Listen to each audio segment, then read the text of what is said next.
Hey, J-Bone Nation! Shaming of Jay. He's not a dopey dumb bitch. He gets laid. The court jester. The court DJ. It's time to dive into the case. To the case. Boom. And we're back. Good morning, my brother. Good morning. How are you? I'm pretty good, man. I'm pretty good. I got a decent night's sleep. How'd you do? Good. I did pretty good actually. It was a good one. Yeah, I probably could have used maybe another hour because I was on the stupid Twitter machine, man. Like too late, you know. It's like you get sucked into the Twitter machine. Yeah, I know it. I gotta like set like a time when I put the Twitter machine down, tuck it into bed, put a little blanket over it, and then lay a little pillow under its head and let that motherfucker go to sleep. So I do have, I don't know if she's just asking the jury, like I think she may have just I had the court up, they had it up. I think she just asked the same 3 questions and may have just sent them to go. Just an FYI. I don't think it's still on right now, but I think it looks like right now they're just showing everyone leaving. So I think she just called in the jury, said good morning, and asked them the normal 3 questions, and I think she just let them go. I love it. All right. So yeah. Oh wait, no, she's got something's going on. Maybe check it out. See what's going on. Because Lally's standing up. Throw it up. Throw it on. Oh, all right. I haven't even gotten it ready. Let's see what the hell going on in there. There we go. All right.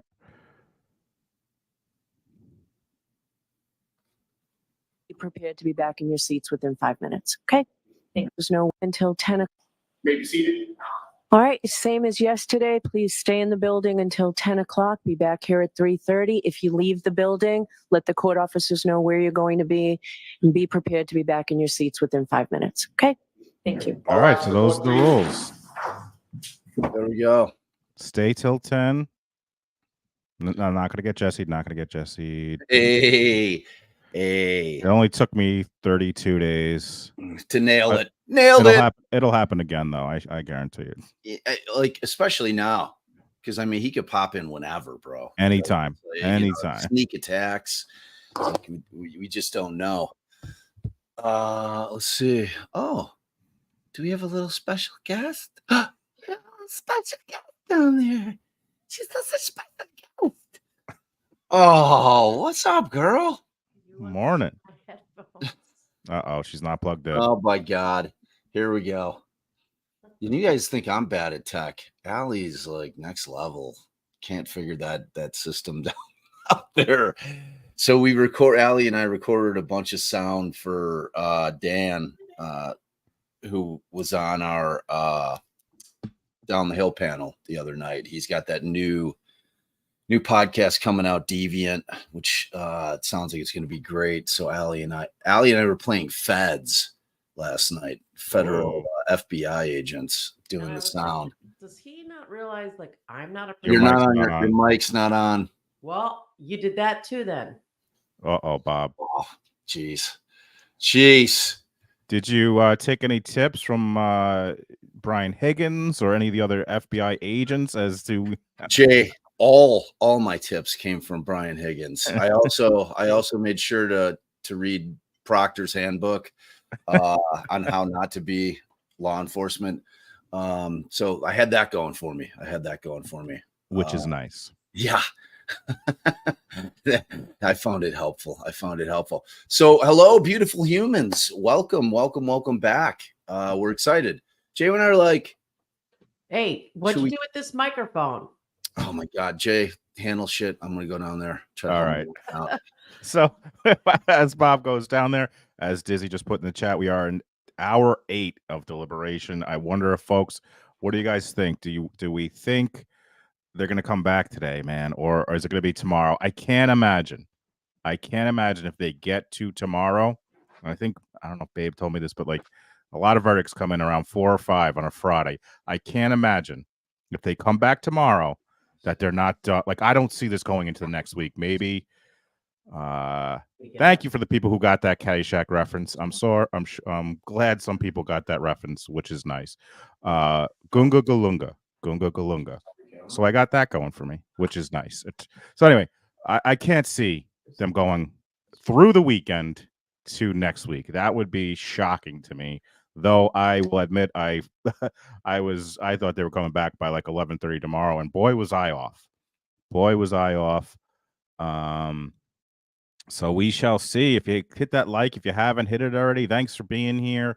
What day is this? We're an 8-hour of deliberation, day 33.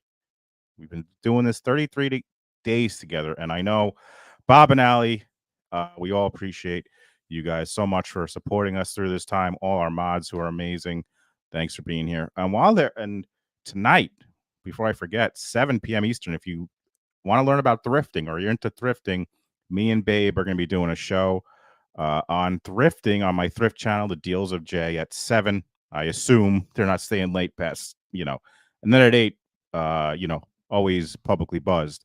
And I got this. I shared one of the things that I got that I'll be sharing tonight live on my thrifting channel. Another thing I got, which I haven't shared, was this awesome. Now, this is a hoodie. I had showed my Northeastern shirt, Northeastern champion shirt that I got. But I got this. Check this bad boy out. This is, I'm sure there's some folks from North Carolina I know. Got a North Carolina State hoodie. And this is another brand to look out for. Vintage in amazing condition. I assume it's the same person who had the other Testing. And this is, look out for this brand. It's called The Game. It's called The Game. You can find in good condition, or you have in good condition. This right here. I don't know if you could see it. But anyway, so tonight, me and Shannon will be talking about some of our finds. We got some good stuff.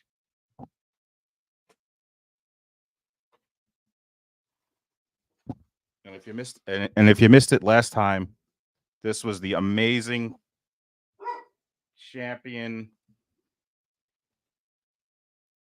reverse weave in amazing condition vintage shirt. So we'll be talking about this stuff anyway. There we go. Oh, also I found look who I found the other day. And this is collectible. Do you know why this is collectible other than it being Chloe? Harley Davidson. Are you back, Allie? I'm back. There Harley Davidson. No. Tell him about that little Harley Davidson there. Your little puppet. Your little. Plushes. There are some people that say you could just like solely make a lot of money on all plushes, which is not true. But I found this one, and I probably spent. I think I spent like $3 or $4, and I probably sell flat. But some Harley Davidson stuff is very collectible. This should do $20 probably, but I had to get it. I may not have previously if it wasn't Chloe, but I had to get this. But I've got some Harley Davidson stuff in the past that has done very well. So this will sell. I think I got it for like $3 or $4. It'll probably sell for like. Oh, he's back. Are you trying to take? Oh, I know what you're doing. Oh, everyone saw. What? Oh, what did they see? I missed it. Well, you shall see soon enough. But now I have to do something too. Oh Lord, I'll tell you a story when he gets up there. All right. Well, while we wait, again, we're on day 33, hour 8 of deliberation. Yes, Christina, I sell stuff on eBay, and I have a channel called The Deals of Jay, where me and Shannon talk about tips if you want to do it, and we're going to be live tonight at 7 if you want to check us out. And for those who don't know, the boys love your mama jokes. I do. I'm a big fan of your mom jokes. Big fan. We had White Men Can't Jump on the other day. Nice. Again, Bob's dad's here, so we're watching a lot of movies. And then Scarlett comes in the room, and I was like, okay, so see, this is where your mama jokes came from, because she was looking at it like, because they did like that whole thing in the beginning of your mama jokes. Yo mama. I can't remember one of the ones they did, but Such a good movie. They did a remake of it, which I did not watch, but I didn't watch either. they did make a remake of it. Allie, what do you think? Do you think they're coming back today with the verdict tomorrow? There's no I way they're think going past the so. weekend, right? I think so, but I feel like there's a really strong risk, which I didn't before, that they could come back hung. I mean, to me, the 3:30 departure, the jury wants to go home. That's them saying, we already know we're breaking at 4, right? Because you had the guy or gal who had the conflict. She had an appointment, he or she. So they were like, we're getting nowhere. We're have to end in a half hour anyway. Let's tell the judge we want to go home for the night. It's the way in my mind is how it's going. It was like 12 angry men. Right. But it's you never know. You never know. So I was on the Twitter machine, the X machine. I see you're very active on there, Allie. It's every day more and more. And I saw somebody made this point that I commented on that I don't know, I hadn't thought about. And it was that, how come Jen McCabe didn't go running into the house to make sure the people inside were safe when she finds a dead body on the lawn? Well, like right when they go out, like why didn't she run in the house? Right, to make sure her family was okay. Like that somebody didn't murder him and then go into the house and and neither did the police. Well, didn't she tell Kerry that she hit him? Like, weren't they going there with the assumption based on what she said to Kerry Roberts or to her that she hit him? Could that be why? I mean, I guess am I messing up the time? No, if you accept that is true that she was saying that, then I guess that's also an equal explanation. But it does seem odd that the police didn't want to check because the injuries didn't look like someone was struck by a car. So where were the police to be like, did anyone check on the people inside to make sure they're safe? I don't know. It just, to me, when I read it, I was like, wow, that's a good point. How come nobody, not even the cops, were thinking, let's go inside? But now Jay makes a good counterpoint, which is if Karen Reed had told the other women there, as much as they say they did, that she hit him and she must have hit him, and then that's why they weren't worried. But it still doesn't explain why the police weren't worried, because again, they were looking at somebody that did not look like they were struck by a vehicle. Right. Which is what, I think both you and Bob are making the point.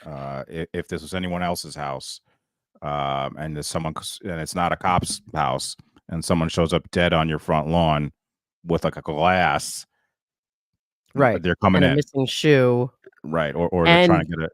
That he was going there that night. Like the other lawyers who are saying that's not enough to get probable cause, just so disingenuous. We've seen them get probable cause so much less. Like for cell phones, it's gotten stricter over the years. Joe doesn't think he would have had enough to get probable cause. Well, I'm going to challenge Joe when he gets it. Yeah, let's challenge Joe. Let's challenge him. I'm sure you already have, right? Let's take Joe to the mat. Let's take him to the mat. He's a former prosecutor. No? Or yeah? No, Joe's a former NYPD detective, cop. Oh, she's talking about Josh. I was thinking about Josh. Yeah, Bob, tell the folks who are going to be joining us today. Oh, yeah. So the one, the only Josh Ritter will definitely be joining us today from Courtroom Confidential. If you've been watching our coverage, you know Josh has joined Jay and I a couple times, and we loved him. He was great. Awesome. Great. Super bright guy, super engaging. And he knows his shit. So he's kind of the trifecta of awesomeness. I also have another special guest that's going to be coming on. And I think I'm going to introduce you to my dad. Dad, like, he's been staying with us. So I think that it makes sense that, he was Gacy's lawyer. And I think that it's time that we all meet him. Come on in, Dad. Hi, Bob. I'm Bob Motta, Sr. I'm Bob Jr.'s son here, or he's my son.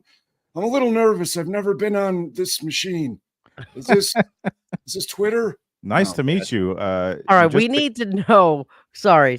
Coming in the comments, if you are new to this channel and you have no idea why my lovely husband's holding this puppet, just put a little new comment down there so we can see. But I have to tell you, Jay, this is Bob's passive aggressive way the whole time when she's on the YouTubes. Yeah, of Dad. showing the pretty world much. that he's a better puppeteer than me. Because that's what he was calling me out last night. Wow. Him and Scarlett were down here with the puppets, but they were using one puppet at a time. So hands were coming in saying, "Hey, do you see how you're supposed to do this? And how come mommy doesn't know how to use a puppet?" So, Are you done, Allison? Or can I continue to introduce yes, Dad. Yes, So Dad. I am Bob Motta Sr. and I've been an attorney for a long time. I'm pretty much in retirement at this point. But wow, this is exciting. So who's this handsome gentleman over here? Hi, Mr. Motta. I'm Jay. My wife is cracking up. She loves you. She's a big fan. She is I don't know if you guys can hear her, but she's enjoying this very, very much. Oh, and who is that? Who else? Don't bring Gacy on. No one needs to see Gacy this early in the morning. No one wants to see Gacy. Oh my God, she brought Gacy on. You didn't comb his hair. I combed my hair before I came on. Bob woke me out of bed, and I'm still He's right. I'm still a little bit tired. I'm still a little bit sleepy. Confession: this entire time, I thought what Allie had was Bob. I keep telling him that. Bob Jr. I keep saying this looks like his dad, and that looks like. That's what I thought this entire time. That was Bob. You know, he has only a mustache, and maybe it was like a prior. Bob, what are they talking about? That doesn't look anything like me. Are you saying that I look like serial killer John Wayne Gacy? Is that what, Bob? I don't want to be holding Gacy, but we're making him someone else for this. He's not Gacy. All right, he's going away. You do your dad. All right, so can somebody tell me what's going on with this case? Bob just refuses to give me the details. What's going on? I know there's a cop involved. Beyond that, I don't know anything. Does your dad really not know anything about it? As he Look, Jay, I don't bullshit about things. I know jack shit about this case. I watch the movie Moneyball at least twice a week. He loves Moneyball. You love Moneyball, Mr. I really do. I think it's a great movie. It is a great movie. I watched Remember the Titans again last night for probably the 300th time. Mandy's out. So here, I have to go and get my morning coffee. I will definitely come back, and I want you to tell me all about this case that you people are covering, and maybe I'll try to figure out how this machine works. What is this? Is this TV? I don't. Well, you get that coffee, Mr. Motta, and then when you come back, we'll explain you all. When you come back, be the Muppets old man. That's who he is now. Come on. Wait, are you calling me a Muppet? Yes. Oh my God. All right, Dad, you got to go. All right, Bob, take care. Well, it was nice to see you all. Well, I appreciate it. You wanted to use the hand and everything. Yeah. Somebody broke one of the sticks on the hand. I don't appreciate it. All right, take care. He's gone. All right. So that was my dad. I'm glad y'all got to meet him. He's a sweet, sweet guy. Why is Bob holding a Stalin puppet? I'm going to tell my dad you said he looks like Stalin. So my concept in getting the puppets made is when I was bringing out the Gacy tape podcast, I was going to, I thought it would be a great idea, especially I was going to do it for TikTok. I was going to reenact the Gacy tapes, which is my dad and Gacy preparing for the trial. And I was going to do, just excerpts of the tapes. So do a 5-minute piece of the tapes with the two puppets. I never ended up doing it. I still think it's probably a pretty interesting idea, but I do have to say I crush a puppet game. I don't, beyond that. I told you that was really all of that was to show what a better puppeteer he is than me. Well, listen, yeah, right, exactly. Nothing says serial killer like puppets.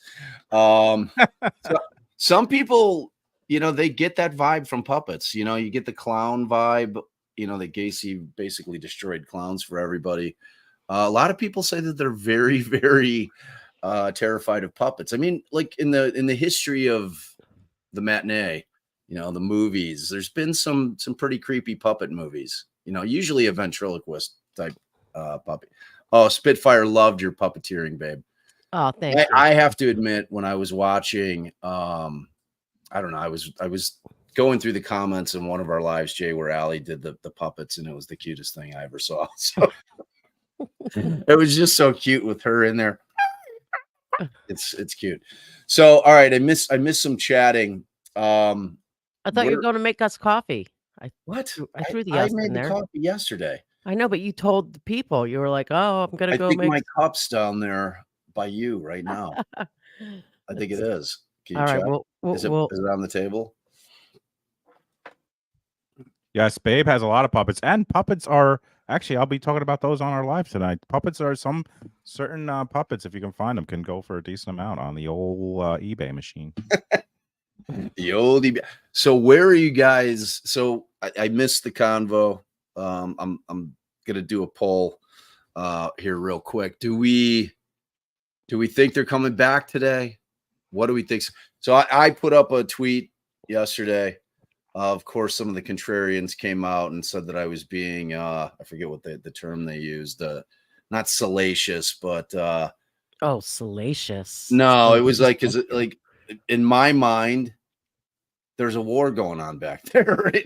In my mind, exactly what goes on out here is going on in there, and I think there's probably some kind of split. You know, I do not think that they're at a consensus and they're just trying to work their way through the verdict slips. That's actually precisely what we were saying. Based on the fact that they were like, "We want to leave at 3:30." I was saying, in my mind, there's 12 angry men. Okay. Oh yeah, here Mandy saw it, because I was like, there's some kind of split, and then I made a general proposition. Then I'm like, the closer they are to even with the split, I gotta shut this door. Hold on. Oh, I got an update from the Twitter machine. Sue O'Connell.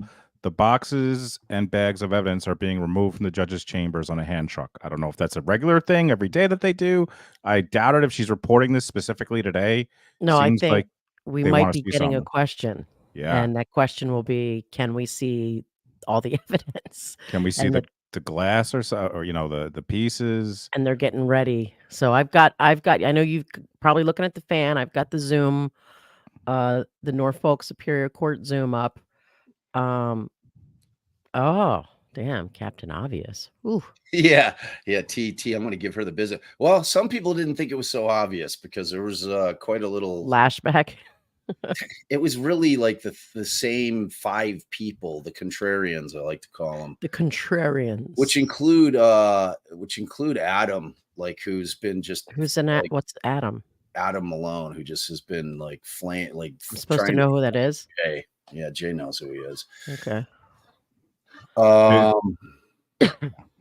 So yeah, I mean, of course I have no actual idea, but I think that's what's going on back there. I think that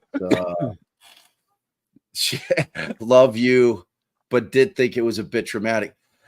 I know you love us, Spring.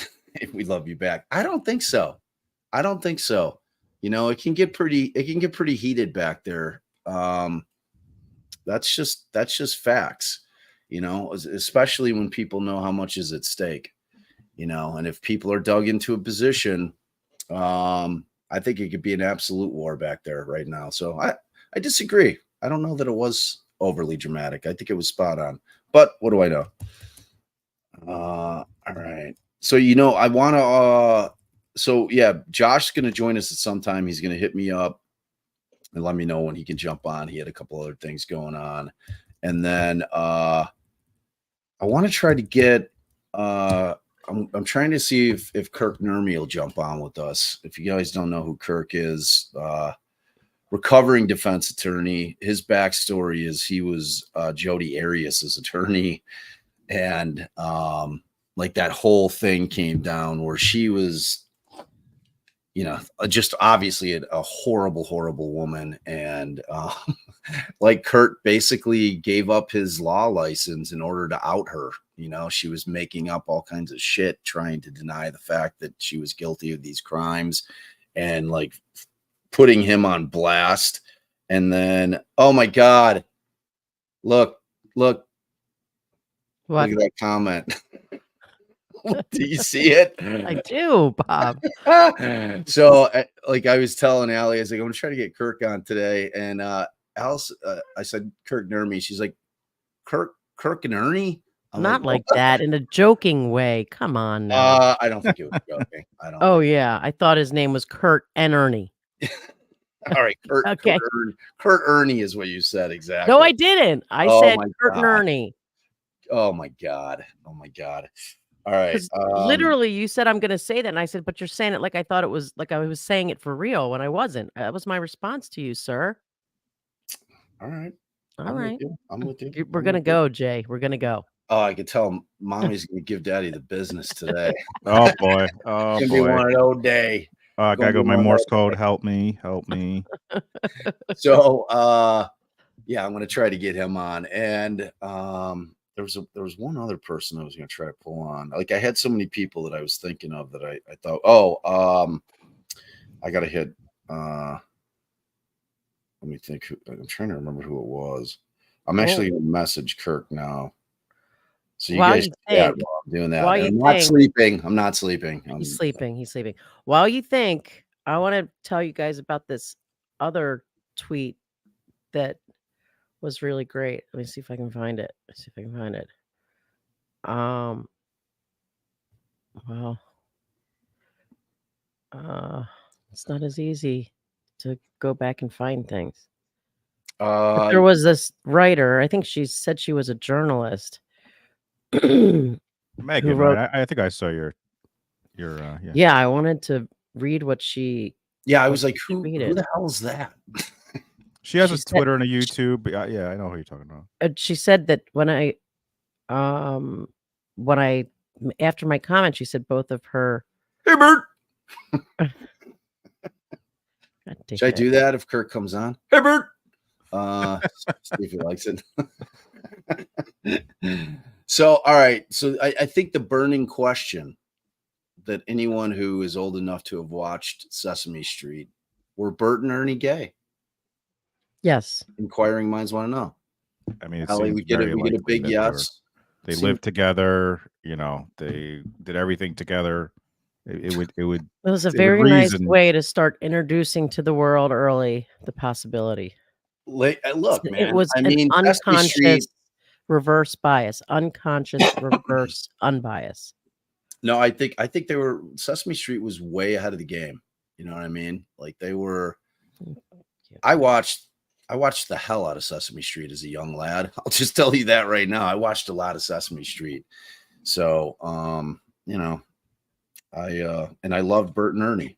Like Bert and Ernie were, aside from probably Cookie Monster, I'd say Bert and Ernie were probably my favorite. So Jay, you just keep that in mind while you're doing your thrifting. If you ever see any vintage Cookie Monster toys, I have got stuff before, and I will keep it in mind. I am your guy. And now I think you just clenched it that Kurt's not coming on our show since we've clenched or clinched. Okay. Sure. Okay. All right, so I found it. All right. And she said it. You can you're right, throw it was the tweet Megan. up on the screen if you want. Do you know how to do that? That's not. It's short. I can read it. Guys, I will be right back. I have to take our car for an inspection, so I will be right back. Oh, do you need to do inspections to get your sticker? Like your yes, you guys don't have that. We need it every year. I gotta get one. If I don't get one, I had it when I was on the East Coast. Pennsylvania had it. We don't have it in Illinois. Why do I have it? You guys, that's ridiculous. I shouldn't have to deal with this shit. Well, because on the East we care about the planet. Yeah, that's dumb. I mean, I do care about the planet, but I don't want. I don't want to get a ticket because that's a good point. All right, let me go take care of Captain Planet out. All right, so she said, I'm starting to get concerned that not enough people in our country understand why, quote, beyond a reasonable doubt matters. Do they get that it's better for a guilty person to be free than an innocent person to lose their liberty? I don't think they do. Frightening. So I was like, wow, that, so well said. Are you sure you're not a lawyer? You're a writer and not a lawyer. And she did respond that she is a writer. I think she said she was a journalist, but she comes from a family of lawyers. So I was like, yes, that is, one of the very principles of which, I became a criminal defense attorney. Yeah, that's true. That is absolutely true. So do you think that this thing's I want to make this poll right now, but do you think that they're going to come back today? I think so. I can't imagine a whole nother day. I answered your poll yesterday that I thought they were coming back today. So I'm going to stick with that because it's what I thought yesterday. Although that departure does raise some questions. This week I could be wrong. And this could definitely go into tomorrow. How have I missed this Megan Fox? What is her handle? I don't know. Megan She's Fox, a right? writer. It was just like I didn't know that I know anything about who she was or her following or oh yeah, she's got a big following. Yeah, She's a she got the medium smart award winning alt-right alt-right Oprah. Oprah. Medium smart. She's wicked smart. Wicked smart. Wicked smart. But that made me happy to read a non-lawyer saying that. And I was just gonna say something that I forgot. All right, let's see. All right, so I'm gonna make the poll. I'm gonna do some polling. I'm gonna do some polling right now. You know what I thought would be kind of cool?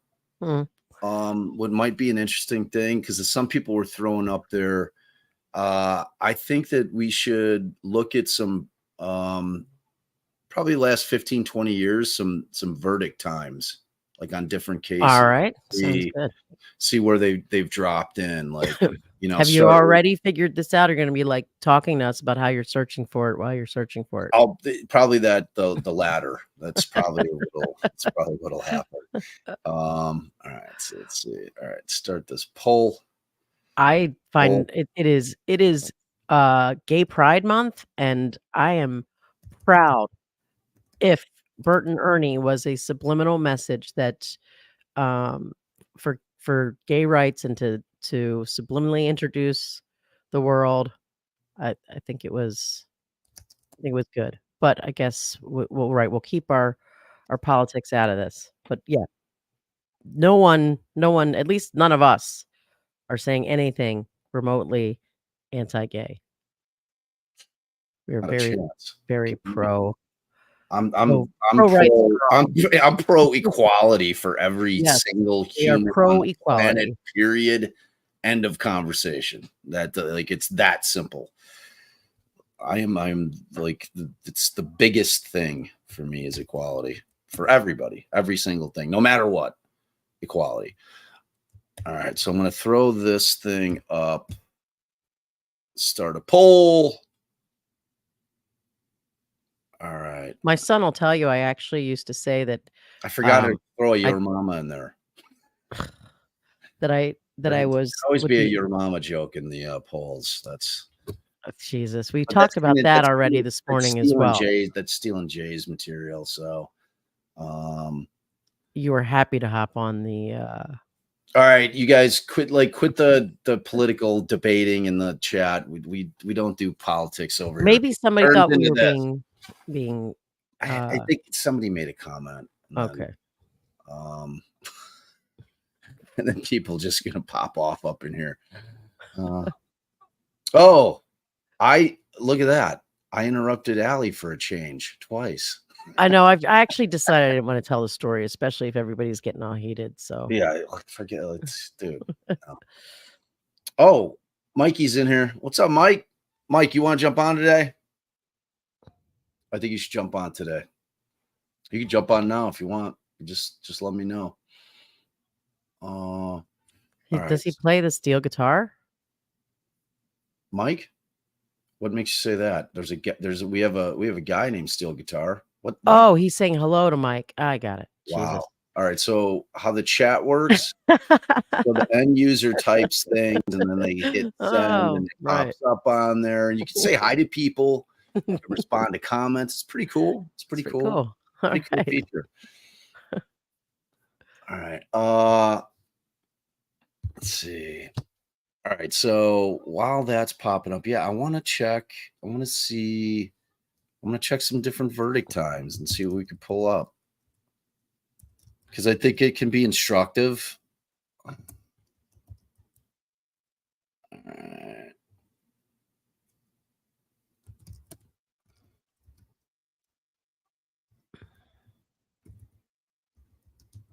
Okay.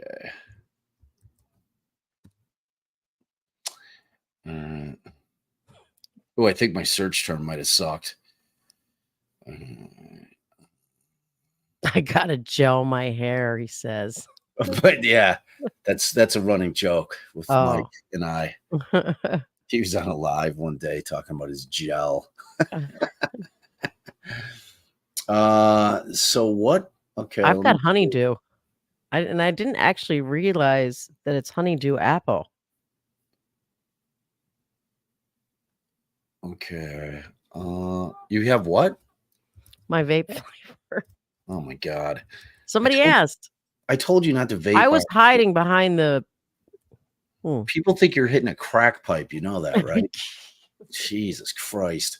It's like, who's the lady who hits the crack pipe on the live all the time? No, look, you can't see anything. Look. Yeah, except when you exhale, Chief. No. Oh yeah, yeah. Saw it. Yeah, I was doing that on STS. I was like, all right. Oh my god, you were vaping on STS. No, I was way behind the microphone. I was like, obviously, hell in a handbasket. Nobody thinks she's smoking a crack pipe. Well, a couple people think she's on something. She's on something. I'm pretty sure that that actually had nothing to do with my coffee intake for the day. That it was more something I said, that somebody was being sarcastic, facetious about my position on something. You think? Yeah, wasn't it the day that we had the body bags guy on? I don't think so. I do, because that was the day that I got up early and had Joe, a 5-hour energy and a coffee. Joe was taking some heat in the chat. Who's the? Whoa! Did we get the verdict? Wait, I'm Is this the verdict? so confused. All that whining and that inspection took exactly 4 minutes. Wow. Well, where to is get it there, you live, my friend? I don't get right it. by a mechanic. I got very lucky when I moved that we got a mechanic that we trust, which I is thought hard you to were telling me find. you lived in a like an certified attic to do apartment the. above the mechanic. So listen, we live in an I attic gotta above go. the I'm gonna go mechanic. do this horrible task that took me, I think, a Well, minute. it's not so much driving there; it's that he's going to tell me like I need this done and that done, and I'm just worried about that. Okay, house long verdict in famous cases. Verdicts. So Miss Cat wants to know, what is your best guess as to why the McAlberts are so protected in Canton? I have to admit, I do not know much, if anything, about the politics in Canton. I haven't, I don't know, maybe you and Bob can speak to it, but I have not gotten invested in this until really courtroom only information. And I guess now what I've seen on the X machine. Any thoughts, boys? What's the question? What is your Oh yeah, I was paying no attention to you, honey. I'm sorry. when they say so protect? Like, what does that mean? So protect? Like, right. Well, that what she's indicating is that the McAlberts are protected by Canton. So if the McAlberts, if the McCanns or the Alberts were involved in this, it's the premise that Canton PD and Canton is protecting them, Canton government. well, I mean, Brian Albert was in law enforcement for a long time, right? And his brother is on the they're the board or cops whatever. and select men or something. I did hear that I think at least the Alberts family, going back for some generations, I don't know if this is right or this is wrong, but that maybe they've had law enforcement in their family for some time, and it's kind of always been like that in Canton. But this is not firsthand knowledge at all. Obviously not firsthand knowledge, but it's information that I've gotten from people who know people in Canton. So it's like double hearsay, So I'm seeing some civil shit. Do All you right. guys have you guys? Dizzy in here. I need somebody who's competent looking shit up. Dizzy, find me a page where it's got like deliberation times for like a bunch of famous cases. Like I'm seeing like a bunch of civil stuff. There was in Scotland, there was once a deliberation that took 4.5 months. Could you imagine that? Talking about 12 angry people. I That must would. have been, and that was I- a civil case. 12 Angry Men, or a real case you're talking about? Oh, Heard. So what you're talking about? Amber Heard? No, I don't know. I was still looking at Mandy's I think that question, and came back pretty quickly. I do think if we're going to talk about the trial, I do think that Makes was a sense. very conscious decision to show the jury that they are in solidarity with them, saying to the jury, we don't think that this is a cover up. We don't think these people here sitting with us are involved in this. That was definitely a discussion in my mind. Okay. A discussion that was had about what that would say and what that would mean. I don't know whose thought it came from, but I definitely think that that was a decision to send that message. People want to To hear the that jury. story that I interrupted you about. No, because I'm not sure. I haven't been reading all the chats, but I'm not sure what got everybody Yeah, all worked is up it the about gay thing with the pride. school and the whole school thing? Oh no, I've told that story. Oh yeah, you told that. I was like, I could just tell that story. no.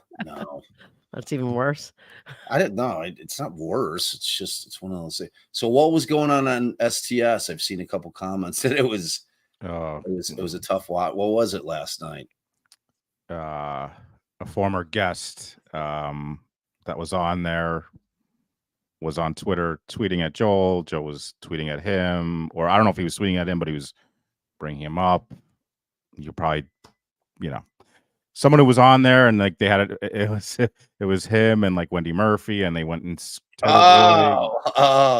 there He was had like, Wendy Murphy on. no, this is like way back. You don't remember? I think I you were remember that. watching- Yeah, you that's how remember? my introduction to. Yes. Yeah, you tweeted at Wendy Murphy because she said that defense attorneys go to law school and take liar lying class in their class. first year, and that we're taught to pick stupid jurors. That was her assessment of defense. And she just sat there screaming. What a bad look for all lawyers. She just sat there screaming with Joel muting her. I was shocked. All right. So what were you saying, babe? People want to know. All right, fine. So well, I'll just tell the story about Brian in school. So we come from the East. Me and my kids. So I'm used to school on the East Coast. And when we came out here, my kids were like relearning, I think for 2 years, what they had already learned. And, our son needed a little more, direction in school. It wasn't like super easy like it was for our older daughter. So eventually we pulled him out and we put him in Catholic school. Was it Catholic school, babe? Yeah. Yeah. Okay. And we have a very different There's a memory of Christian. that There's whole something thing. Christian. What do you mean? It was Aurora. Yeah, it was Aurora. Whatever. I mean, it's Catholicism, Catholic. It's all same shit, basically. Different variations of the same shit. But Aurora Christian. So yeah. So our son, he knows the hot buttons for me, and he comes home and he tells me how they are teaching him in school how being gay is like a disease, and that they equated it to having, I forget what it was, some kind of sickness. And I called over. Polio. No, I don't remember what it was. So I called over to the school ranting and screaming at a nun that I wanted my son out anytime because they were going to teach intolerance. And, she's questioning, why would I put my son into a Catholic school? That's the way the intolerance came up. Cause she's like, well, why would you send your son to Catholic school if you didn't want him to learn for this type of thing to be taught to him? And I was like, well, isn't the Pope, even supporting? And she's like, the Pope is something about standing up against, I think I said something about tolerance, or she did, and then it turned to, well, what other topics? If you're going to be teaching anything else in tolerance, I want my child excused from class. So he didn't stay there much longer after that. And I think I always in my mind wonder, he knew that was going to get me worked up enough to pull him out of Catholic school. Smart boy. Oh wait, what do you think got him pulled out? What is your memory of that? Like, Him coming home and telling us about them. No, What? That was not it. It was so, and he has a very different memory of him and Riley coming to us, begging us that he didn't want to go to Caneland anymore.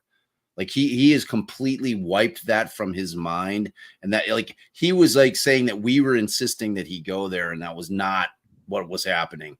He came to us because Riley and him had hatched this plan that they both wanted to go to Aurora Christian and get out of Caneland. So Aurora Christian, now that was a particularly brutal summer in terms of heat. Aurora Christian did not have air conditioning in that school. So within the first week, he was literally crying, talking about how they didn't have air conditioning in there, talking about imagine like just a school full of Aunt Bevs saying that they're going to turn off the AC and you're going to have to learn about intolerance and all kinds of other horrible shit. And this is going to be your life for the next 3 years. So he broke down. He broke it down. Oh, okay, Kai, did they still not have air conditioning there? That is draconian.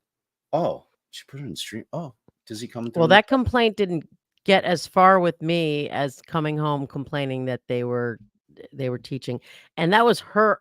She tried to put it into a tolerance, so I went to intolerance, but it was obviously way more than just teaching intolerance.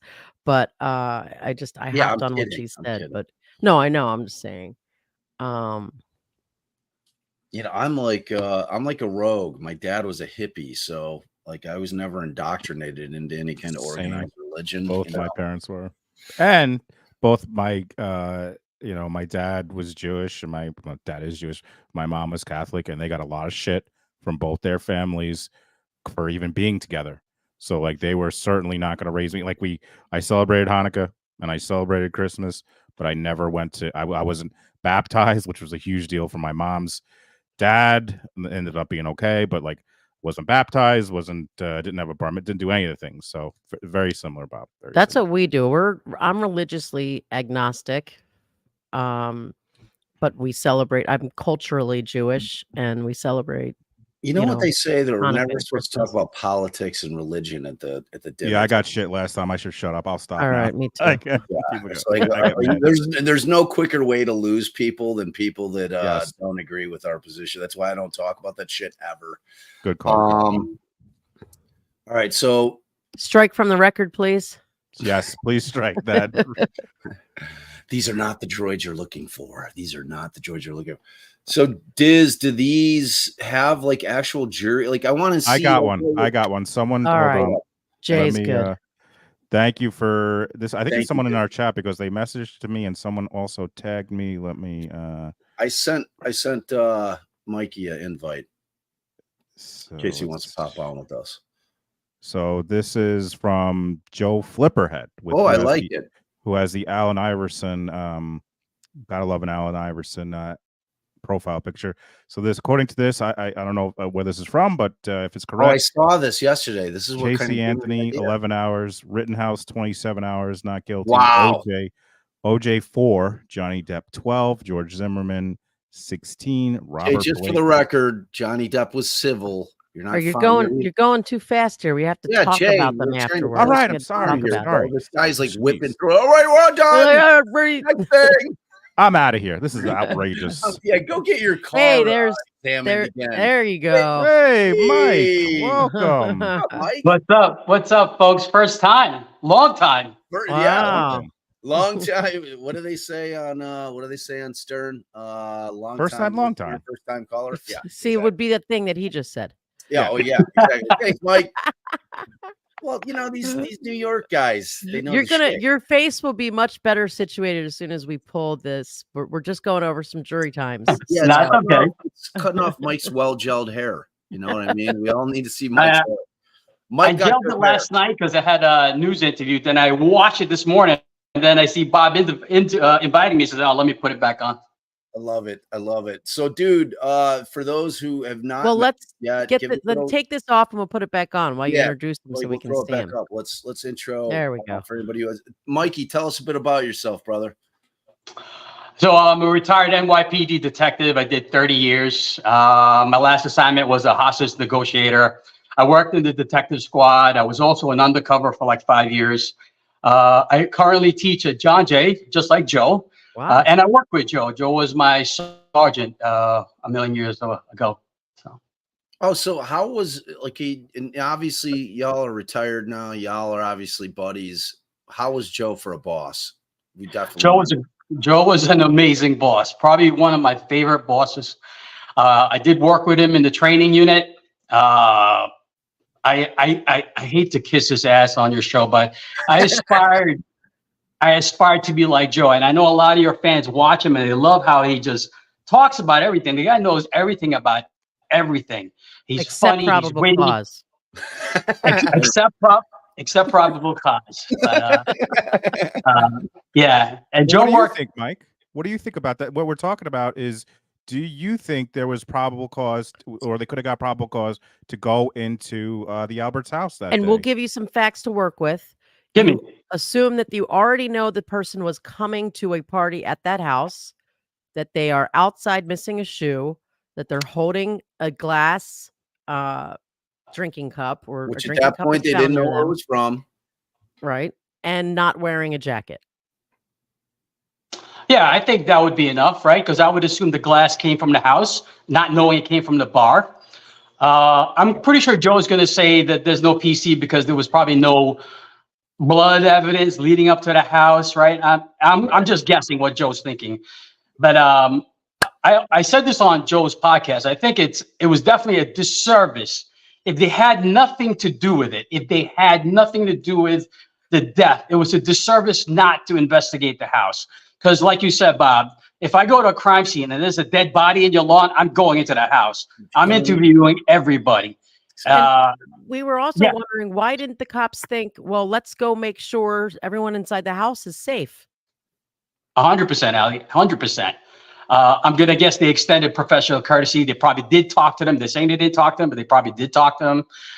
Or they might have known he's a Boston cop. So, sometimes professional courtesy works against you, and it's working now, right? Because, I mean, if they did something, they definitely took care of him. They didn't do anything. They still make him look like they did something. So it was unprofessional. It was just not a good investigation. And if I'm them, Mike, I'm furious. If I am all the shit that they've been eating for if they did nothing and had no hand in this at all, I am furious that they didn't exactly. You know what I mean? It's like, I take a lot of heat from the other side on this, and I'm not even on a side, but I kept saying, look, had the investigation gone, the way that it should have gone, none of this shit's happening. There isn't even a third, because if they go in and something is a foul, then we don't have Karen Reed trial. If they go in and everything's on the up and up, then we don't have a third party culprit defense. It's that simple. There's no other way to break that thing down.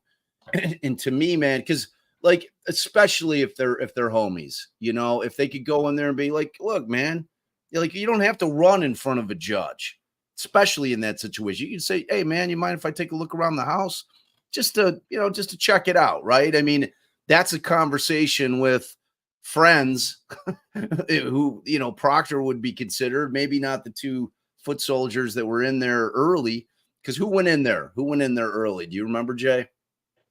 Who went in the house early? I don't. But before we go forward, I just want to say, Sassy Cat is asking, does Mike have a Twitter? He does. He also does roll call with Joe. So make sure. And Mike, if I heard, did I hear correct? You might be doing a little YouTube soon, or is that? Do I have that wrong?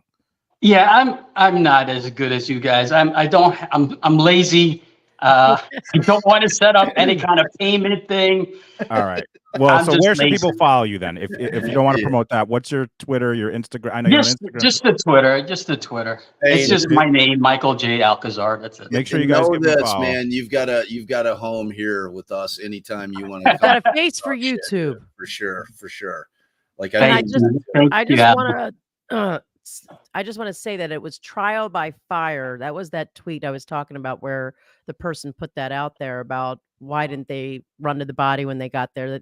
That's what got me thinking about that. Well, yeah, why didn't the police think are the people inside safe and go check, let alone Jen, although like I said, Jay had a counter to the Jen part, so I'm sticking with the police. But I just wanted to, because I said earlier, there was a tweet that I read, so it was trial by fire.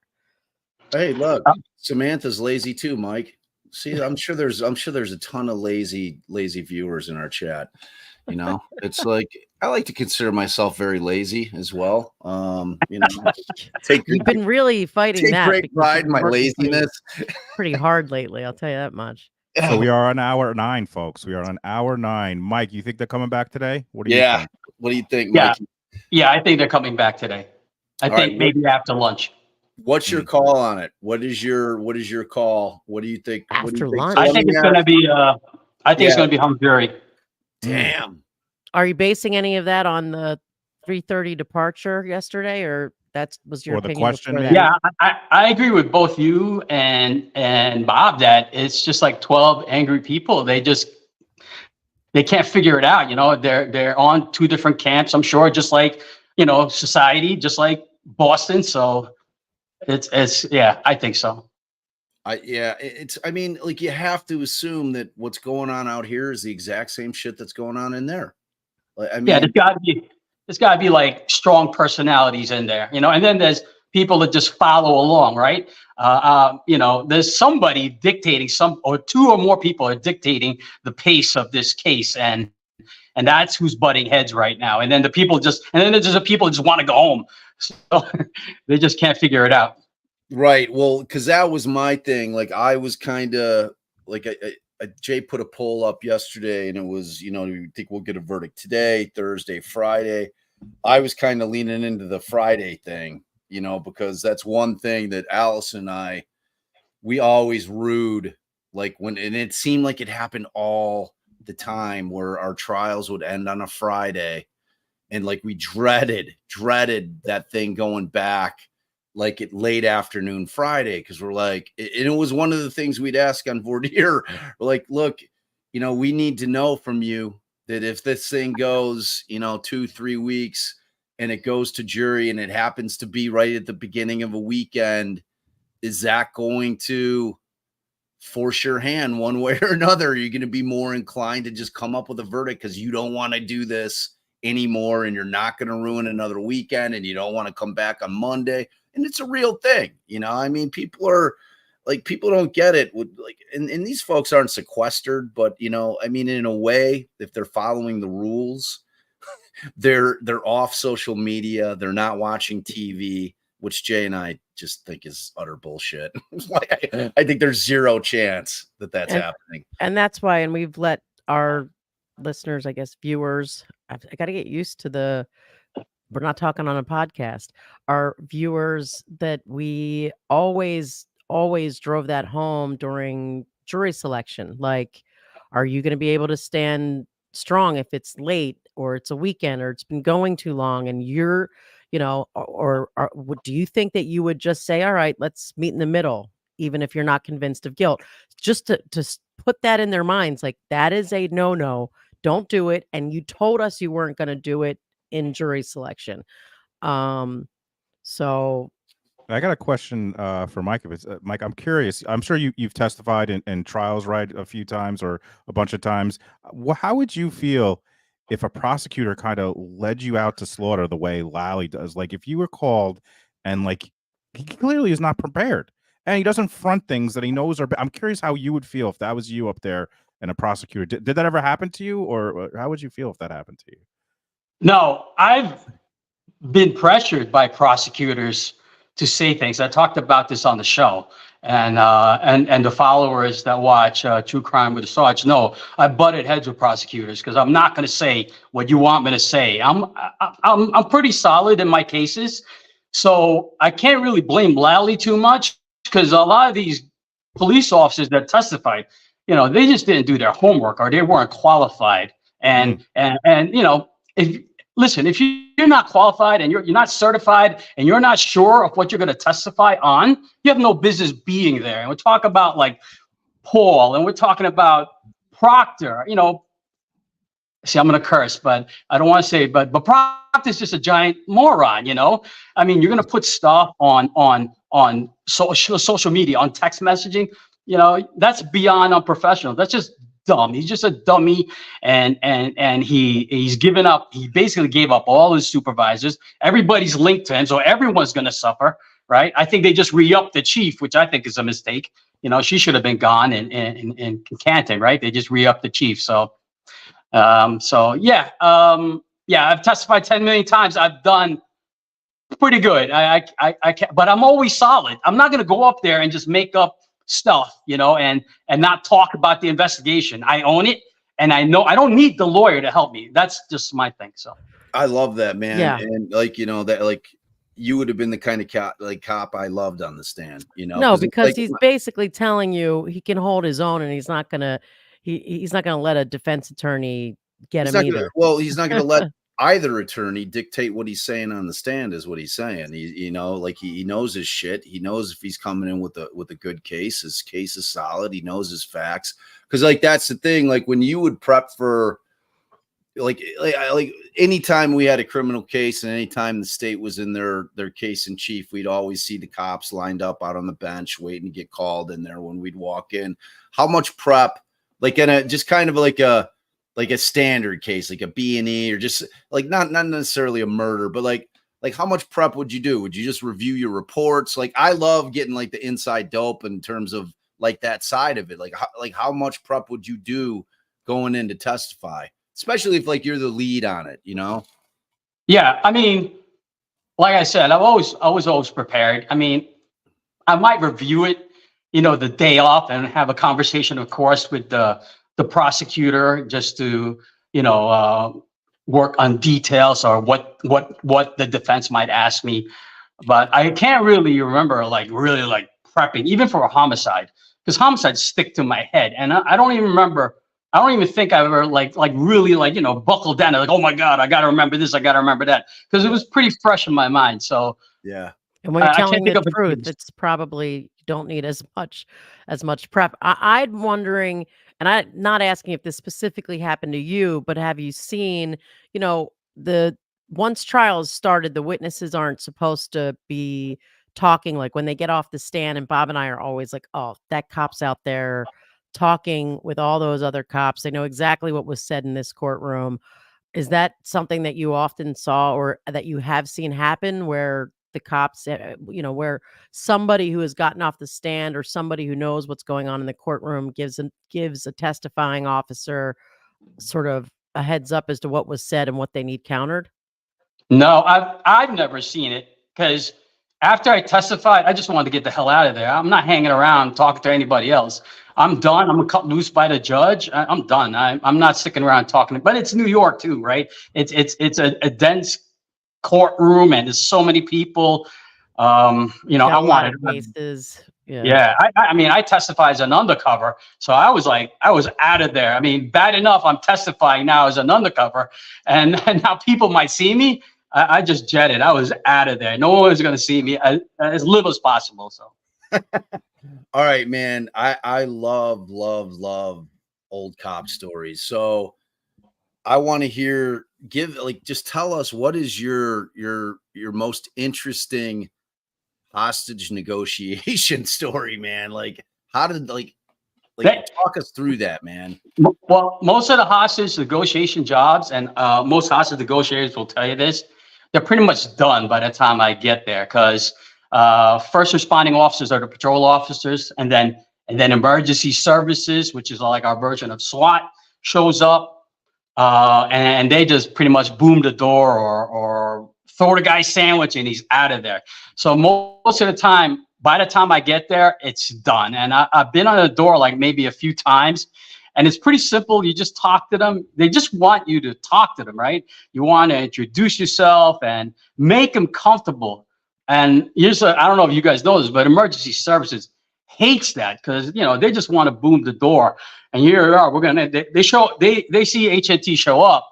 I said, oh my God, this is going to take hours. I just want to get out of here. This is emergency service. And we'll just talk and talk. Right. And a lot of times with technology and drones, we can pretty much figure out what's going on in the house. So I hate to say it, most of them are boring. I can't tell you how many times I've offered a guy a sandwich, and that was pretty much it. I'll get you a sandwich, and we're out of here. So what was like the favorite sandwich? Was it a ham sandwich? Was it a turkey sandwich? Oh yeah, it was just any sandwich from the bodega. I mean, if they whatever they want, the bogey will have it. So whatever sandwich you want, we'll get it. I mean, that really speaks to the power of sandwiches. Like, you know, my wife happens to be one of only 5 people on the planet that doesn't like sandwiches. I don't understand it. It's one of the great mysteries of the world. I'm like, how can you not like it? Like Philly, when Allie got me to move to Philly after I got out of law school, when I practiced out there for a few years, I had never had a proper Philly cheesesteak. So I got out there, my mind was blown.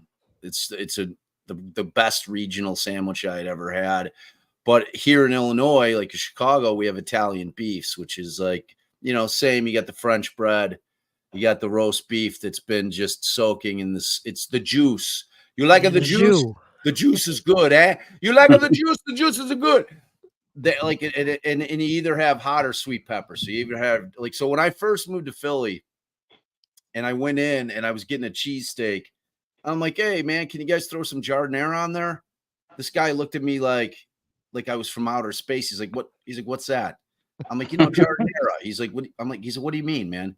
I'm like, what do you mean, man? It's like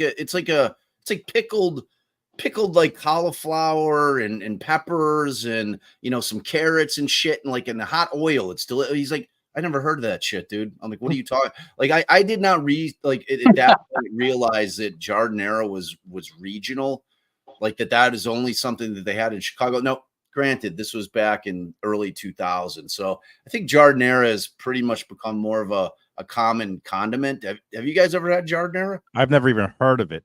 All right. Wow, Jesus Christ. But you know, I learned very quickly going to Kansas when I visited Shannon that not everywhere is like me and Mike, where we can just throw a rock and hit a deli and get a BEC SPK, if everyone knows what I'm talking about. Like, we have delis and we're so lucky, like, or diners. Like, I went to Kansas with Babe and I'm at Jimmy John's and like, we only have one cheese, provolone. I'm like, you only have one. I almost got into a fight. I'm like, you only have one. I'm like, can I get a different cheese? They only have one cheese. Right, Mike? I mean, we have delis. We can get whatever we want, or it's just the best, and they're everywhere. They're everywhere here. It's the greatest. Yeah, I mean, New York City is by far the deli capital of the world, man. Like, I've never had better sandwiches than in New York. Like, And for the record, although I don't like sandwiches generally, I love cheesesteaks. And now it took some time, but I now also love the Italian beef. Hey, yeah. All right, so Meg, she's talking about the sandwich for the record. Just for the record. Well, hey, you know, hey. I think that went over.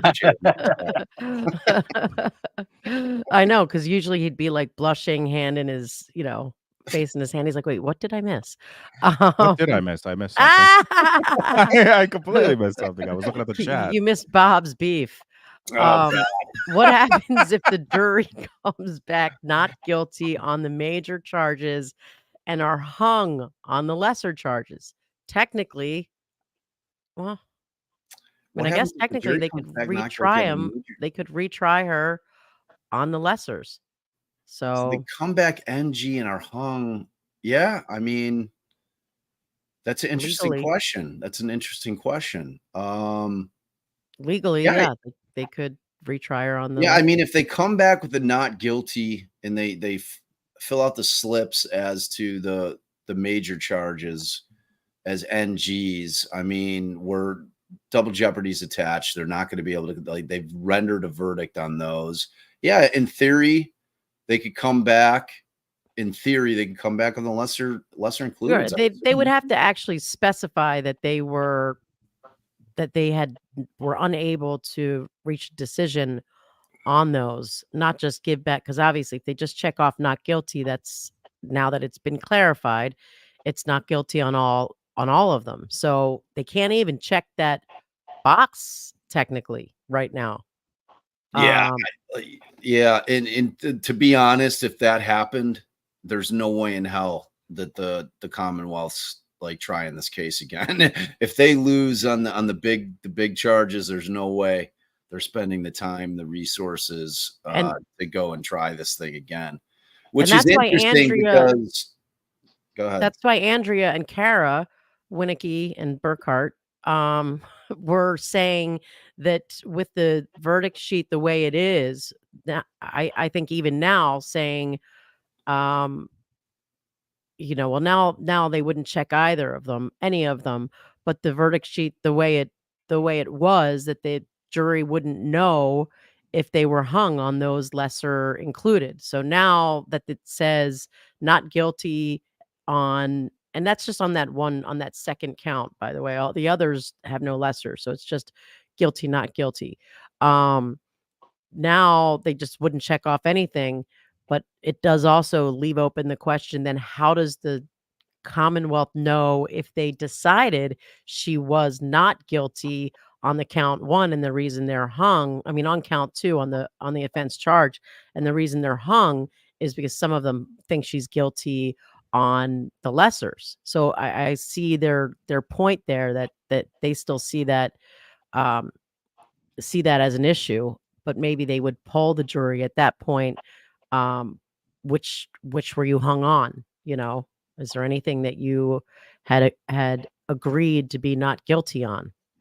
Speaking of a verdict, first of all, I hope everyone is checking out Mike's Twitter right now. I hope we're sharing the link. We want to show him the love for coming on with us. Speaking of a verdict, Mike, I asked this to Joe yesterday. I'm curious your opinion. You've seen what's going on outside the courthouse, right? What do you think is going to happen if there's a guilty verdict out there? Like, they got to get more people down there, right? I mean, it is quite a scene that I've never seen before. I don't know about you, but what do you think?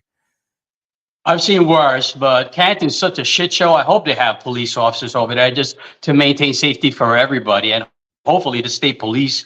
I mean, I don't know. They seem pretty peaceful. It's a lot of people, but they seem pretty peaceful. They're not they don't look like an unruly mob, you know? Well, I don't know. Guilty, it's like a different animal from New York. So to me, it looks pretty tame. For me, pretty tame. So I also worked in task force. So that's what we dealt with, like crowd control and riots. So to me, that's not a heavy lift. And hopefully they don't hurt anybody, because these are just poor people showing support, you know? So when did you retire? I retired in 2019, in December 2019, just before the pandemic, just before defund the police. So I kid my friends, see, I leave and it all goes to crap. You know? Now they want to defund the police. Yeah, and that was like, the shit down. That was like after 30 years. And then, as you know, a lot of my friends after that retired, you know, because they were getting sent on protests and details they were taking out of their units. So I really timed it perfect. I mean, I couldn't have timed it more perfect. I wanted to do 30. I did 30. And then boom, it just hell in a handbasket happened in New York. So Bob, Yeah, prep that was crazy. the two verdict forms the way it was before and the way it is now, and we'll talk about them. And while you're doing that, I want to ask Mike, because the other officers that Bob and Jay have had on, I think, retired much sooner. So I want to talk about the evidence lockers. And did you guys have barcodes on your? Did you use barcodes in relation to your evidence lockers? No, on the precinct side, we didn't have barcodes. We just sealed it old school. I don't know what they're doing now. It's been like 5 years, but no, we had an evidence locker room behind the precinct, and we had an evidence person that was typically a civilian that, you know, had the key, the one key, him, maybe two keys, him and the desk officer, like Joe, if he was a desk officer, sign out whatever type of thing with that. Right. And then it would be transported to the lab. And that's it. That's all we saw.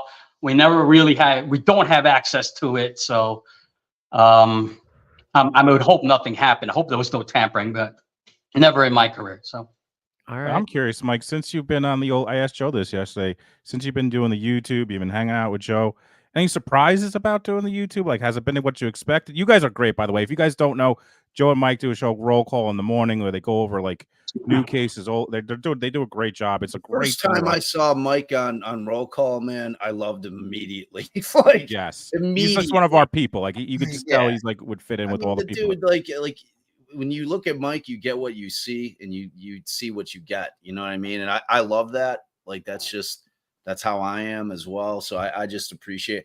Like, dude, you're just a dude that I could fucking hang around with, like in real life. You know what I mean? Like 100%. You can get some hot dogs and drink some old fashions. yeah, dude, just do it, do the damn thing. Yeah. So my first time on YouTube with Joe, I totally was unfiltered. I was an undercover, so I was referring to sex workers as prostitutes and pros. I got some flack for that, so I had to definitely tailor that. I understand. You know, I'm a Neanderthal, folks. I'm a New York caveman, and I have no couth, so I had to definitely clean it up. But I feel like I've done a better job. I love our followers. Some of them are here, if not most of them. They're so supportive. I do love the chat, as you guys know. I actually love being in a chat. I like busting Mandy's balls. The chat is so great. So, and they're just very supportive. They are like they are for all of our shows, and it's really, we consider it all one community. To be honest, it's like between our shows, like we have so much bleed over that it's all the same folks, and they're all amazing. They're all so supportive. They're all just amazing. Like consistently. Like there's never a day where the chat's flat. You know what I mean? It's like ever. And we've got a huge crowd here today, by the way, 1647 Awesome. active. Oh you my guys God. are hitting the like Amazing. button. Yeah, Minimize that please chat for a like. second and click that thumbs up. I'm gonna check. I'm gonna see if it works. See By how the way, many someone just people- added me in a tweet from Sue O'Connell. There is a heavy state police presence outside today, and more There you court go. personnel inside the building than previous days. So I think it looks like they're What? thinking This it might says be one today. thumbs up. It must be not updating, and it's mine. So I don't know. Yeah, Joe. That's the thing. Joe and Mike are just authentic. All right, here's what I want to do, Let's Bay, get to it. because Let's we get had that question about the jury instruction. I want to Okay. pull up the original, but Did then you find it? I thought you were doing that. I'm I trying. guess I should have been asking Jay. I've got dizzy. I asked Diz. All right, so Jeez. then well, I want to play because it's real short. I want to play. I gotta silence my notifications. I'm still looking for the thumbs up to double check everybody. But I want to play the his argument going in. If we don't have it yet, thanks, Kayla. I don't have to look. Thanks, Diz. Diz sent it. Okay, so you're putting up the original one, not the amended one, right? No, I think she sent me the. It doesn't matter. It's the same with flip for. Yeah, no, she only sent me the. I'm assuming this is the amended one. Diz, do you know? Did she add the language to? She the did body after as not well? guilty. It went after not guilty. But there was more. She was going to tweak some of the language in the Okay. actual. If it says after not guilty of the charged offense and the lesser offense, it's the new one. I understand that, but what I'm trying to. Are you going to pull up what Bev said? I do know what she said. I'm agreeing with you. I'm just No, saying. I was asking, was that the short video you were Mike, gonna I'm pull glad up? you're here today when mom and dad are fighting. No, I wanted to pull up Jackson's argument because I think I disagreed with his initial argument, or not that I disagree with it, but what he initially asked for is not what he asked for second, because so many people are like, she caved when she came back originally. Well, first pull up his argument, or you want me to do it? I can do that because. Okay. Oh yeah, because maybe I'm gonna email Jake this to me do because it when I'm on Ether, if faster. I'm on Ethernet, I can't airdrop stuff myself, so it makes it a little more laborious. So if the state police are outside, they probably gave them a heads up that. Well, I think that was from early. I think that was before, like they even I don't think that was like let me see when she tweeted that out because I see everyone like that was from an hour ago. So maybe they came early just in anticipation. I don't think I don't know if they came. Yeah, like down. it's not in responst to they right. got That was from delivered. 9:08. That was from 9:02 a.m. So that wasn't like sorry if I gave people the impression of that. It was just an older from earlier this morning. All right, let's see. Okay, got that. What's up, Raul? Let's see. Are you finding that, Bay? All right, so our poll with just shy of 1,300 votes. It's pretty 76% think it's going to come. The verdict's going to come down today. So that's interesting. That's interesting. I mean, what are we at? Hour plus already today, Jay? In? Yeah, hour and 20 minutes about, and we're hour 9 of deliberation. Okay. All right. All right. Yeah, I like. And like my whole thing is the longer it goes. Well, Jay, while Allie's looking for that, throw up that that tweet that you had with the verdict times, like deliberation times, because they're interesting to me. Okay, yeah, let me do that. Let me just gotta thank I just got a happy belated birthday from Patty C, $10 Cash App. Thank you so much, Patty C. All right, let me pull this back up. I don't know if we threw that up there. Michael Alcazar, great to have you on here with Defense Diaries podcast and Jay, and to hear your thoughts and opinions. Hope to see you back often. I echo that sentiment, Mike. Thank you, Joe, for that $5 holla. Yep. Mike is the chat hype guy. Love him. We love him too. We love him too. The person that shared this on Twitter wanted me to tell Allie and Bob, this is Joe Flipperhead, this is where I got this tweet from. Let Allie and Bob know Allen Iverson pick is a cause. I'm from Westchester, right outside of Philly. They'll know the reference. We know exactly where, like, that's where Allie's sister lives. So y'all are probably neighbors. Thanks, Flipperhead. No, he's I think he's in Westchester. Well, yeah, okay.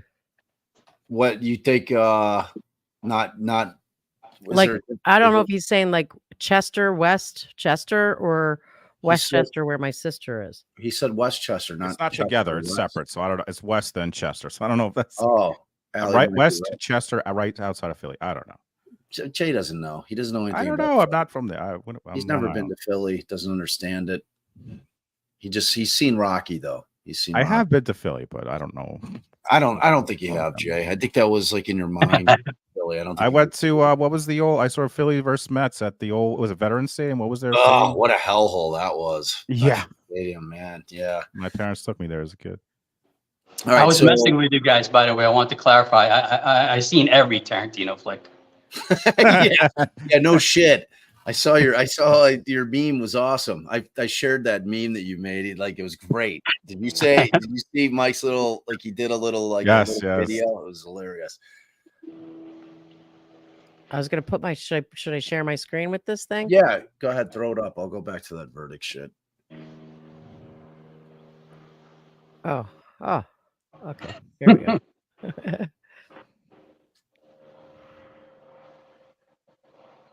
Oh, Joe's here. Joey Giacalone. Mike is playing nice with others, Joe. Yes. All right, here we go. And as we discussed yesterday, the amendments the court indicated it would make them. Oh, no.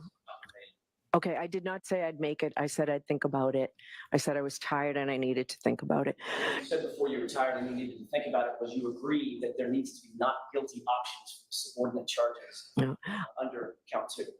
I said that it made sense to me, but no, I did not change it upon looking at it because this verdict slip as submitted to the jury is exactly how it always is. Look at Mike in the heart. I don't really care. There we go. In Massachusetts, I care about whether or not it's appropriate. It's appropriate. It's appropriate. Let me make my argument, if you would mind, Judge, why it's not appropriate. For a superior charge, they have to decide that she is not guilty of the superior charge. And that is the starting point of whether or not she is guilty or not guilty of any subordinate charge, often called a lesser included. So I'm just going to pause it right there because when we look at the original verdict slip, that's not what it says. Is not make a decision on the superior charge and then the lessers. But let's just keep going. How much does Paul O'Keefe want to punch Allan Jackson in the face. Like, all I ever think about is how much does that guy just want to slam his fist through the back of Allan Jackson's skull? Like, None of the people on that side of the bench look happy, for sure. And that is the starting point of whether or not she is guilty or not guilty of any subordinate charge, often called a lesser included. Once they decide that she's not guilty of the superior charge, now there's two additional charges that they've been instructed they must decide whether she's guilty or not guilty of. So those words right there, then there are two additional that, again, and we'll pull it up after we hear the argument, that's not the way it was laid out. How do they decide that she's not guilty of the first subordinate charge, involuntary manslaughter? That's true. Anything else you want to say, Mr. That's Jackson? true. I'd like an answer from the court. How do they decide that she's not guilty of involuntary manslaughter on that verdict? That is That's very their true. decision to make. And how do they make it if they don't have an option to check a box that says not guilty? They don't check the box that says guilty, do they?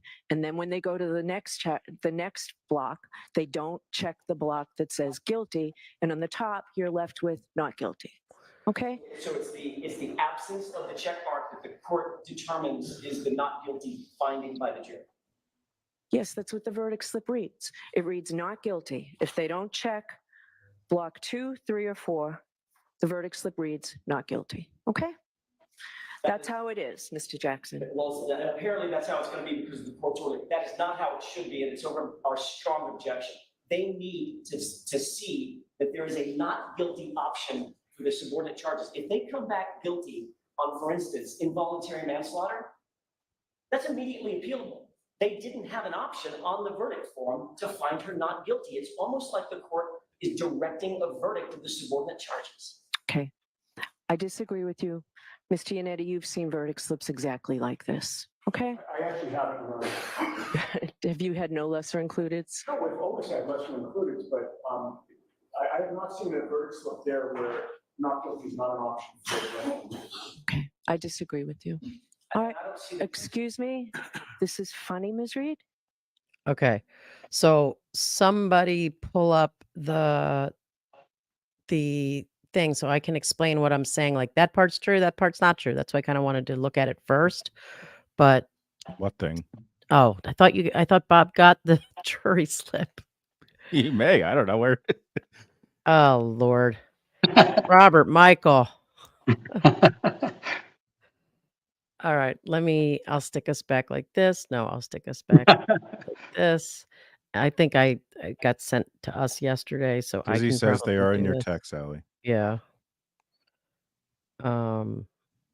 Dizzy's so good. Yeah, Best. for sure. All right, here it is. And I'll text it to myself so it goes to the computer. Sorry guys. That's all right. I'm Mike. What do you think? I think before they come back with a verdict, they got to ask for something else, right? I'm surprised they've asked for one thing so far, which was a cert report, which there was not a cert report, which is why we kind of watched the testimony. But I would think they got to come back with maybe another question or see something else before they come with a verdict, or you think that's all they're going to ask for? What do you think? I mean, it's hard to say. I'm sure they do. They want to ask for something, but they're probably like, she's not going to give it to us. She already told us. Yeah, it is what it is. They're probably Right. intimidated by Bev. So yeah, I don't know. I don't think so. All right, so we're talking about here. So first, the first thing that I paused and was like, that part's not true. So although it lists, and you guys can see when I do this with my mouse, right? No. Oh, Wait. No. Yeah. Now I can. Now I can. okay. So but that's just sort of part of the caption. What it says right here is in the above entitled cause, we, the jury, say the defendant is not guilty. So that would be it. You would stop, not guilty of everything. Then the first box is, all right, they don't say not guilty. Check if you're saying guilty of the offense charged. That's the manslaughter while operating a motor vehicle under the influence. So that's where he was saying that first check mark of not guilty goes to the offense charged. When it doesn't, it goes to all the offenses. So when I say he was correct, and this is what I was saying before when I was saying, all right, now I see what Andrea and Kara Winnicky, Andrea Burkhart and Kara Winnicky were saying yesterday. We were tweeting back and forth about it, and I know that Andrea was talking about it on her channel. And the second part of Jackson's argument is, now let's assume that this one, is what it is. It's everything, which now it says, now it has been amended to state what their standard language was. And we found out what their standard language was before, because I think Dizzy sent that to us, or Sleuthy. Now I don't want to misstate it, but was not guilty of the offense charged and the lesser included offenses. So what he says in the second part is, how do they choose not guilty of manslaughter? And even with the verdict sheet the way it is now, they still have that issue, which is again what Andrea and Kara were getting at, because, and it's what we talked about a moment ago. We were saying, technically, if they're hung, like they're saying, well, we're not going to check box 1, not guilty of the offense charged and all the lessers. When does the judge figure out if they were in agreement of not guilty on the offense charged, but where they were hung was technically one of the lessers? So that second part of his argument, had merit when he came back. So what he was asking for, and what we do in Illinois, they actually have an option much like this one. They call it the one page option. But the only thing I've ever seen used in all my trials are individual pages. So it would say manslaughter, guilty, not guilty. Then the lesser included, like, because you could have it like that: manslaughter, guilty, not guilty. And then the lesser included is just guilty, guilty, guilty. And if they don't check it, it sticks with the not guilty. So I don't know if that's helping anyone to understand what the issues were. But when Jackson came back the second time, I'm going to stop sharing this now. When they came back in the afternoon on this, he didn't ask the same question. He wasn't asking for a separate not guilty box for the the offense charge. He asked for exactly what he got. And when Bev came back, she looked into it and she realized, oh, he gave in. He got coffee. She was just changing the instructions because she realized, which was true, and I don't think we need to go back and watch it, but if I remember correctly, she never explained. She did give the elements of the offense to the jury, but she never explained what you do with the verdict forms. Like, if you decide not guilty on all of this, then you check not guilty, and the lessers, if the lessers are encompassed in the main charge. So she was just going to fix the instruction. And then when Jackson at that point said, okay, I appreciate that, Your Honor, and can I suggest just this one minor change? And that was different than his request that he made just now that we watched. And that one minor change was to add the words, not after not guilty of the offense charged and the lesser included. So in theory, right now, with the sheet the way it stands, if the jury all decide not guilty on the offense charged, but they can't reach a unanimous verdict on the lessers, there is no box for them to check. So I'm assuming they would have to poll the jury. And I'm assuming that if that were to happen, that they came back and they said they were hung, that the defense team is going to ask the judge that she find out from the jury if they had reached a unanimous verdict on any of the charges, meaning of count 2 on the offense charged, or any of the lessers, because in theory they could just be hung on the last option, like what was it, the DUI with motor vehicle homicide. That's the felony OUI. And they still could be in agreement on involuntary manslaughter. And but I don't think that this defense team is going to let that go unclarified if in fact they come back hung. If that description has made any of you have additional questions? See what we got over here. Just shoot them up there. And then I don't know, so that was us answering Nikki Mick 7. Did we do this yet? No, we did not. Anyone want to speak to that? Well, Mike, what do you think? Because in my mind, they're probably not investigating anything about the underlying offense, meaning how John O'Keefe came Oh, yeah. murdered. Yeah. If anything, they're investigating the officers, any kind of corruption happening, and can anything happening in the state police. I think that's what they're brought in to investigate. So they're not going to investigate the homicide. Right. In my I know, opinion. right. Like, I know a lot of people think that they're going to, like, I've seen people tweet like, oh, they're waiting for the, Jen McCabe to leave because they're going to arrest her, or it doesn't seem like, I mean, I guess anything is possible, but it doesn't seem like that's what they're investigating. They're investigating the investigation as opposed to what happened. 100%. Right. Yep. And the answer here, if they don't check box 1, but they check box 2, that does assume guilty on 3 and 4. They could check all 3 boxes. They could. But when it comes to sentencing and for the purpose of the conviction, they do what it's called, they merge together, meaning she's not going to technically be sentenced as though she was guilty of all 3, because the 2 lessers are literally part of the Do you want me to pull it up? We did it. We did it without you. All right.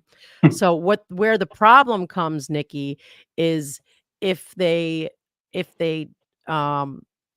can't agree on 3 or 4, like they all decide, even if they all decide not guilty on 2, not guilty on 3, but they're hung on 4, they can't check any box and they're just hung.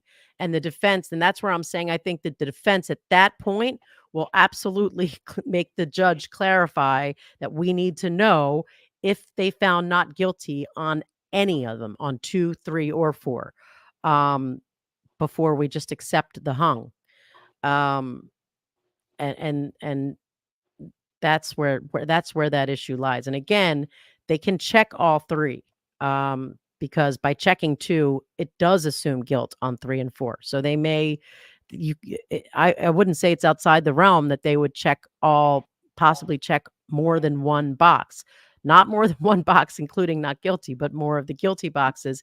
And then for the purposes of sentencing, it's as though the 3 and 4 don't matter if you're guilty on the first, but she can't technically be sentenced and found guilty of, even though they can check them all off, she's not technically guilty of all 3.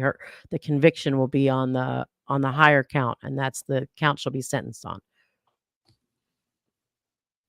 I'm surprised that we heard Jay was reading off about Sue saying that they were taking all the evidence out of her courtroom. I was getting excited that we might have a question coming, but now that so much time has passed without a question, I assume the judge was dotting her I's and crossing her T's and looking at something, and they were just moving it out of there and putting it into a different place. Yeah, I mean, that was, I should have also provided, that was at 9:082, so that might just have been a thing that they do I don't know if that's, like, that was early. It wasn't like when we had talked about it. That was like right early when they just got there. So I don't know if that's a thing that they do. I don't know.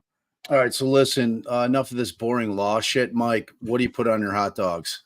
Let's go. Let's get the important stuff. Well, I go to a place called Rutt's Hut in New Jersey, and I'm sure you got New Jersey people. And what part of Jersey is that? North? Oh my goodness, I can't remember right now. But everyone knows New Rutt's York. Hut. Okay. Huh? Closer to New York, the New York side of Jersey. About an hour. Okay. Clinton. I think it's in Clinton. Man, I hope it's in Clinton. But I put mustard and red onions. All right, can't lose with that. As long as there's no ketchup, Mike. That's all I do. If there's not onions, I almost don't even want a hot dog. Like mustard, though, man. Yeah. Mustard is a superior condiment. That's I'm a big mustard guy. So I came upon this mustard about 6 years ago. That's the best shit that I've ever had. I always bring it to the tailgates, the Bears tailgates, and blow people's minds. It's like, dude, where the fuck you get this mustard, man? I'm like, I could tell you, but then I'd have to kill you. So yeah, all right, that's good. That's good to know. That's good to know. I do want to mention real quick before you shift gears. I want to thank everybody because I know when I think it was Mandy when I made the you guys minimize the chat and hit the thumbs up. We had 550 and now we have 822. So thank you everybody. Thanks for hitting the like stream. We play. Yeah, thanks for hitting the like stream. We appreciate that. Oh, the boys love to tease me. Oh, do we? All right. So T, new member, welcome. Family hug. Sober hipster, always giver, gifting out 1 DD podcast membership. We appreciate you always, sober. We got Nicole Evans. Became a YouTube member. Love it. Welcome to the fam. Chris 10, new member. Family hugs. Appreciate this $10 holla from Miss Cat. And we answered that question, but I wanted to give the shout out for the dough. Meg P, $20 holla, always giver, mod, extraordinary human being. Awesome. We appreciate you so much. And of course, Nicky Mickey, Nick Mc7, we went through that. So hopefully that satisfied your questions. Allie and her little brain there with all that information in there, just churning around. It's you can imagine how intimidating it is to live with her and that giant brain that just is always thinking. Now you're just putting on airs. Like I have to constantly be trying to maneuver just so I can maintain some kind of semblance of being This self-denigration thing you're doing is cute, babe. Oh, what? Get out of here. Ginger Snaps, member for 8 months. What do you think the feds think? Did we answer this? We Yes. did. Mike did. Good. Joe Schmo, thank you for that $5 hollow. We of course gave Mike the love already. Donna White, always give her just literally is Jay's benefactor. She's the greatest. Mike, do you know she bought me? I'm starting to think that Donna might actually be your grandmother. She's the best. I was gonna say I'm Shannon. sure What's she's going not on old here? enough to be my Babe. grandmother. But Yeah, whatever. It's like the concept of a grandmother had nothing to do with age. Like my grandma, my dad's mom would send me. She was like my ride or die grandparent. So she for every Valentine's Day, she'd always send a card with $5 in it. She always hit me up. No matter, even if it wasn't considered really a holiday, that was my grandma. So I meant that as a huge compliment, Donna, not as you're an old lady. So, Mike, she got me opening day tickets to the Met game, if you could believe that. Really Wow. good seats with she's Donna's. Oh my God, that's awesome. I'd be her like, standard thing is what's going on when with Jay this hits a milestone, he broke 19K yesterday, she slipped him $190. 190 and 180. so that's why 18. Bob's She's the correlating it nicest. to his Right. grandmother. Yes. Exactly. Very sweet. Jay, when I was an undercover, I used to work the World Series all the time. We would capture ticket scalpers. So I was in every World Series game. Dude, so you were at Yankees, game Mets. 6. You were at game 6? I was in every one of them. I see your scam. Wow, Wow. that's so cool. Now, the real question is, Mike, were you actually working or were you just watching the games, pretending you were working? So we would do. My boss was cool. It wasn't Joe. My boss was cool. We'd get our numbers, meaning we'd get our ticket scalpers, and we'd get not regular people just trying to sell their tickets. We're getting the guys that make the counterfeit ones. We make our collars, and then boom, he goes, "All right, go watch the rest of the game." So it worked for us. That's awesome. Yeah, because scalping was illegal in Chicago too. And obviously, when StubHub became a thing, man, it just kind of blew my mind because it was we had the issue with the scalpers with the counterfeits as well, but we also had just that secondary market where they were just jacking up the prices. You always had the fear that I just buy a counterfeit. And they would do it for everything. It was for concerts, for games. 1 year, my ride or die concert buddy BJ and I were going to Lollapalooza. We had gone to that for years in a row. We had slept on getting our bands, and he bought one on the street. And these counterfeiters, man, were spot on. It was very difficult to tell, if not impossible to tell, whether or not they were bunk. And yeah, I think he paid $190 for the bracelet and got beat on it. So I mean, that shit happens. But it's like, I don't understand how StubHub can exist. Like, what if like it's a racket? It's like it is no different than the dude standing on the corner saying, "I got two." They're the attorney general. They're suing for a monopoly. They've got things going against them. I mean, I liked it initially because it gave me the comfort of knowing that the ticket was legitimate. But like anything, they got greedy. They started throwing fees on there. If I buy for every ticket, for every ticket, if I buy 2 tickets for Allie and I to go see a show with the fees and shit, it's like I bought a 3rd ticket. It's crazy. It's ridiculous. It's like, so babe, I'm gonna pull up the amended form because we actually never did pull that up, and I know you were asking about. I was asking. That's right, other language. Yeah. So go ahead. You look this over. Well, let me pull it up so I can blow it up. I can blow it up. Hold on. I could never read that in a million years. Where am I? I'd like I'd need like 50 times size or power bifocals to read that shit. Wait, I can make this bigger. Wait, this isn't. Oh my god. What's happening? Nothing. I just got fucking Jesse. Oh, no one heard it? Excellent. I'm glad no one heard it. Never mind. He almost got Jesse'd. All right, you read it because I can't see it on my screen. It's too small. All right. Okay. So this is the language that they added. So we find the defendant not guilty of the offense charged or any lesser included offense.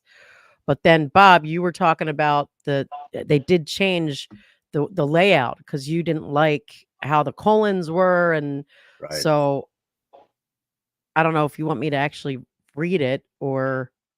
Yeah, I think it's helpful. I mean, jury, because that was my thing. My overarching theme yesterday is like the easier you can make it for lay people, jurors, to understand what they're reading, the better it is. You know what I'm saying? It's like it's a super this simple. Can't be the right one. It still says tailored to complaint. Right, because that's why I was asking, and you were yelling at me. It's the right one. It's the right. And I'm asking. This is their standard form. Exactly. Sorry. So that's okay. See right there. As you were yelling at me, I was looking at sample jury. That's the words right. I was looking at when you were yelling at me. Right. About so like this is what we were saying yesterday was that this is their sample jury verdict form. And this language that's highlighted is the language in the second time that Jackson asked for something. That's what he asked for. Do we actually have the amended form? The real amended form? I don't know. Like like that'll have to probably come from boots on the ground in the courtroom. Okay. Because yesterday when Falls River posted it, I copied the photo and I posted it, and then like people were throwing up, I think sample forms, and they're like, no, this is it. And I'm like, I don't know. So I asked, I tweeted at Fall River. I'm like, is this from the courtroom? And it turned out that Fall River's form was the correct one. So I took that as all right. That's somebody that I can use. Was the layout more like that, or did it still have the separate lines to check off? It was not like that. It was filled out. Well, I know, I figured that much. But no, I mean, but it like that was clearly a sample form. Like right, no, but I mean, when you looked at the original one, it wasn't sentence form. It was like, remember, you were like the colon and then yes. Right.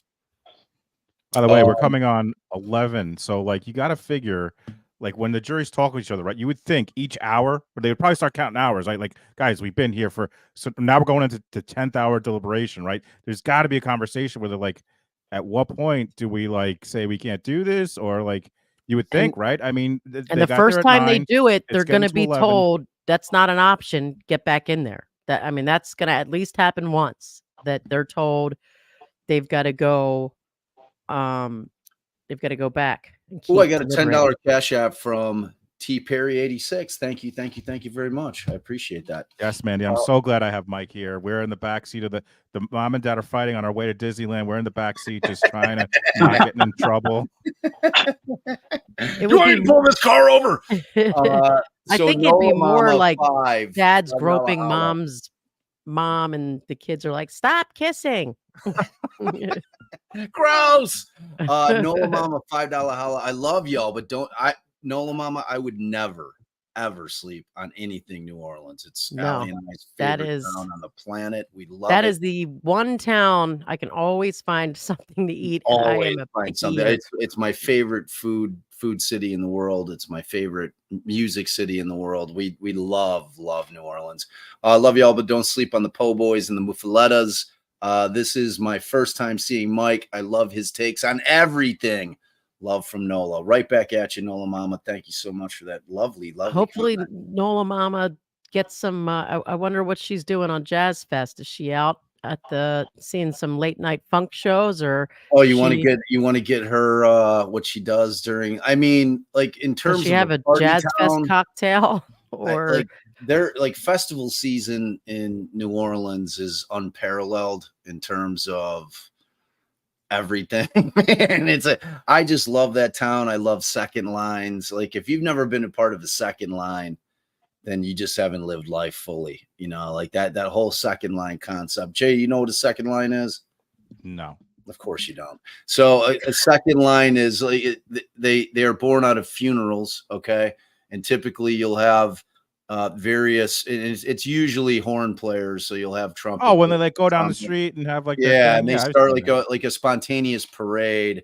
I just love it. It's such a celebration of life. I love the vibe of New Orleans more than anything. we actually went to a wedding in New Orleans. Our friend killed weddings in New Orleans. No one can ever have a wedding in New Orleans His shit again. was next. He had not only a second line, but after he got married proper by, I'm assuming, somebody associated with the church, as they're turning around and go back down the aisle, there are Indian chiefs there, New full Orleans garb, Indians, man. and they get married in a ceremony with an Indian chief.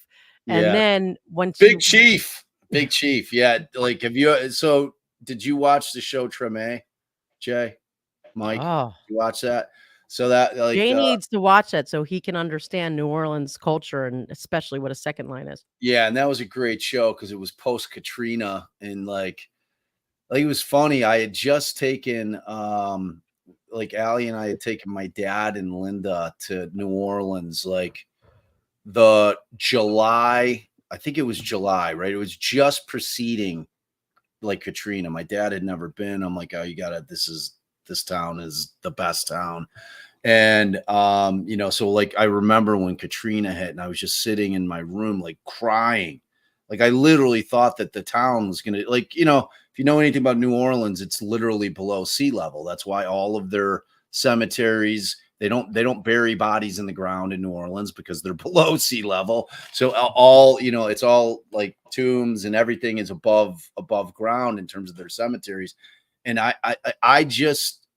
was terrified that town was literally going to sink into the ocean, or the Gulf actually. But I was like, man, and like just the impact it had. Like if you talk to New Orleans folks, it's still a bitter pill for them to swallow. Like it's a tough thing for them to deal with. I in terms of 9/11 for New Yorkers, it's a parallel in terms of, it still really hurts. It still really stings. And, the thing about Katrina is like they lost so much of the culture because so many people were displaced. And, and of course it was the lower income folks. The Ninth Ward just got destroyed, because that was the thing. Like the French Quarter was fine during Katrina. The money, the cash cow in that town was fine, but everywhere else, the lower income areas just got hammered. And that's when all the investors came in, started buying up all the properties. And just like I think it's back. It took years. It really took years for me to have that feeling that I had like the first few times we went back after Katrina. But like now I feel like it's back. full. Like, what do you think, Bay? Like, I love that town. Yeah, I So- mean, they're obviously still struggling to get all their houses back, but because they get hit by other weather too. So Yeah, well, I mean, the hurricanes are a constant threat down there. And like the thing about Katrina is it didn't hit full. It was the fact that the levees didn't hold. I mean, it was like the Army Corps of Engineers was taking all kinds of shit because those things are so critical to that area. And those when a few of those failed, that's what caused the flooding. It wasn't the hurricane proper.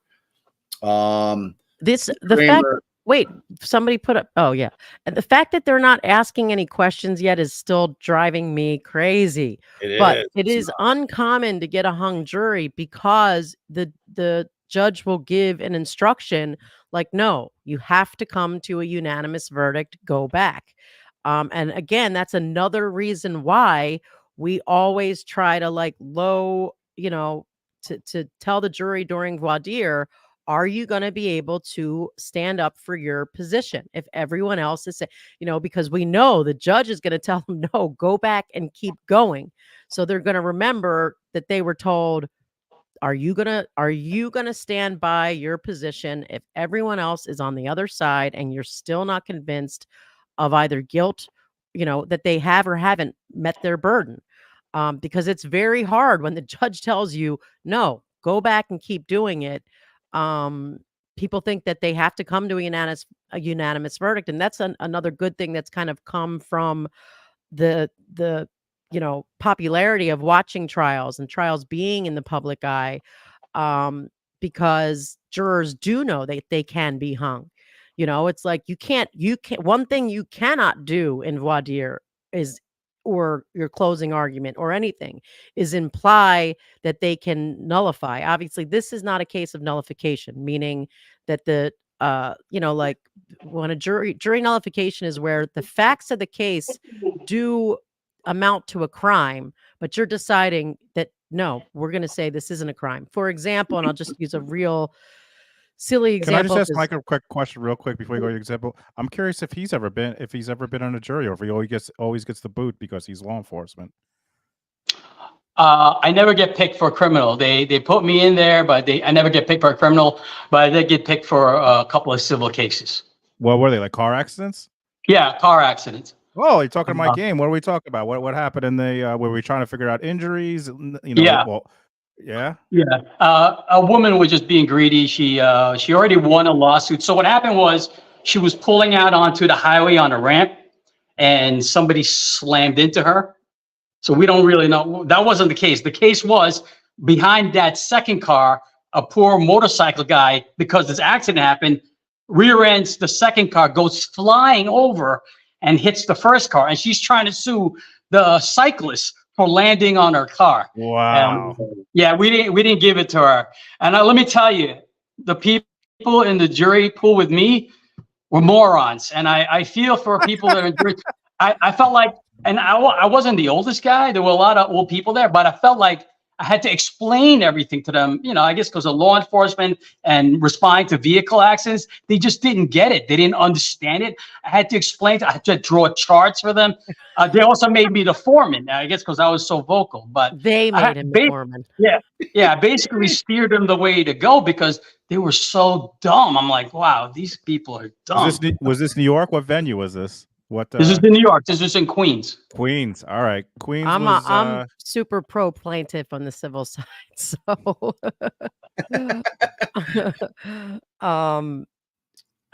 Queens is pretty liberal for New York. Bronx is very liberal. Brooklyn less so. Conservative. When I say liberal, as far as giving money, generally from my experience, whereas like Suffolk County and Nassau County was a little more conservative. Like if we had a case, we would more likely go civilly to try a case in Suffolk County and Nassau County, which is on the island, than in the Bronx, where Mike, I got hit on a case. I mean, I don't know how familiar you are with injury cases, but it was like a shoulder surgery, which typically would go, actually, it might have been Brooklyn, typically would go for like $60,000, $70,000, and they came back at 1.2 million. So like, all right, wait, before we hit this Julie Riley thing, I just want to finish that that because I'll forget. So my right. example for the difference between jury nullification and a hung jury are totally different things.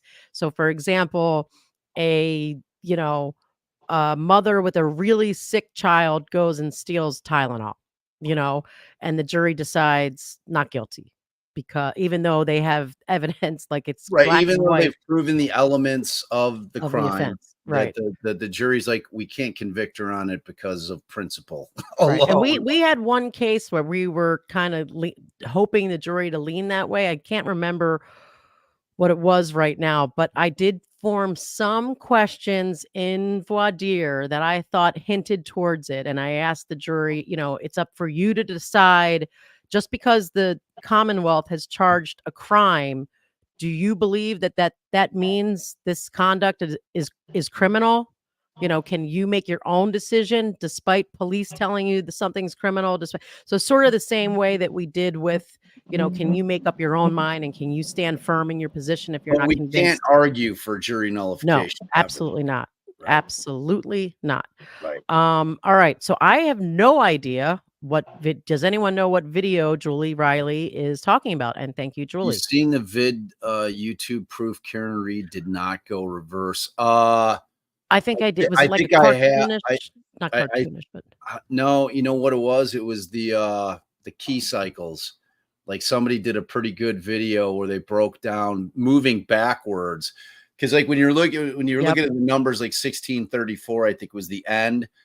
Yep. She went backwards, starting at 1634 at all the times that we know that the key had to have been turned because the engine was used in order to move the vehicle itself. So all of that talk about like, oh well, like let's delineate between a key cycle where you turn it on and just the lights come on as opposed to the engine turning over and you're driving the car. All of these circumstances were when the car was driven, and the one in question, the one where they claim that she went backwards 24, in reverse 24 miles an hour, Was I in think police was custody. 1632. She's like, it wasn't that. Like I just showed you. It's like I went backwards. It's pretty definitive. And I wanted to do that. Somebody should pull that up. We We can share it because we had talked about that. I wanted to do that. I was like, I got to dive into this. I actually forgot because things happen so quickly and so much. And now that you mention that, I am shocked. I don't recall this being that he circled back to the key cycles in closing. But again, I had to hop on Julie, if you can Zoom. find, like, I saw that on Twitter, and I think it was a link to the YouTube. If you can find me the link, we'll pull it up because it was very clear cut. It was hard to. Who threw that back up there? I didn't know we did that. All right. Yeah, West Virginia chili dogs all day. Tell me about those, Jinxie. I don't know. $5 holla. I've never heard of it, but I love a chili dog. I'll tell you that right now. All right, so GG with $5. In my opinion, since there was so much emphasis on the lack of investigation, the jury is going through all evidence. Bob, please do a lolly objection. What? No way. Never. I mean, you guys He hates to act on demand. listen.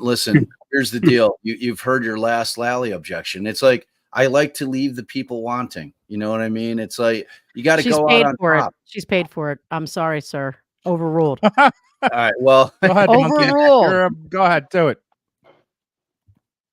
Objection. I'm done objecting forever. The rest of my career. Objection. All right, Deja gifted 1 DD podcast membership. Always give her mod all the good things. We love you, Deja. Thank you so much.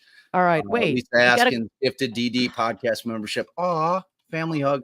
Allison hates when I give family hugs, y'all. I do hate that. I don't know why. I do hate that. People love it. You know how many people came up to me at Crime Con and they wanted a family hug. Literally said the words, "Aw, family hug."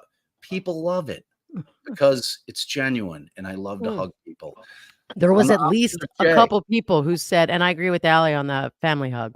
Oh, bullshit. I swear. I can't remember who it was. I'm doing a family hug. I'm doing the poll. Oh, and Lord. I don't spare my feelings, y'all. You guys just give it to me. Give it to me. I can take it. In my opinion, Jesse Charles was the DUI proven. In my opinion, no. That's my opinion. given how the range and how far it was, that it relied on complete, like not even her own, as far as I know, I don't believe it was her statement that as to when her last drink was. The range was so wide and it dependent, and so much time had passed. So to me, they didn't even prove the DUI. But I know that's, not probably the majority opinion. Let's see. Okay, I'm throwing it up there. I'm creating the poll. What Gary is to Shannon? What's the Gary? Is that like a Uh, SpongeBob thing? Or? Yeah, it is. used to- Jay. Oh. Jay would always use, his snail cat thing. Like Jay would always have little Gary up there. Jay has an affinity for that adorable little snail that mews like a cat. So let's all right. So Carrie Ann, family hug, new member.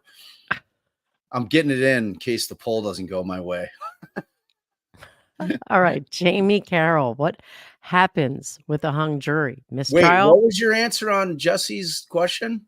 I said I don't think the DUI was proven. Well, number one, they didn't charge a straight Well, no, that's true. OUI. There is Yep. no straight OUI charge. I had this debate with somebody on the Twitter machine. There's no debate about it. There is no standalone, just DUI. The OUI. only time her alcohol intoxication comes into play is when you decide whether the vehicle she was driving collided with Officer O'Keefe. All right. Did you get to Mel's question? Has Mike talked about his experience with the high-profile case before? Would love to hear insight. What do you got, Mikey? I told this story before. It's not really high profile. It was high profile for me because it was my first homicide. I told this on the True Crime with Sarge story, but I'm a rookie. You guys ready? Yep. I'm just a dumb rookie working with this old timer. By old timer, this guy had like 13 more years than me, but I'm like a minute on the job. And we get a call for like a transit robbery. So we're driving down Wyckoff Avenue in the 8-3 precinct in Bushwick. And we're responding to this job for a robbery. As we're driving, I see two males running. And I'm young. I could see everything. It was a 4 to 12. But I see one running and I see like a knife in his hand, like a big steak knife. So I tell my partner, I go, dude, those guys might be the guys from our robbery. And he just dismisses me because I'm brand new. He goes, no, our job is 2 blocks away at the subway. But I was driving, so I pulled over. I grabbed these guys, and as to get closer, I see the guy sticking the knife up his sleeve. They're wearing like these disco shirts. This was the early 90s, right? And as I walk up closer, I see blood on his hand. And then I told him to drop the knife. He drops the knife. I see blood on the knife, right? So he just stabbed somebody. That's what I'm thinking.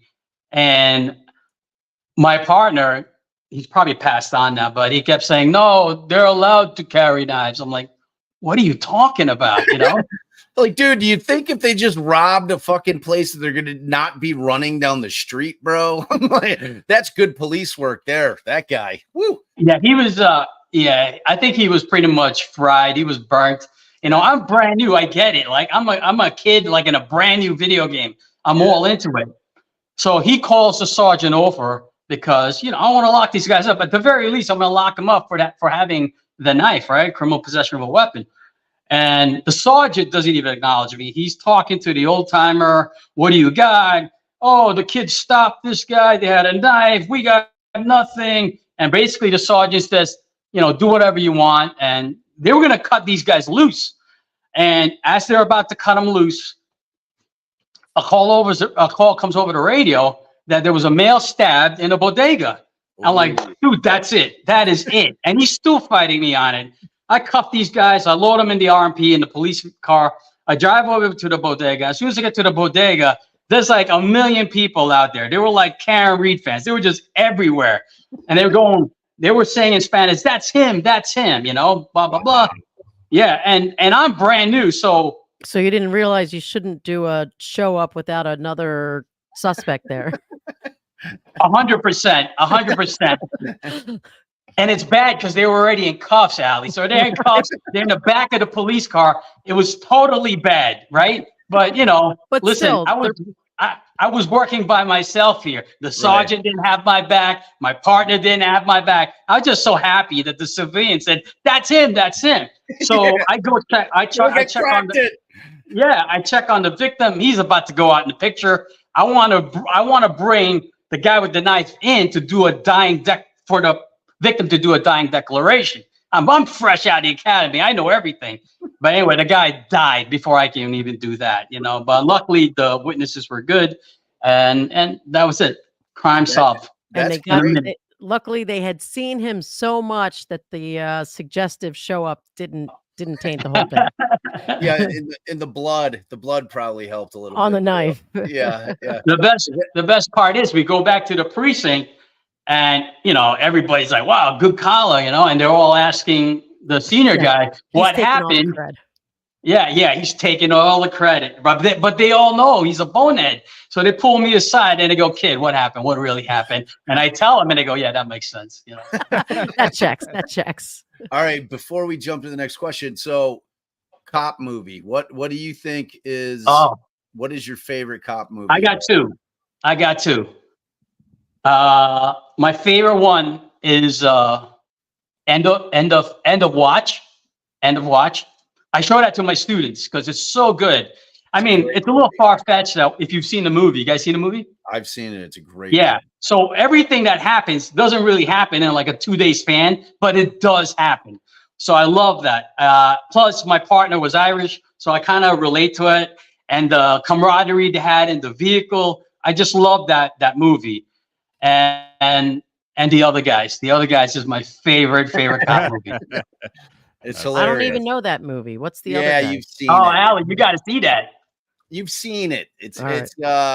it's with Will your Ferrell. boy. Marky Mark. It's with your Oh, boy. Will Marky Ferrell. Mark was in it. Then anything with Mark Wahlberg, I'm all in. I know. She's always like, that's probably her hall pass. Either that or Sandler, which is so weird to me. I could see Marky Mark, Adam Sandler. You know what? So we've got this little painting of Eddie Vedder on our wall. It's like a small painting. And yesterday Bob's dad was like, "Is that Bob? Is that Bob? That looks like Bob." And I was like, "You know what? It does look like Bob." I've never had long hair like that, though. I've never done the long hair thing. All right. So Jamie Carroll asks, what happens with the hung jury? A mistrial. Yeah, that's exactly what happened. So, And I was trying to pull up, Babe, whether or not they use Allen charges in Massachusetts. I'll look. I pulled up an article from the Catholic lawyer. Allen charges in absence of deadlock jury. Wow, you just don't do any legal research anymore, huh? No, I mean, this is an actual case. Like, I have a question for the panel, if I could. Yeah, of course. Do you guys think by this point Karen Reed herself thought she'd have a not guilty? Do you think she, by this point, or is she like? Yeah. I kind of think that she thought for I think sure. I think She's sweating absolutely her shitting ass her off right pants now. She is whoa. Like everybody, like with her, cocky sneer. I'm like, she is absolutely shitting her pants. Like they're like, I tell you that definitively. I don't know her from a hole in the ground, but I know defendants, and I know what it feels like when you are waiting. Like, because frankly, from our side of it, from the lawyer side of it, I can't say we're as anxious, but we're exceptionally anxious because, this person's liberty or freedom rests completely on our shoulders, so we feel a huge amount of responsibility for it. So it's like everybody's like at that defense table is very, very nervous. The longer this goes on, and Allie, I'll ask you the question, there's always the debate. Does a longer, which will lead us into Jay pulling up that tweet with the verdict times, because it's interesting. Does a quick oh, the guy. Hi, Nook. The guy.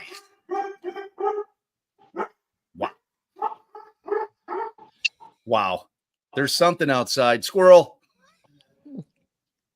Oh, let me put this. This should fix it. There we go. There's the times. So yeah, but so that's exactly what happens, and Allie's going to look up whether or not the They Allen do. charge They is give a charge. I was just double checking to see if they do it under Allen or something else. So I'm looking at a 2017 case, and it says the synopsis is following denial. Oh no, sorry, that part doesn't matter. The trial court's determination that the jury had not engaged in due and thorough deliberations before reporting that they were hung was not an abuse of discretion. Instruction to the jury upon the trial court's receipt of a second report of jury deadlock to continue deliberating in an attempt to reach was not impermissibly coercive.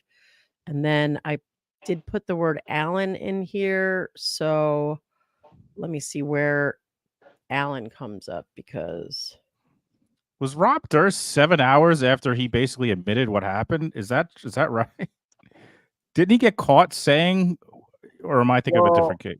that could, like, he had the case down in Texas where he was, but he was acquitted on that one. Well, he was found guilty of I think mutilating a corpse, but that was the one where he was found guilty or not guilty on the murder charge. So I don't know. Like I think, didn't he die like before that trial ended? Like I started watching the Jinx Part 2, but I fell off. I forgot that it was. I thought he was like in his wheel. He was like he looked really bad, but I don't know what trial that was. I don't. Well, that was the most recent one because that was the one for him killing what used to be his best friend. all right, tell me when you're ready. We're ready. All right. So after the jury reports deadlocked on murder, well, this is on murder in the first degree, so I think it's probably the same. Let me just double check. Well, this is their. Sorry, this is their ruling on. I'm on Massachusetts site, but and I'll double check if it's different. Okay, so this is. So they don't seem to follow Allen specifically. At least I didn't see it in the case that I was just reading, but I can look a little more. And this is what the jury instruction should be given when the jury explicitly reports they are deadlocked on murder in the first degree, and not, for instance, when they simply state that they are deadlocked. Your present inability to reach an agreement as to murder in the first degree does not mean that you are a hung jury. If, after all reasonable efforts, you are unable to reach an agreement as to murder in the first degree, or you reach agreement that the defendant is not guilty, you should move on to consider murder in the second. So now let me find what they do when in other situations. Well, you do. I don't know if Mike, did you think that, did you answer that? I'm sorry. Do you think she thought she would be not guilty by now? Yeah, I thought she was pretty comfortable. Yeah.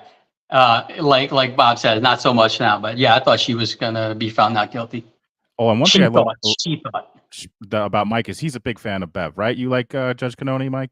I love Bev. I do. I do too. I think she was great. Like I love her. I love her fire. I love how she doesn't let anyone bully her. So yeah, I mean she runs her shit and she knows the law. Yeah. I mean, like my response is always with respect to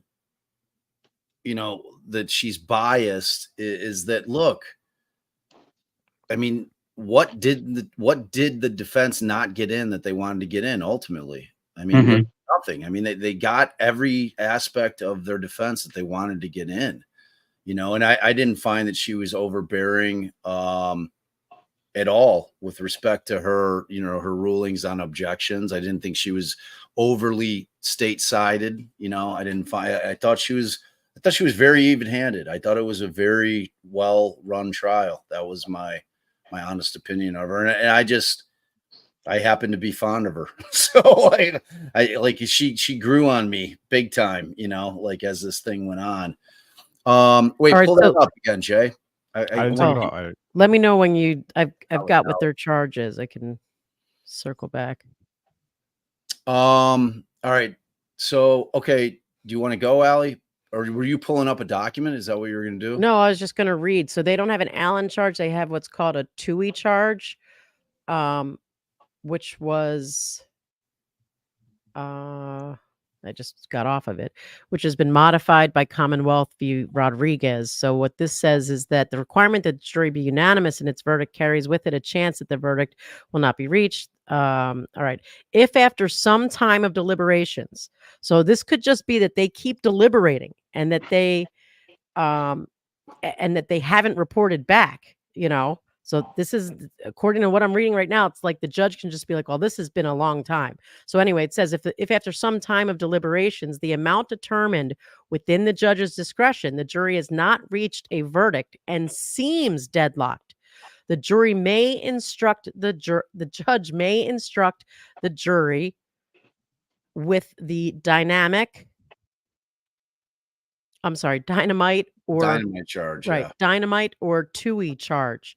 Under the original TUI charge, the jury was instructed in substance that the case should be decided and can be as well by them as by another jury, and that the minority should reconsider their position in light of the positions of the majority. That charge was modified by Commonwealth v. Rodriguez. The primary change in the instruction is a form of the statement that the minority jurors should re-examine their positions to a statement that the jurors, respectively, for acquittal or for conviction, should re-examine their positions in light of the positions of those with opposite positions. The charge was also purged of an assertion that the case must be decided at some time. Notwithstanding the modification, the court noted that it's still the charge has a sting, and our approval of it is not taken as an indication that it may be used prematurely or without evident cause.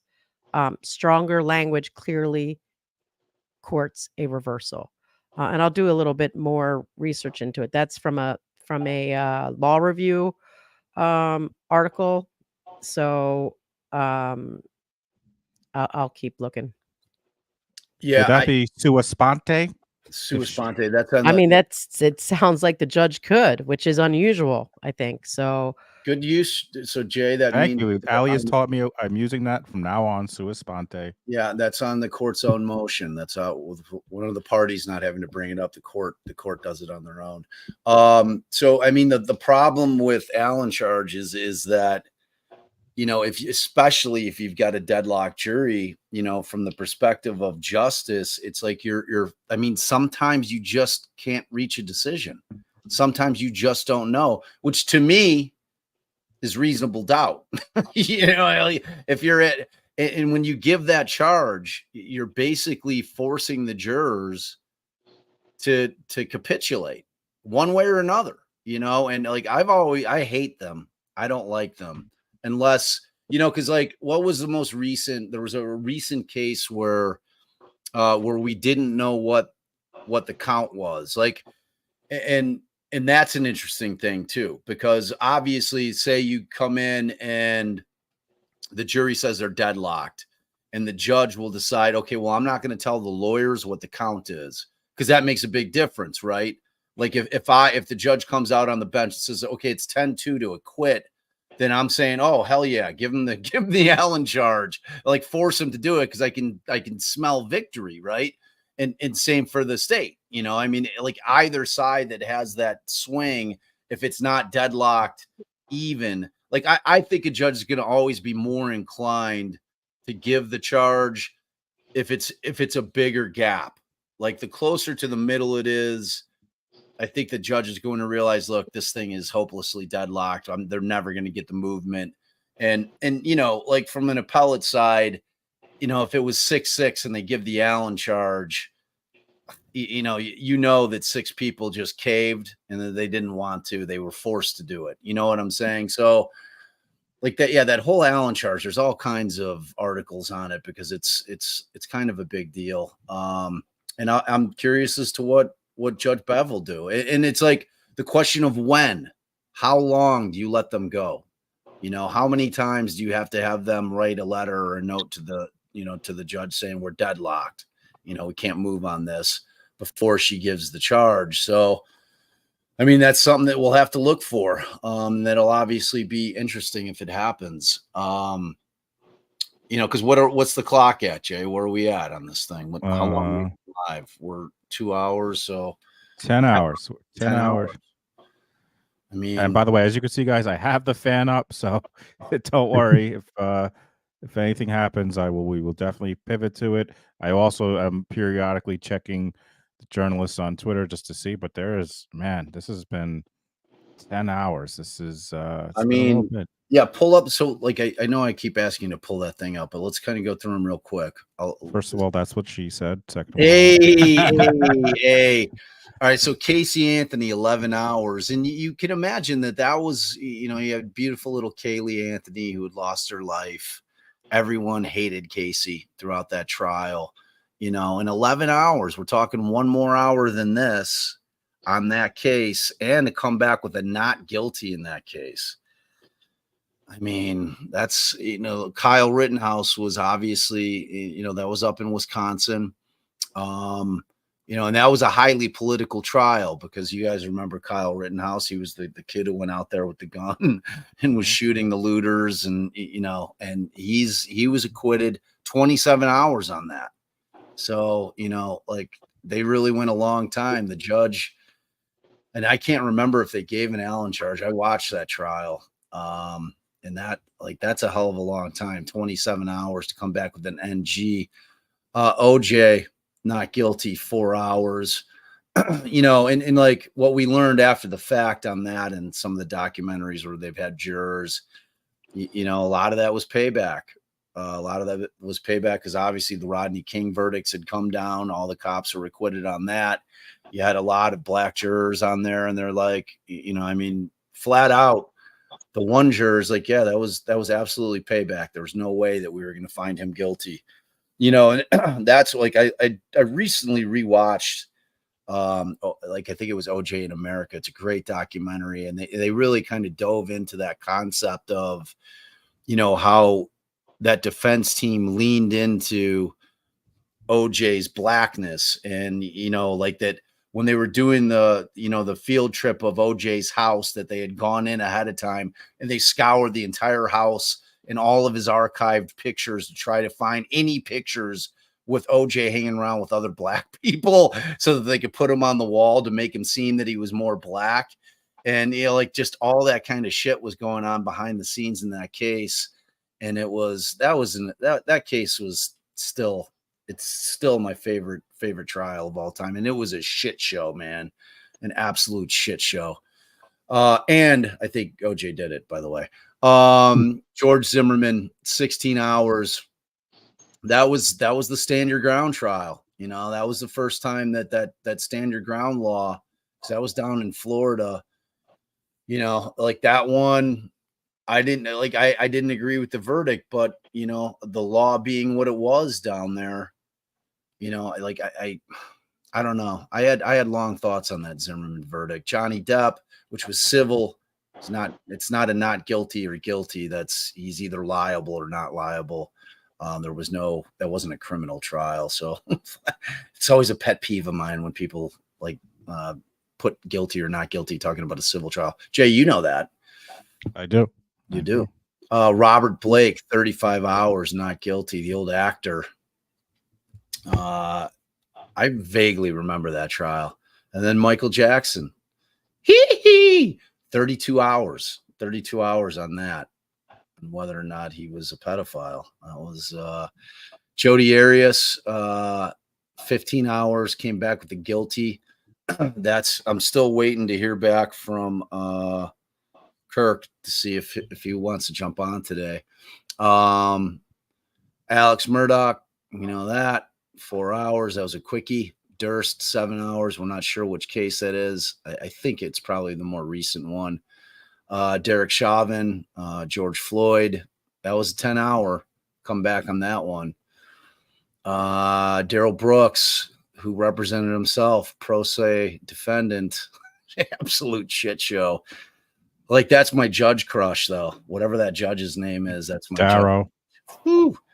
I was like, man, I told Allie, I'm like, dang, I'm like, that judge. I'm like, if you get on the bench, girl, like that's like you're like the two hottest judges in the world right there. Brendan Dassey, 4 hours guilty. He's obviously the kid who was accused and ultimately convicted with Steve Avery. 4 hours on him, short. That was short. And then serial Adnan Syed, 4 hours, came back guilty on that. And we all know maybe we all don't know. Syed, that case, you familiar with Syed, Mike? That Adnan Syed case. So like Adnan Syed was that case which kind of brought, I shouldn't even say kind of, which absolutely brought podcasting kind of to the forefront. It was that first podcast I ever listened to. And it was this case out of Baltimore with this kid who was accused. He was a high school kid at the time. He was accused of killing his girlfriend. And he ends up getting convicted. As you see, it only took him 4 hours. The state's case, the main witness was this buddy of his who had claimed that Syed had met him at a Best Buy, that he opened the trunk of the car. He showed Heyman Lee was the victim in that case, opens the trunk, says, I killed her. And then Wilds had allegedly had helped him bury the body in this Leakin Park, which is an area where they're always finding bodies in Baltimore. And so 20 plus years goes by. He obviously is appealing. He's always maintained his innocence. And I think it was at this point 2 years ago, the then state's attorney and had filed a motion to vacate the conviction. So it was the state doing it. And like in Illinois, I think they may have just passed an actual law because there existed no vehicle for a state's attorney previously in Maryland to say, you know what, we think we screwed up on this case and we want to vacate the conviction. Because he had run the gamut. Like he had run through his appeals. He was done. He had done his post-conviction Relief Act petition stuff. He was done for all, he had lost all hope at that point when she decided to do this. They had gone and done their own year-long investigation. And as that thing was proceeding, they didn't give the victim's family proper notice. Like they didn't, like the state wasn't calling like, hey, I know it's been 20 plus years and we told you we got the right guy. And, I know it's going to be devastating to you, but, we're going to vacate the conviction and we're going to set him free, which is a full exoneration, really, So, I mean, we could have the argument whether or not it is a full exoneration, but I mean, in terms of the eyes of the law, it is. But so the judge in that case, and Heyman, her brother was the representative of the family. He's like, I live in California. I want to be there for this hearing, even though he wasn't going to be able to put any substantive evidence on during the hearing to vacate. And, and I'm like sitting there, I'm like, my God, man. I'm like, if I'm Syed, I'm telling my lawyers, like, dude, who gives a shit? I'll wait another week. Let this guy come, and he ends up showing up on Zoom, but then he files an appeal. So they end up taking everything back. So that case right now is like still kind of in the ether. It's up in front of the Supreme Court of Maryland to figure out what they're going to do with this. And it sounds like, and the interesting thing about it is that statute that didn't exist, which basically tells you that prosecutors had no way to say, hey, it's a mea culpa here, like we screwed up on this one, until the gun trace task force case out of Baltimore as a cop. I don't know if you ever heard about that rogue band of cops in Baltimore that were, just going and robbing all the drug dealers, like killing people. It was insane. It was so bad in Baltimore that all the cops they were untouchable. They couldn't put them on the stand. Nobody was believing the cops. They had sullied the reputation of every cop just by guilt by association type shit.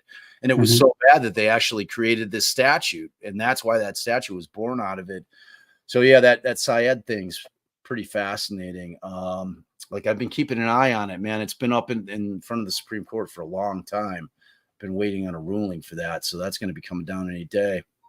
You see this question for us? Good question for Sonia from Mike. Mike, do you think the cop on the jury will be outraged at the investigation and lean not guilty or be on the side of police? That is a great question, Sonia. There's a cop on the jury. I didn't know that. I didn't know that. Is that true?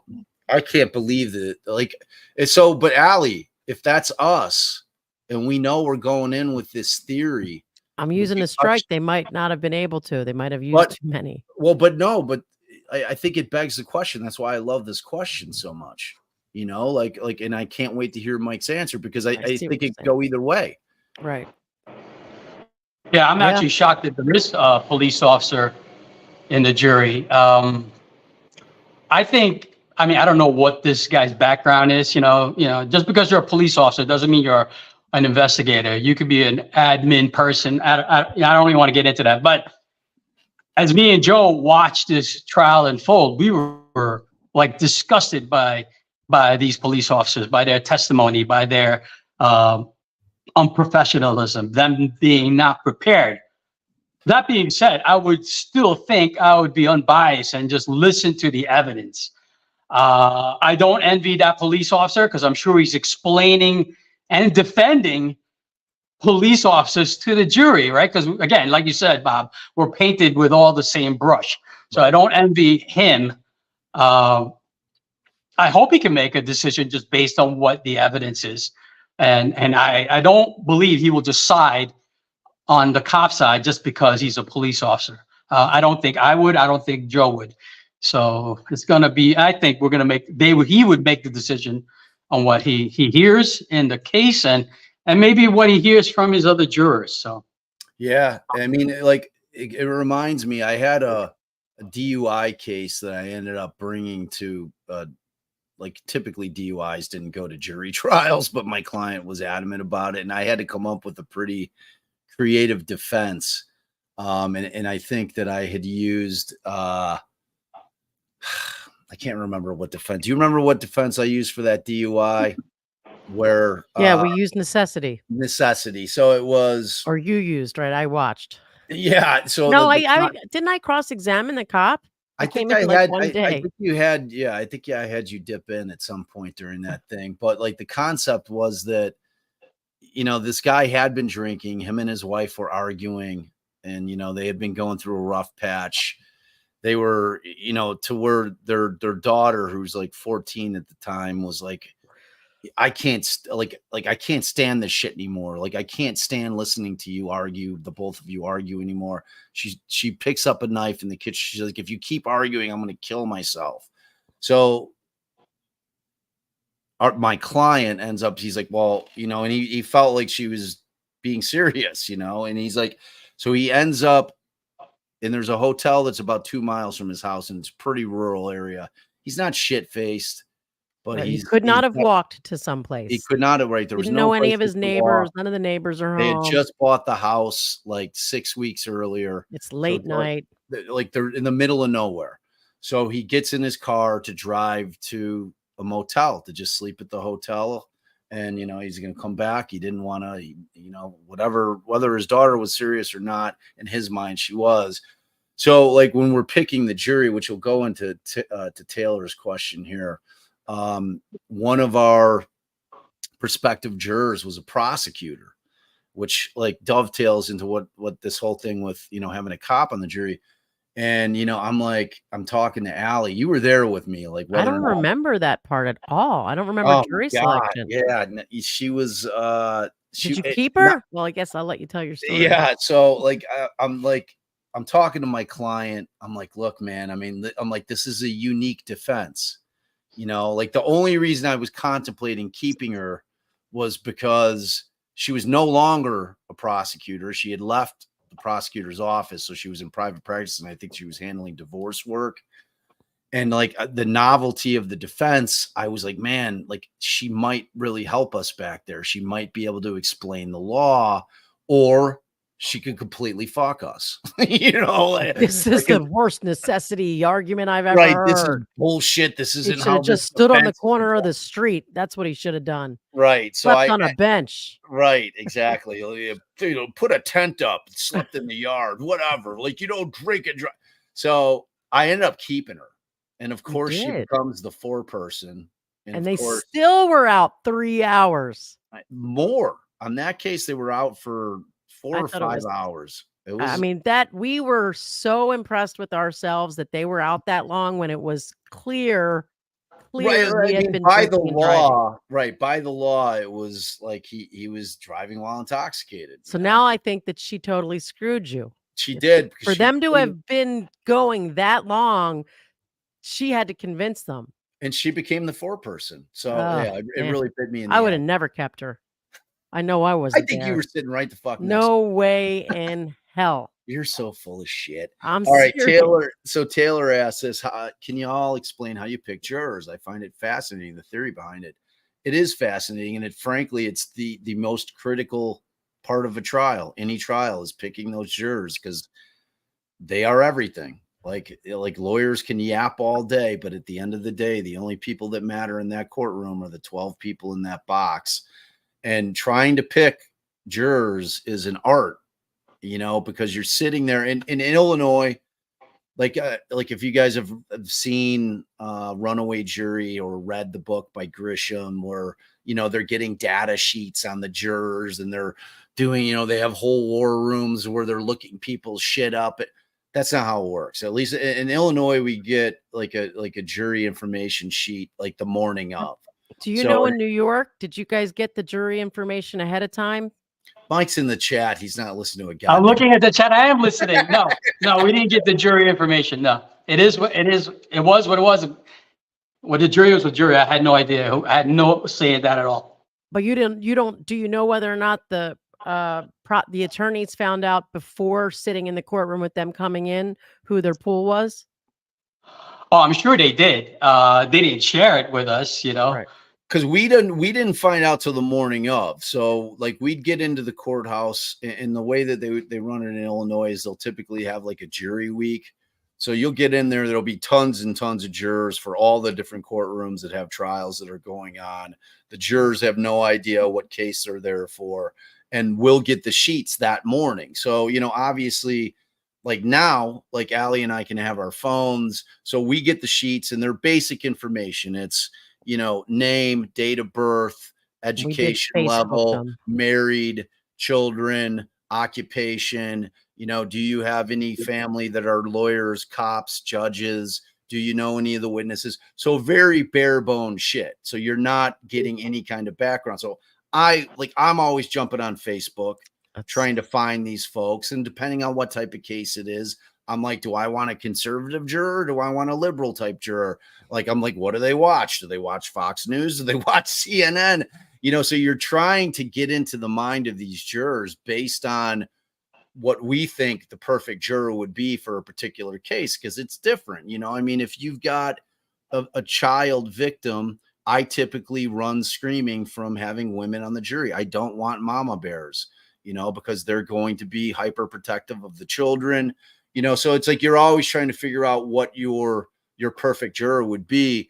And so like, and Allie will always ask, she has her standard questions. And like, if you've listened to our live, she tosses them out there all the time, and like, what are your go-tos, Bay? I don't know. You're putting me on the Have spot. you guys have you ever picked a cop for the jury?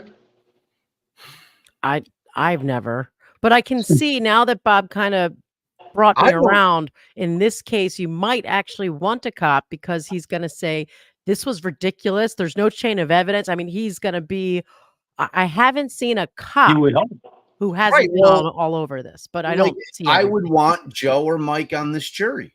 Like you like I think it's probably safe to say that good cops probably abhor bad cops more than anybody on the planet. Like I'd be making eyes at Bev all day though. Right. They know that the possibility for corruption exists more than anyone else on that jury. Well, but beyond that, they also realize that shitty cops cast shade on everybody. Good cops. And what you would do in that situation, a question we'd ask in that situation is sort of like I'm saying, the way we really hammer home to the jurors, like, you're going to stand on your own no matter how many people are against you. You're not going to want to go home for a weekend. We would ask, as a police officer, if you see something wrong, will you call it out? you know, and we'd ask a lot of questions like that to really put the onus and in his mind, like they're holding me to a higher level because I am a cop, to not side with the cops, even in the face of clear cut evidence that they may have done something wrong.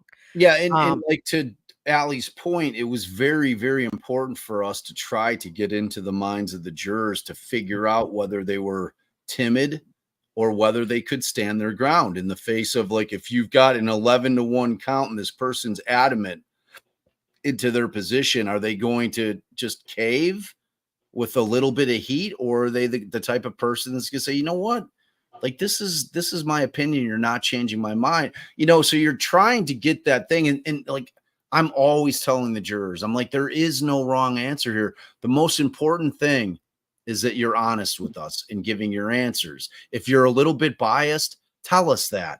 Like, if you've come into this, it's more important for us to know that, because everybody in that room really wants a fair trial. Like, no one, the prosecution doesn't want to retry the case. We don't want a slanted jury on there from the defendant. We don't want them having knowledge about the case. That's why, like, in these high profile cases, picking a jury takes so long, because you're really trying to vet these people and trying to get into their minds as much as possible. And Allie would always ask, you know, look, you're going to hear officers testifying, and I have to ask you, just by the mere fact that that person's a police officer and they have a badge and a gun, are you more inclined to believe that they're truthful on the stand, that what they're saying is the truth? And if people are being honest, a vast majority of them would say, yeah. You know, like, we often got that answer. Yeah, you know, I do. I tend to believe police officers are telling the truth when they're on the stand, you know? And it's like, and especially if we had a case where we knew there was some shitty police work that was going on. I mean, like, that's a juror we don't want. You know what I mean? And in along that same vein, one of the questions I always asked, I always started with, I'm a criminal defense attorney, and it's my job to uphold and protect the Constitution. And do you have any issues with criminal defense attorneys in general? And do you equally believe and trust the word of a criminal defense attorney as to the prosecutor? Are you going to think just because the prosecutor says something that it's more true than if the defense attorney says something? So that's I always start right there, and then, you know, as a new lawyer, my number one mistake at my first trial is the judge asks, "Do you want me to instruct the jury on the four majors?" I had no clue what the hell he's talking about. I'm like, yes, Your Honor, sure. You know, so that was understanding that the defendant doesn't have to testify, that the burden stays on the state, you know, things like that. So then I was unable to ask those kind of questions because I let the judge do it already. And I was like, oh, what? So always asking and probing and multiple questions about, hey, even though the judge tells you that the defendant does not have has the right to not testify and does not need to testify, and that you can't hold them against it, in your heart of hearts, are you going to think, I really think if they didn't do it, they should have said so? Are you really going to think, you know what? I don't believe, you know, I really wanted to hear from them. And a lot of times people will give into that, where when the judge asks it, forget about it. The judge is saying, the law is this. Can you follow it? Yes, Your Honor. The law is that the defendant does not need to testify. Do you understand that? Yes. Do you agree with that? Yes. They're never saying no. You've got to probe and ask those, you know, follow up as far as the judge will let you go. And you on want that. to try to ask questions that the answer is giving us insight that's not evident in the question that was asked, that we're trying to get that insight into their mind, because you're trying, like what Allie's saying, they're never going to admit, even though I'm always begging them, just be truthful. Just be like, the only thing that matters to us is that you're truthful when you're answering these questions. It's like, there's no slight being like kicked off this jury. We're not casting shade. We just need people that are going to be willing to listen to the facts and the evidence and follow the law. That's all that we care about here. And, you know, but like, and you're picking them, and Allie and I always asked our defendant, you know, like, what do you think of this juror? You know, because it's like, when you start getting like You're down gonna to the buy it. nitty gritty, you know, and you've run through your like almost all of your challenges, and you're down to like one or two, and you're like, holy shit, you're looking like who's left. And you know, like What if we okay, get there's this like 8 person? people We've left, gotta and hold we've out. got like 2 like cantankerous looking old like white dudes, and I've got a Hispanic client. I'm like, I don't want those guys on the jury ever, you know. Right. I'm Or like, if we "You guys see a are person of any shade, we're trying to strike people so that we get the chance to keep a person of color because we want a diverse jury. We want people always of all, of all all races, races. ages, yeah." Except that one time Bob made me take that one case, but we're not going to talk about it. We took Have a you guys case. ever been picked for a jury? I No. only showed up once to jury duty. Like I like ignored it because I was like, there's no way I'm becoming a juror. And then I was like, I guess I better eventually respond. I would you know? love to sit on a jury. I would So I showed up love for a civil case, but love it. Love it. I was not even they had a jury pick before they even got to me to ask me, so I wasn't I didn't even make it into the box for questioning. But as far as one more thing I'm going to say, as far as questions that are unusual that we would ask, like things that, people might think that's different. I always ask what kind of music they listen to, what they did for fun on their free time, because you can tell a lot by a person, like if they're like, I listen to funk music and I go to music festivals, I'd be like, okay, you're on, Who would you boot? You're What would my be the what would be the country answer? music and fishing. I would never cast shade on people that like fish. I love fishing. Fishing. I know. I'm just yeah, joking. I'm just joking. But if the She's kidding, guys. She's kidding. It was not a joke. definitely, Everyone there's relax. plenty of country music listeners and fishermen or people who like to fish Fisher that people. that are also open-minded, free-spirited, fun, fun people. But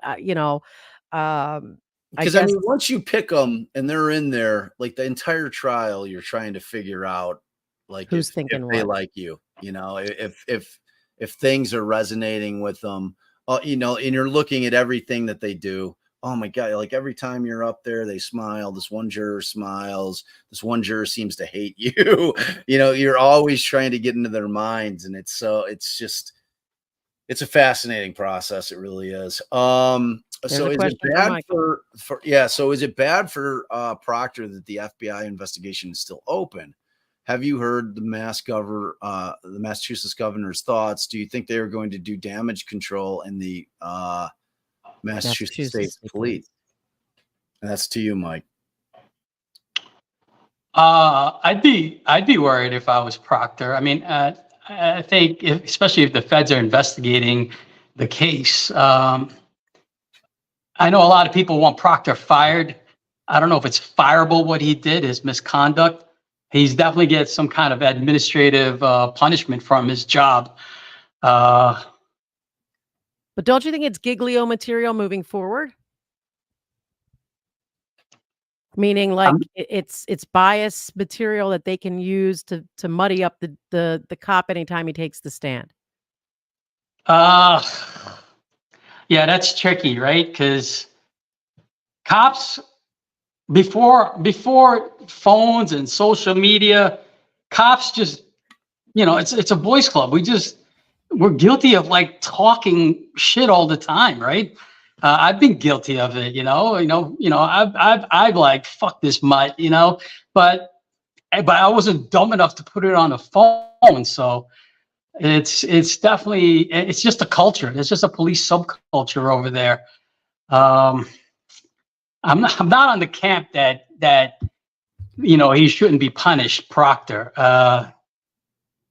But people probably going to hate this, but could he still do the job and be a jackass? Possibly. It's tough, right? When you're seeing everything he said in the text and how he referred to Karen Reed. This is what I'm talking about. It's tough for the cop and the jury, right? Because he's getting asked all these same questions. So, and I mean, my Lord. But that's the honest answer. I mean, the guy can be a complete asshole and still be a decent cop. Like that. Like I don't think that the two are mutually exclusive. You know, I mean, look, I know plenty of cops that are giant douchebags. You know, like these are guys that I would have hated in high school that now they have a gun and a badge. They're power hungry douchebag. Because for every great cop, you've got some knucklehead, you know, that just runs rampant with the power thing because it's a huge amount of power. I mean, there's no way around it. I say it all the time. You know, the problem is that you've got bad in every trade. You got bad lawyers, bad teachers, bad cops, bad judges, everything. You know, the problem with bad cops is because of the amount of power they have, that bad cops, you can't suffer bad cops because they could take away people's liberty, lives. You know, I mean, they can change people's lives in a way that I don't know that anybody else on the planet can. And, you know, so you really want good cops in there, man. Cause like, I love good cops and I hate bad cops. You know what I mean? It's like I respect the hell out of the fact that you guys are out there doing an incredibly dangerous job day after day after day, putting your lives quite literally on the line in order to make society better. And that's the reality. And we need you, you know, and it's like that's facts, you know, but like the other side of it is like, I've always felt like the psychological testing that needs to be done before they just hire people on to be a cop has to be completely overridden. And it has to be like, it's just, you want to be secure that you're giving people that much power, you know, that you're giving it to the right folks. You know, I mean, like when you're becoming a lawyer in Illinois, and I think most states do it, like the bar exam's one thing, the character and fitness shit that we have to go through in order to get barred as an attorney in a state is unbelievable. Like it is like if I had a parking ticket from 8 years ago, like that's an issue for me. Like they vet the shit out of you before giving you that power of being an officer of the court, you know. And it's like I have the same expectation for officers out on the streets, you know. I mean, and we should, you know, And because that's kind of like the scary part, what's going on right now, you know, because, you know, we have mass retirements, mass migration of people not taking a job. So what are they left with? right. They're left with people that are probably not as qualified, right? And they're scraping the bottom of the barrel, right? We're going to see it in a few years, you know, when there's going to be corruption cases and scandals, and they're all going to attribute it to all the people that they hired during the pandemic, during defund the police, the people that squeak by because these agencies are so desperate to hire. Yeah. They're not hiring the guys that are like, you know, with the college degrees. Not that you necessarily have to have a college degree, but if you have another avenue to get another job in the private sector, why would you become a police officer when everyone's hating on police officers now? So what are we getting? I'm not saying they're all bad, but we're not getting the best right now. And that's a scary prospect. It really is. And it goes to, you know, the other part of that equation is that the fact that you guys put your lives on the line and you don't get paid well. You know what I mean? It's like the risk reward quotient for being a cop is very low because, you know, the downside on this thing is like I can literally get killed today when I get in that car and I start driving around on the streets. And I get a job and I got to go answer a call. Like you never know, you know, and when you balance it against what you guys are paid, and I always say this, I use guys in a genderless sense. So, you know, but it's like that side of it is also problematic. And it kind of goes to like, I live in in the suburbs of a major city, and it's the same thing with like teachers, you know, when you're talking about inner city schools. You know, I mean, if you're coming out as a young teacher, I mean, are you going to want to go into a school where you're going to be underpaid by the city of Chicago and where the supplies aren't there, you know, that they just aren't putting the kind of money into the school system. They're not paying the teachers well enough, you know, so you're going to get that bottom of the barrel teacher that otherwise is going to say, all right, well, I'm going to go to a wealthier suburb where I can make a lot more money, where I'm going to have a lot more resources, where I'm going to have a lot more supplies, where I'm being supported by the community, you know. So it's that same concept, man, you know. And it's like that is a scary proposition, you know. And it's like it's that thing where it's just cyclical. You know, it's like going back to New Orleans, like after Katrina, they couldn't, oh my God, man, they could not, they still they still don't have nearly enough cops in New Orleans. It's like shit just goes like unchecked. Like crimes in New Orleans just go like, because they literally don't have the manpower. They don't have the manpower down there, you know? And it's like, man, it's like all the, like I was a sociology major, man. So I nerd out on all this shit because it's fascinating to me, just kind of how on a macro level all this stuff works. But Dawn Burke gifted 10 DD podcast memberships. Always give her. We love you, Dawn. Thank you so much. Let's see. Does the judge notify the defense in the Commonwealth the jurors have a question? Absolutely. So yeah, like anytime there's a question, like typically it's the clerk. Like we always give our number. Like these days, it's nice. It's one of the conveniences of having cell phones is that we're not chained to the courthouse, you know, but we'll give our numbers to the clerk. If the jurors send in a question, the clerk calls us. We need you back here. There's a question. So they'll never like fool us. Be like, oh, the jury's back. Like they'll either tell us that they have a question or the verdict. We have a verdict. And then we're racing back there to see what's up. Because the questions are fascinating sometimes. And they really, as Ali said yesterday, can really give you a peek into the mindset of the jurors. And I'm surprised as well, babe, that like we're 10 plus hours in and there's been no questions. 11 hours. We're 11 hours. Question. If I'm on this jury, it's 12 o'clock. I'm like, what are we doing, guys? Are we getting lunch? Like, what's the plan here? Are we staying here all day? Like, are we not gonna, like, they haven't asked another question since that first one that they asked. Yeah, about the cert report. About the cert report. And they've been there all morning. I'm starting to get hungry. Like, I'm starting to be like, guys, what are we doing here? Like, I can't imagine what's happening now. They haven't asked this entire day for anything additional from what they asked. Like, it's very, very, I think might be right here. We might got a hung jury on this. This seems, dude, I like the longer it goes, like even in light of those, like the length of some of those verdicts we came up with, it's like the bottom line is like we can't know. The X factor is what is the split right now? Like I feel very confident saying that there is a split in that room.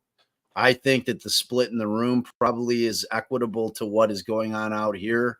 If you look at polls that are done by Court TV, Law and Crime, you know, I've seen the lawyer, you know, do a few poll. Like it seems to be about anywhere from like 80, you know, 75 to 80% not guilty to 25% guilty.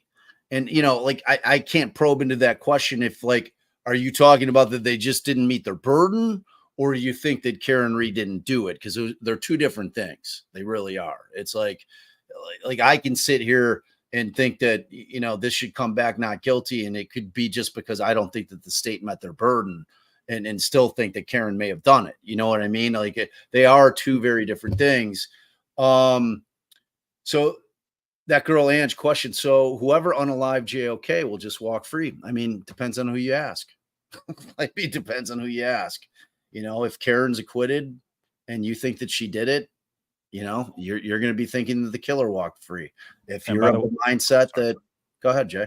No, I'm sorry. Go ahead. I'm sorry. I didn't mean Dude, I've been talking for fucking 2 hours. I was just going to say for folks who don't know what happens with the jury between 1 and 2, which for people who aren't on Eastern Standard Time is in an hour.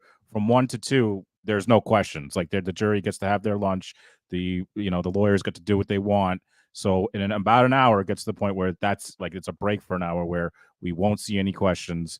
I think a lot of people, including myself, I said, I thought it was coming back yesterday. I really thought, I'll say it again and again, that having Trooper Paul try to explain their expert, their two main experts to me, the most important ones, Trooper Paul and Dr. Scorty Bello, not giving me a definitive on how it happened and if the injuries are related to me was reasonable doubt, but very clearly that, you know, maybe some jurors think that is, and maybe some are fighting that they don't, you know what I mean? So 100%. Dude. And have you guys seen what people are putting out there about is Wolf your crash daddy or the other expert? Yes, Dr. Wolf was the crash daddy. Okay, so Dr. Wolf's wife's social media pictures of their kids, talking about that. I mean, look, at the end of the day, his wife must have, watched her husband testify, like, and is so like, she's of the opinion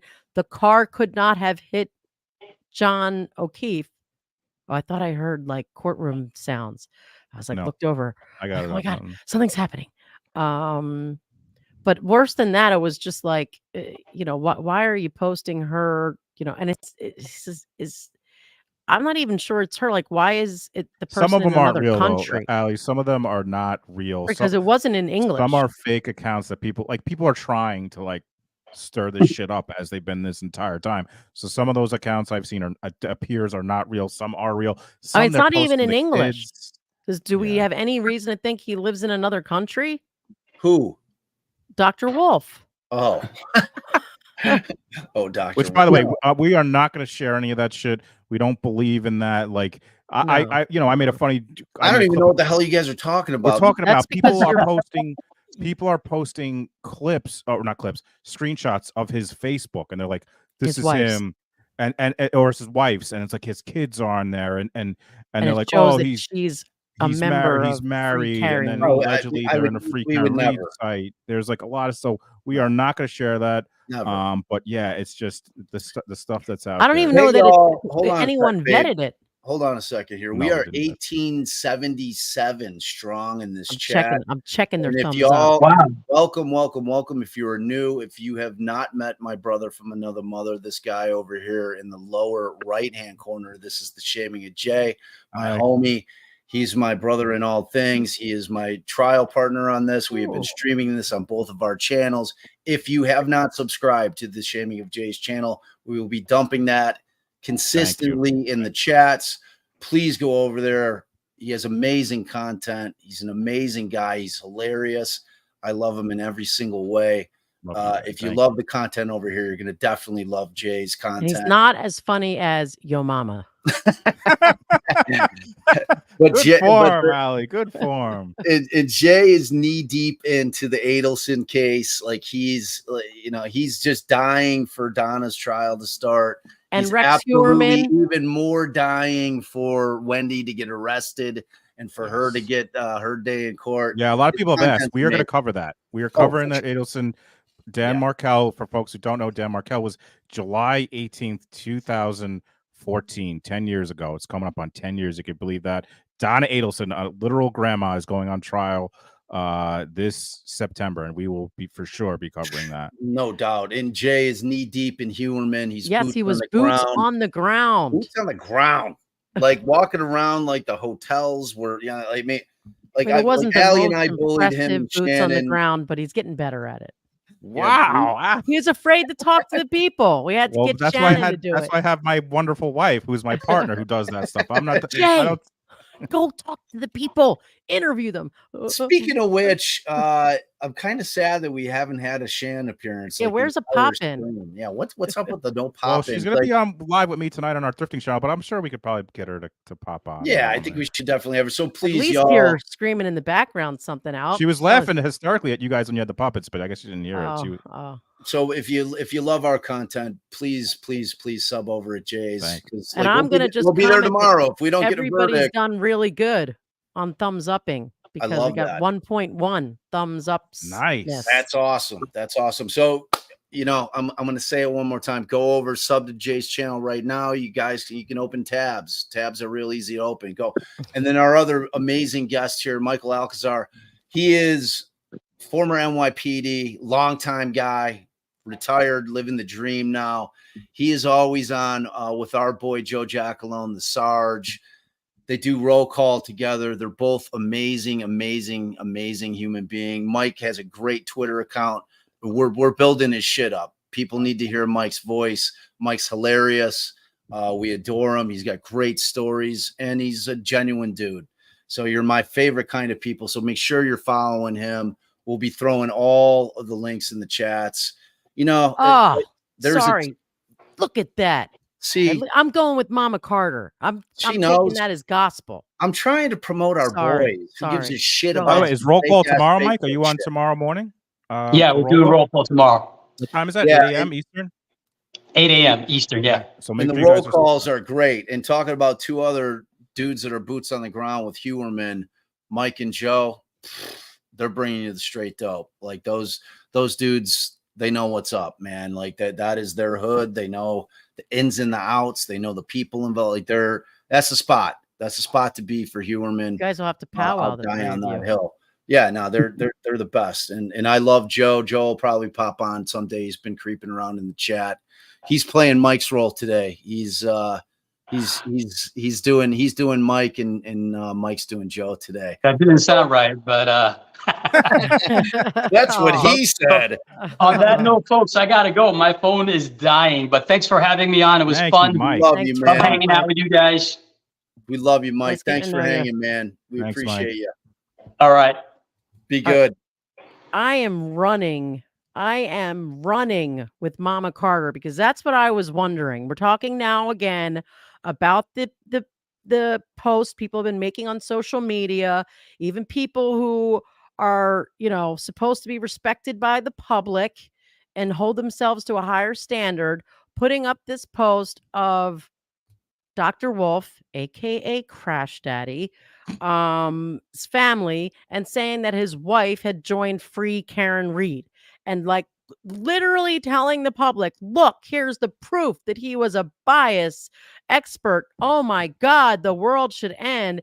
And again, I've got no actual proof of this, but I have decided to accept Mama Carter's assertion as 100% true because I was like, why in the hell is this person in another country? It's not even English. Has anyone vetted this shit? And it's that kind of crap that people spew. And again, even though I don't know if what she's saying is true, I'm going with it because I believe it anyway. And if it's not a fake account, it sure as shit could be a fake account. And people are just like putting it out there, fueling the fire and throwing shit against the wall. It's outrageous. Agreed. Nikki Mix 7, $2 holla. Is there I any think- evidence that Karen drove that night? I would say with it? yes. There is evidence that she I drove mean, that we- night. You've We got have Ryan Nagel and the crew in the truck that definitely saw her driving. I think she's admitted that she was driving. Yeah, she said I dropped him off. Yeah. And I don't think that's the thing. Like that, they're not winning the case on that argument that it wasn't her driving. But thank you very, for very the- much for yeah. the $2 holler. And there's a lot of evidence, a lot of witnesses. So it's definitely hard to keep track of all of that. So I definitely appreciate the question for sure. Yeah, for sure. And it's holla, by the way, not holler. Holla. Come on, man. Dude, come on, dude. Sarah Manning, $2 holla. Appreciate you so much, Sarah, for being here. And we appreciate all y'all new ones coming in. And Yes. hopefully If you're enjoying the new, chat. just stick in the chat. I'm new or first time. Yeah, I mean, look, I'd love to see if we've got some new people Jay here. and I, we were on Jay's channel yesterday, and we were like, because we were like vacillating. We're like, should we go on? Like, do we kind of hang around and just watch it, or should we just kind of live stream and shoot the shit and kind of like power through it? And we ended up doing it. We had an amazing audience yesterday. I think what did we break yesterday, Jay? 1,1600, something like that. It was like, I think it was high 1400s. It's the biggest show I've ever done. It was a big day. So like We again, got 1828 now. I know 1828. So like I fully expect to see Jay's numbers skyrocketing.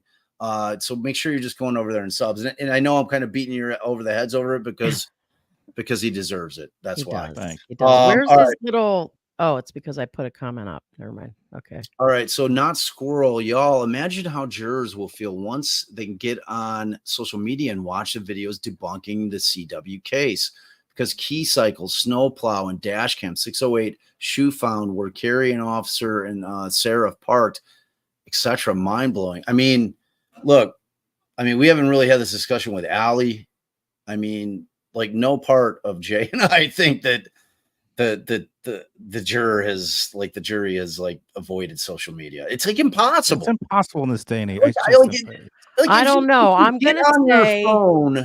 gonna say they take their job, the trappings of the courtroom. We have seen it. They take their jobs very seriously. So I'm gonna hope that they aren't. Well, I mean, but even if they're not deliberately, Allie, do you think it's possible That in they're this not day to not yeah. go on like if you're on a Facebook person or a Right. Twitter person or whatever, and it's not that they're looking for it. These Right. phones, they know your location. They want to know. They feed you stuff. It's Maybe if they're not true everything. crime people, but still the news. Like this is All of it.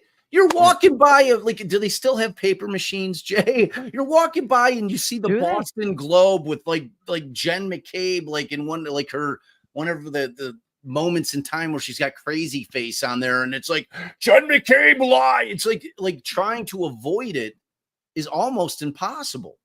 Yeah, Like, or Trooper Proctor. That was a huge thing. That was on huge. everything about redoing the whole system. Like, it's hard. It's hard for me to believe that. Yeah, they just, I agree. It would be hard because of how addictive social media is. That these people would have to not social media at all for 30 days to for avoid 30, not seeing only anything. social media, TV, computer, newspapers, everything, not Right. talking to their friends. You don't think their friends right. who live in Canton are talking about this? Like the concept of it is implausible to me. I'm And like their sorry. spouse, like for me, every morning we turn on News 12. It's our local Long Island. Like, so you're telling me if one of me or Shannon are on there and we come back and we can't do it, you're telling me like I tell Shannon you can no longer turn that on in the morning. Like I'm gonna go to the other room. Like, come on, it's like Yeah, that I think they could do. That they could get their household. It's just not realistic. I I guess. understand what you're saying about the trappings of the court and the gravity of what they're doing and the importance of their civic duty. I get all that. Despite all that, there's no way. You're never going to convince me. And I don't think that they're necessarily digging into it. Right. Right. I'm not saying that they're purposefully doing it, but I think it's unavoidable because of the world that we live in. It's just like, I don't know. Wait. So Not Squirrel, thank you so much for that $20. Allie, let me handle this. I'm You get a sorry, little I'm itchy on the And let me trigger. just thank Not Squirrel who commented yesterday that he or she felt bad that I missed their super chat on mine yesterday. I'm sorry. We always try to like get to. Sometimes we may miss them, especially these are the biggest days that I've had. So like if I missed you yesterday, I apologize. We always appreciate any support. So I'm sorry if I missed. Yeah, I know my hard and fast rule is you better be immediately doing super chats before I see anything else. There was a time I was like, we're not even talking to anybody Allie else. was real, she's like, we're not going to put any questions up unless you pay us money. I'm like, well, but then I was like, and I overrode members, of course, members. And, yeah. Look, there's so some we channels do that super that. chat, then members. I'm all inclusive. Well, like not everybody has money to like, and I'm like, I am of the mindset that people that may be struggling financially that enjoy this and asking really throwing me questions under the bus. Well, I think it was a shitty position. Sorry. So well, there's a dichotomy anyway. It was, and like your heart was in the right place, kind of. But thank you so much for that $20 holla. And speaking of which, I want to throw this up because Joe. Okay. Oh, okay. All right. Oh, so I got an answer from Kirk. He's like, he doesn't do trials live. That's not his thing, but he'd love to be on the pod. So I'll figure it out, Kirk Nerdy. Oh. Like he's on Court TV a lot, but those are different because it's like a little 5-minute like In-N-Out burger. We also should start a poll of what people want to do, what they'd like to see or watch during that hour that we know we're not getting a question or all right, so verdict. Our homie Joe Giacalone, who we were just raving about and who we love so dearly, was kind enough to send me that video. That now ASGAT is somebody that I found very early on. When I first found her, Jay? Murdoch? Murdoch, when she did. That was an amazing thing. Amazing. That was so cool. Dude, it was so good. And then she followed it up with an amazing, she does, like 3-dimensional I remember. Yeah. So I, of course, reached out to her because her work deserves to be recognized as her on the work. Iowa 4. Yeah. And the Idaho. Yeah. Idaho. The Idaho 4, right? Yeah. The Koberger thing. So, and I had asked her if she'd allow me to use her video on TikTok because I wanted to post it. She's like, of course. So she's a super gracious person. She does amazing work. And so she did this. So I am going to go ahead and pop this up. And so this is with the key cycles. I just thought it was phenomenal. And so, Man, I was shocked that wasn't focused on more in closing. I mean, now that we're talking about it again. yeah, dude, I mean, And while you're getting that, another thing. All right, you already got it. Never I mind. got it. Joe sent it to me. That's the whole thing. Thanks, Joe. Okay, wait. I've got no sound. Hold on. All right. So while he's figuring out his technical, no, I'll just say difficulties. I was gonna. All right, wait. So Jay, is Jay still there? He's under there. I'm here. I'm under. I'm hiding. Jay, you think I'm under? I'm under the squirrel. I'm trying to. Oh, somebody got it. Okay. Don't worry, we're coming back to all you other super chatters. Oh, did you click on it, Bob? So you probably got to change the tab. Is that what happened? Like, or did you not? Yeah, you're clicking on it on the tab, right? Not in. Does it open to another tab that you have to so share? wait. All right. So I'm getting double sound. What am I screwing up? Do you have how many tabs do you have open? This is the part of the show where Bob and Jay discuss technical difficulties openly while we try to figure them out in front of you all. I could do a little puppet show while this is going on to distract the people from. Oh my God. I feel like I'm in crazy world. I'm going to guess, Bob, that you clicked on it a couple times and a couple of tabs opened. Maybe. Is that why you're getting double sound? Oh boy, eyeballs falling off left and right. Jay, give me some sound. Oh, I don't know. Do you have? Yeah, I should have it on here. Hold on. This is for Bob's performance right now. Bravo! I loved that. Oh, it was great. Well, it was pretty good. Well, it wasn't bad. Well, there were parts of it that weren't very good. It could have been a lot better. I didn't really like it. It was pretty terrible. It was bad. It was awful. It was terrible. Get him away! Hey, boo! Boo! That was wonderful. That was for you, Bob. You booed yourself. Oh, we can't hear you, so you're doing real good with the technical. You're muted, Bob. Yeah, I was trying to mute the 7 versions of the. We gotcha. All right, so while Bob is doing that, if I can remember what I was gonna All right, say. so let's see. If I go to, all right, I'm gonna just start a new tab. See, this is what we didn't want. Was you telling us each step of the way? Well, I mean, sometimes I gotta work shit out loud. I'm going to tell people the other thing I was thinking. As far as things that I thought should have been said in closing that I didn't think of before that I've thought of since was the, and I might have already said this, so I don't know, but was the fact about the warrant return, that the search warrant return said that they had the data for the ring camera. They had the user, the logs for the ring camera. And then he got on the stand and said, no logs for the ring camera, that we couldn't get the logs. I thought that was huge. And then this about the key cycles. I'm so glad someone did it. Yeah, no, and it's Asgas. She's awesome. All right, so let me see if I did this without screwing it up. Okay. So it says to share audio, share tab instead. Okay. All right. I think this is it. See, I've got it like.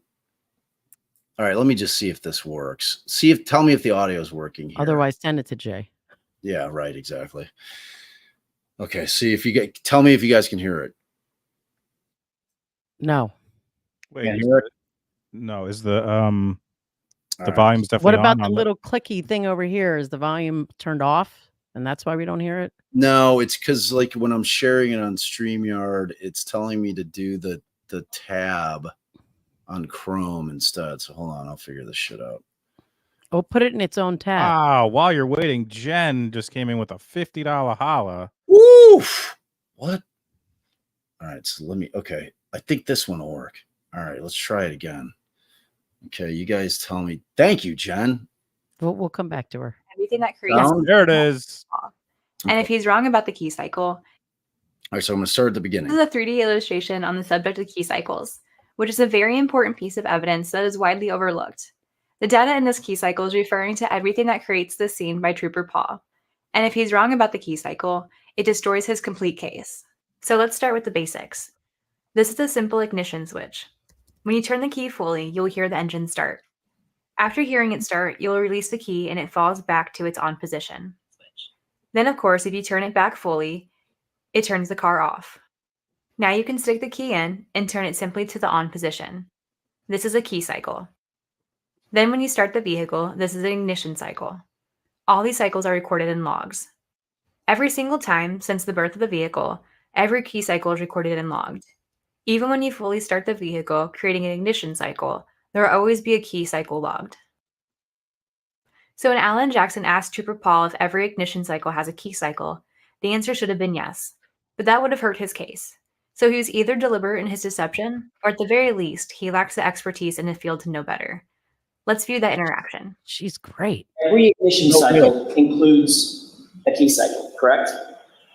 In a sense, By definition, it has to, right? it doesn't have to. To clarify, regardless of the expert's opinion, every turn of the key is a key cycle that is recorded. So let's look at what key cycle numbers they're fighting so hard over. It's right here. Key cycle number 1162, out of Trooper Paul's report, which goes with the trigger report that has all the throttle, braking, steering, and speed information that was created in this scene. The problem is, when the key was put in creating key cycle 1162, it wasn't Karen putting in the key.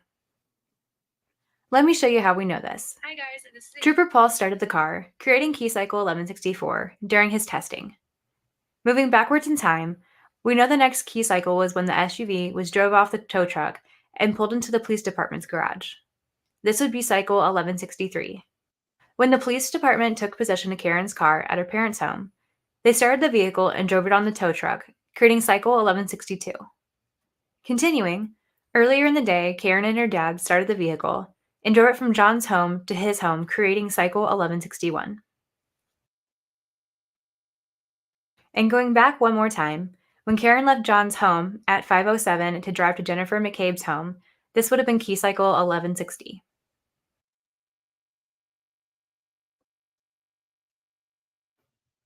Now these are known key cycles. There can be many more that are unaccounted for, but the point of all of this is that 1162 wasn't Karen.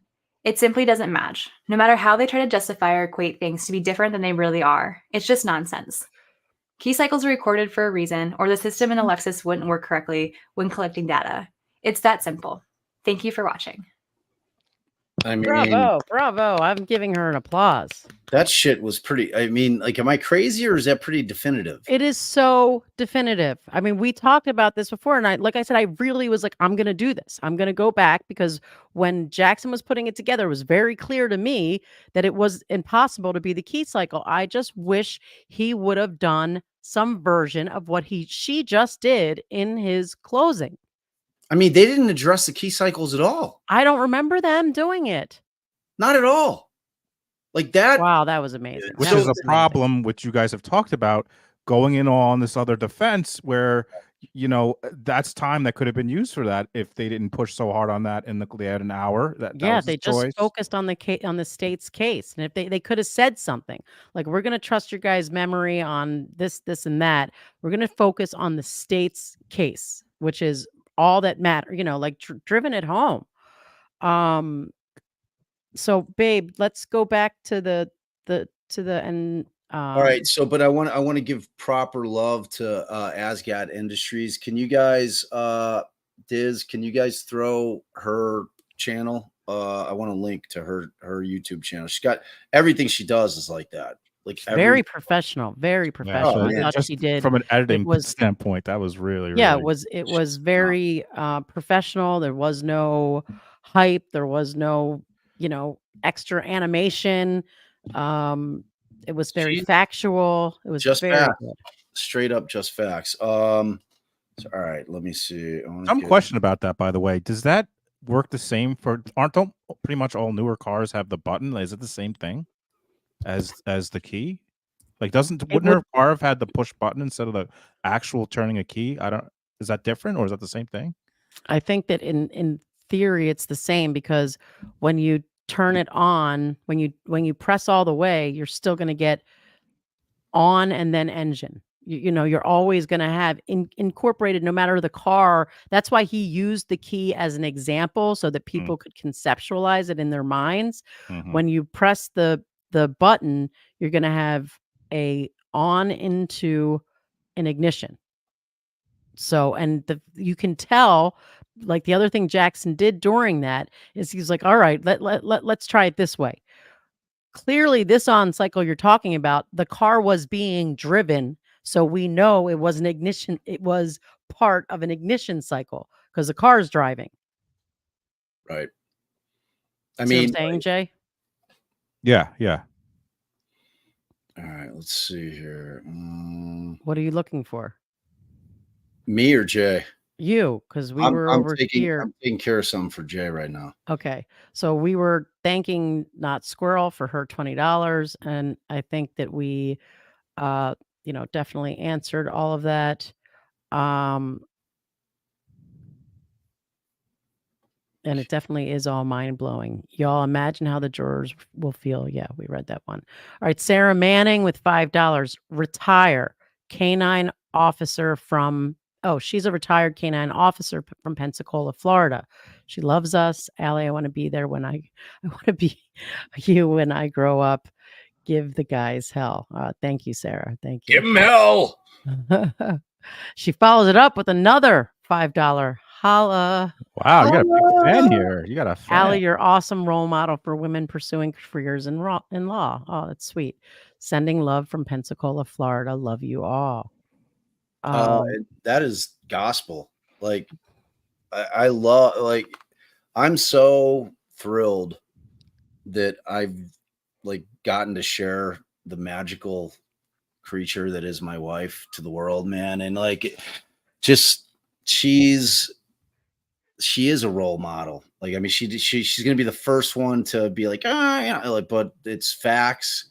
Powerful women need a voice. I love that YouTube exists. Like, this did not exist in the world, even 10 years ago. It's so amazing to me. So I'm so, I love that stuff. It makes me want to start weeping. It's like Allie and I have been in it, man, for a long time. And it's like, I'm always like, man, you're so amazing. And, but whatever. So, yeah. Well, by the way, I should say, for folks who don't know, who are new to both our channels, I think it's on both of our channels. Me and my amazing wife interviewed Allie. She gave her background. So if you want to check that out, I think it's on Bob as videos and me as a live. If you ever want to get a little background on Allie. True story. True story. That was a great live. I don't know, because like I said, I'm not into the politics. I know I've heard rumblings. People were saying that Officer John O'Keefe's father was going to testify on behalf of Karen. Obviously, that didn't happen. I don't know if we're supposed to assume that he wasn't there because of anything other than them making room for the Alberts and the McCabe's so that they could send that message to the jury that we don't think these people had anything to do with our beloved John O'Keefe's death. But I know that is out there. And thanks to Julie Riley's comment, we just watched that video. Yeah, we put it up. Thank you so much, Julie. Joe had sent me your tweet. So thank you. It was great. And I had seen it and I could not remember where I had seen it. And I did we already mention this, the length of deliberations versus the lack of questions and our thoughts for Kaylee?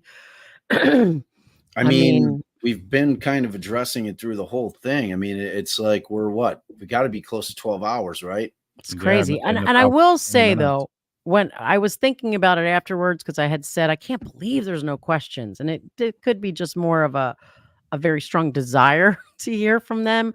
But it's true that this is not very complicated as far as them needing to ask a question. It's sort of black and white. Is there any proof beyond a reasonable doubt that the car came in contact with her? And there's nothing that real confusing in this type of case that would require a question. Sometimes you can see it in your mind, the jurors are going to be struggling with this. The jurors are going to be asking this, and there really isn't anything. And I wonder if if the lack of questions, as far as we would like to see, kind of fell to the wayside when the judge answered the first question with, "You have all the evidence that you have."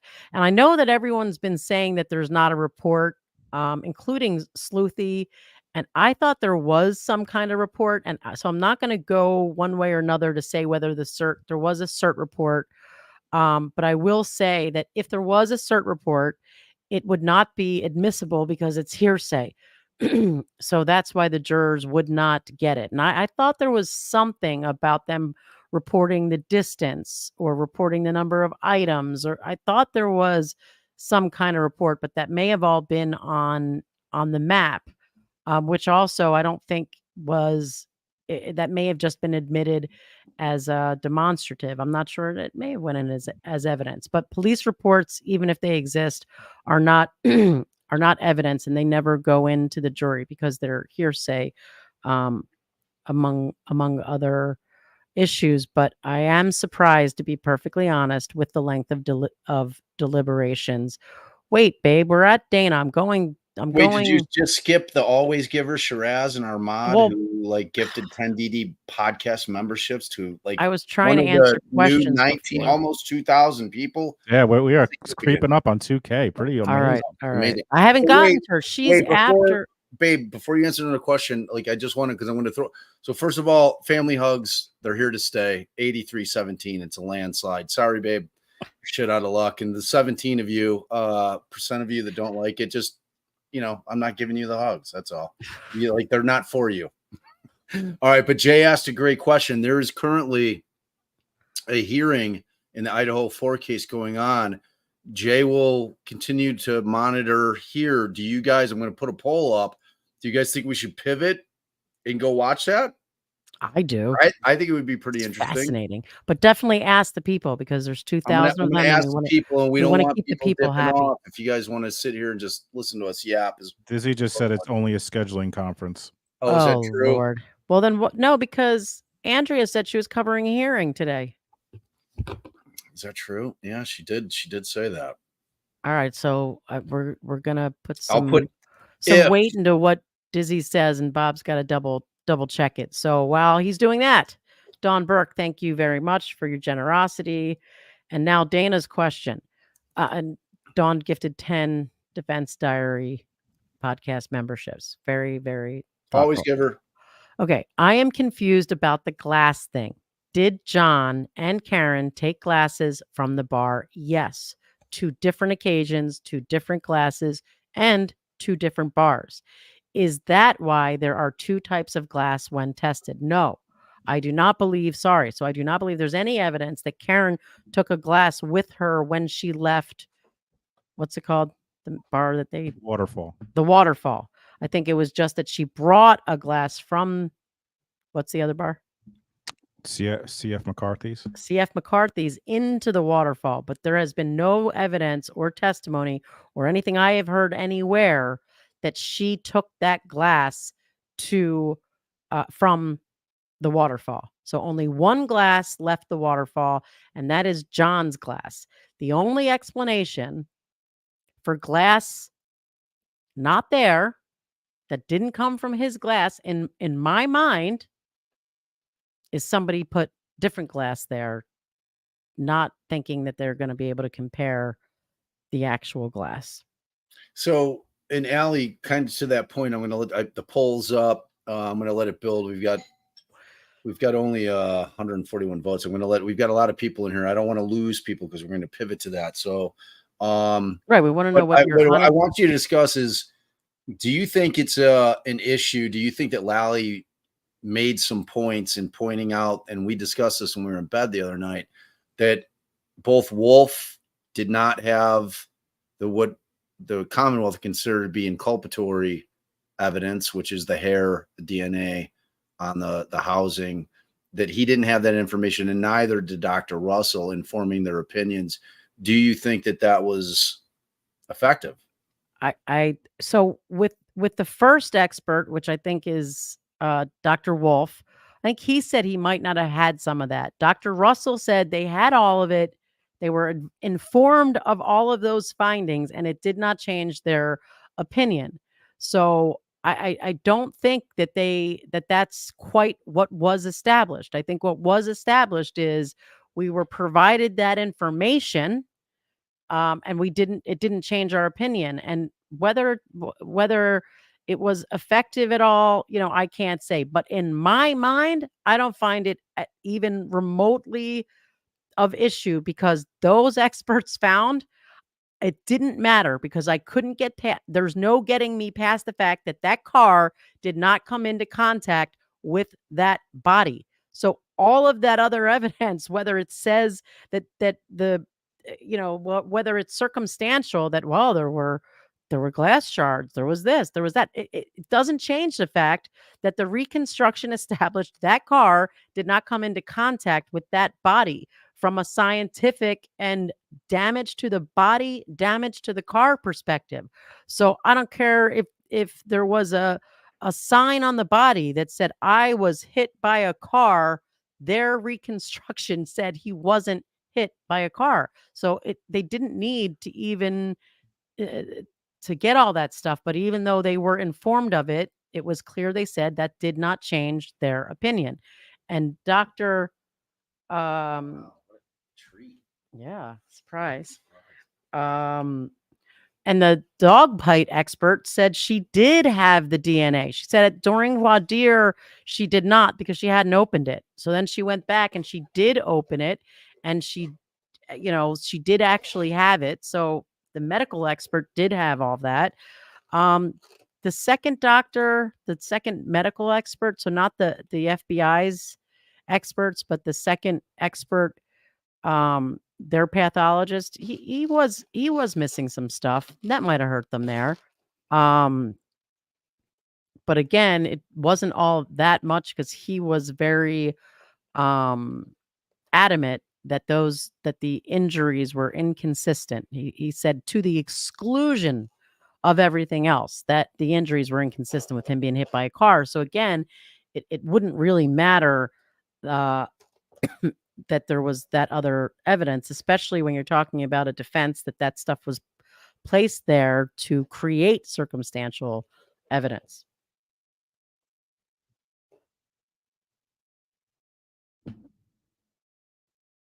So I think I was going to ask, I wanted Bob to also include in that poll, like, another option, like watch something related to Karen, to Karen Reed.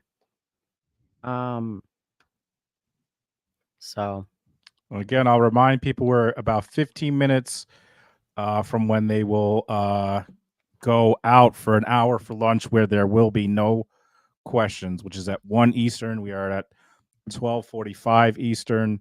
Mom and Dad have left. I'm now in charge. Let's all party. No one say anything when they come back. Almost 2,000 people here today. It's been amazing. Hope you guys have hit that like button. Day 33. We are coming on 12 hours of deliberation with only one question.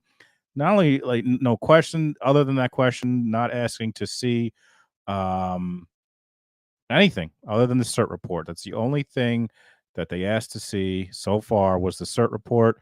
Man, I gotta think if they come back, if they're going to lunch, then they come back. Are they going to go to tomorrow, guys? Are they going to go into tomorrow? If we go into tomorrow, we'll be on my channel, which is The Shaming of Jay. We'd love you to subscribe if you haven't already. Also tonight on my thrifting channel, me and my lovely wife Shannon will be going over some of our thrift finds, where we teach you guys how to thrift, including, look who I found, Chloe. I found Chloe. She wasn't in Vermont. She was in a Savers on Long Island. So, and I have an idea maybe tomorrow, if they're still there and they get to lunch, maybe tomorrow is the day that me and Scout order pizza with pineapple and ham and see if we like it. Because we've been talking about that for a long time. I don't know if Scout will be around, but I know folks love when me and Scout or Scout is on during our lunch and we chill out and we talk. So maybe we will do that. I don't know. Yeah, I can't believe it. They're about to have lunch, folks. Is that what they're about to do? So, I about mean, 13 co-burgers, minutes. that might be a great time to pivot then, right? Well, I The see other polls people. at So, 434 votes, and it's 76 yes, 24% no. I don't usually go Lamont James. I don't typically go to. I don't flea markets now. Though that could be. Yes, yes, Puppy Palace. There are no. Once it hits 1 o'clock, which is in 13 minutes, there's just no option. That's it. Like from 1 to 2, no questions are coming in. They go to lunch. Bev goes to lunch. Attorneys go to lunch. There are no questions from 1 to 2. No verdict. It looks like obviously they're going to lunch, which is, yeah. I have to. When I'm wrong, I'm wrong. I thought it was coming back yesterday, and we're not even getting it back today. And Bob, did you hear my suggestion potentially for tomorrow if they're still going? Maybe we do. I don't know if Scout's around, but if they get to lunch tomorrow, maybe that's the day me and Scout try some Hawaiian pizza. Hawaiian pizza, yeah.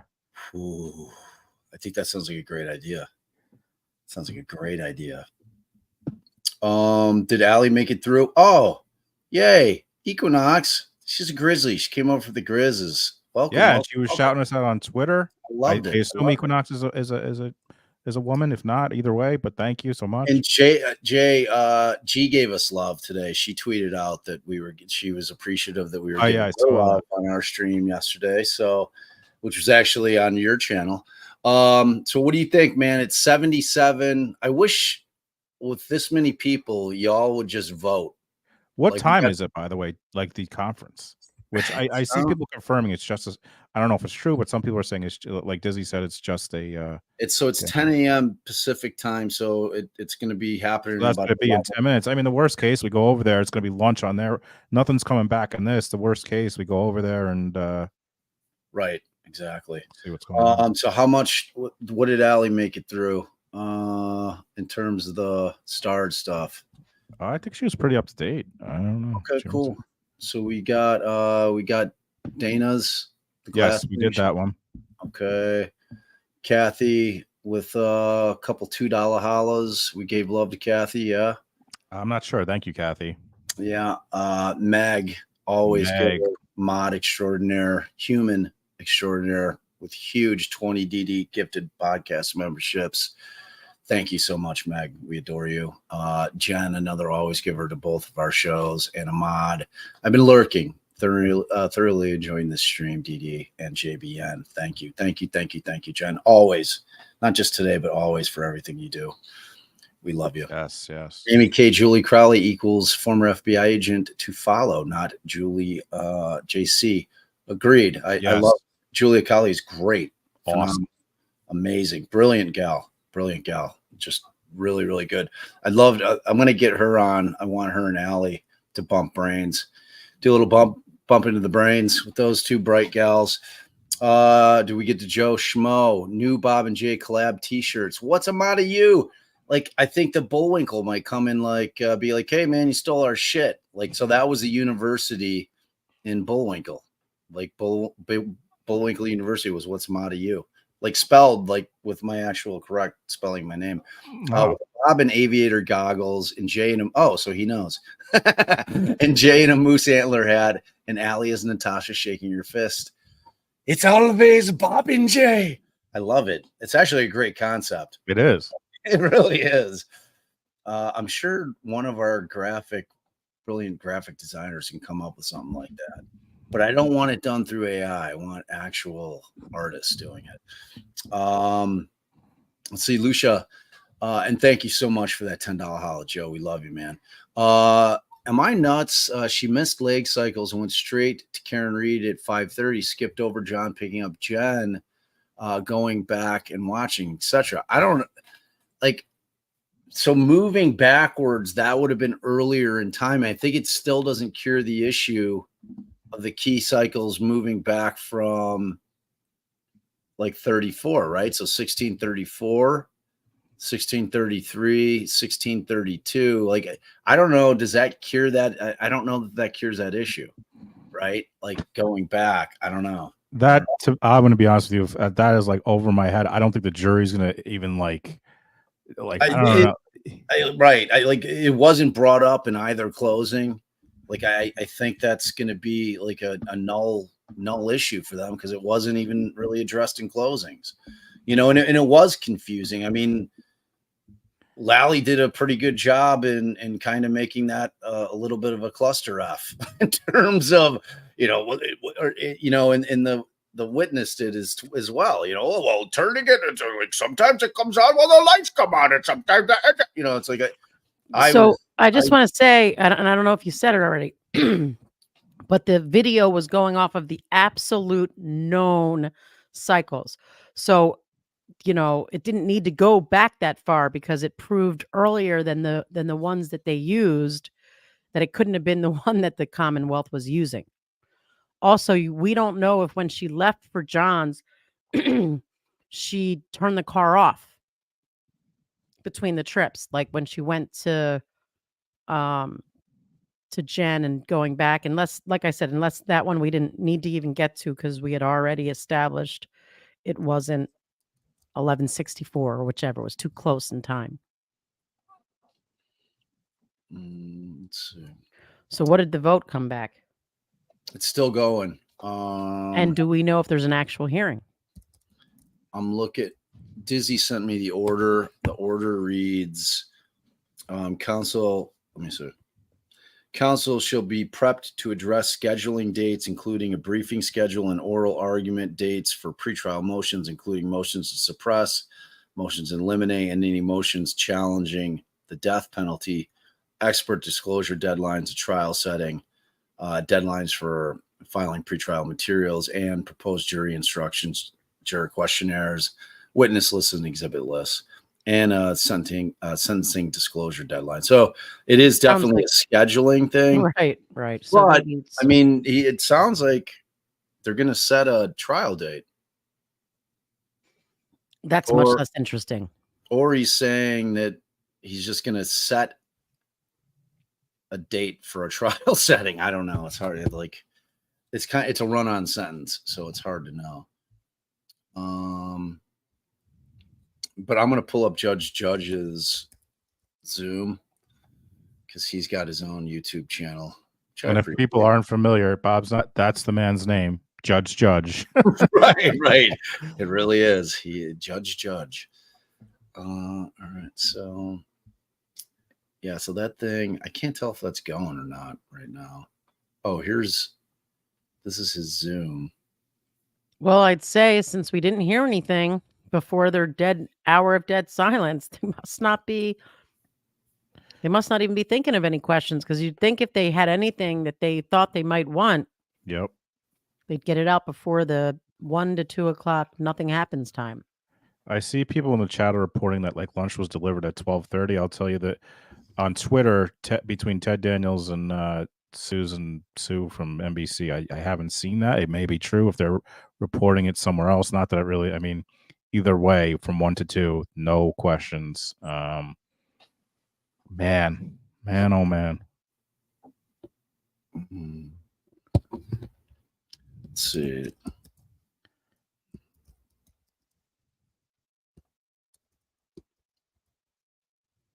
All right, I'm trying to find... The defense team is scared right now. I'm telling you.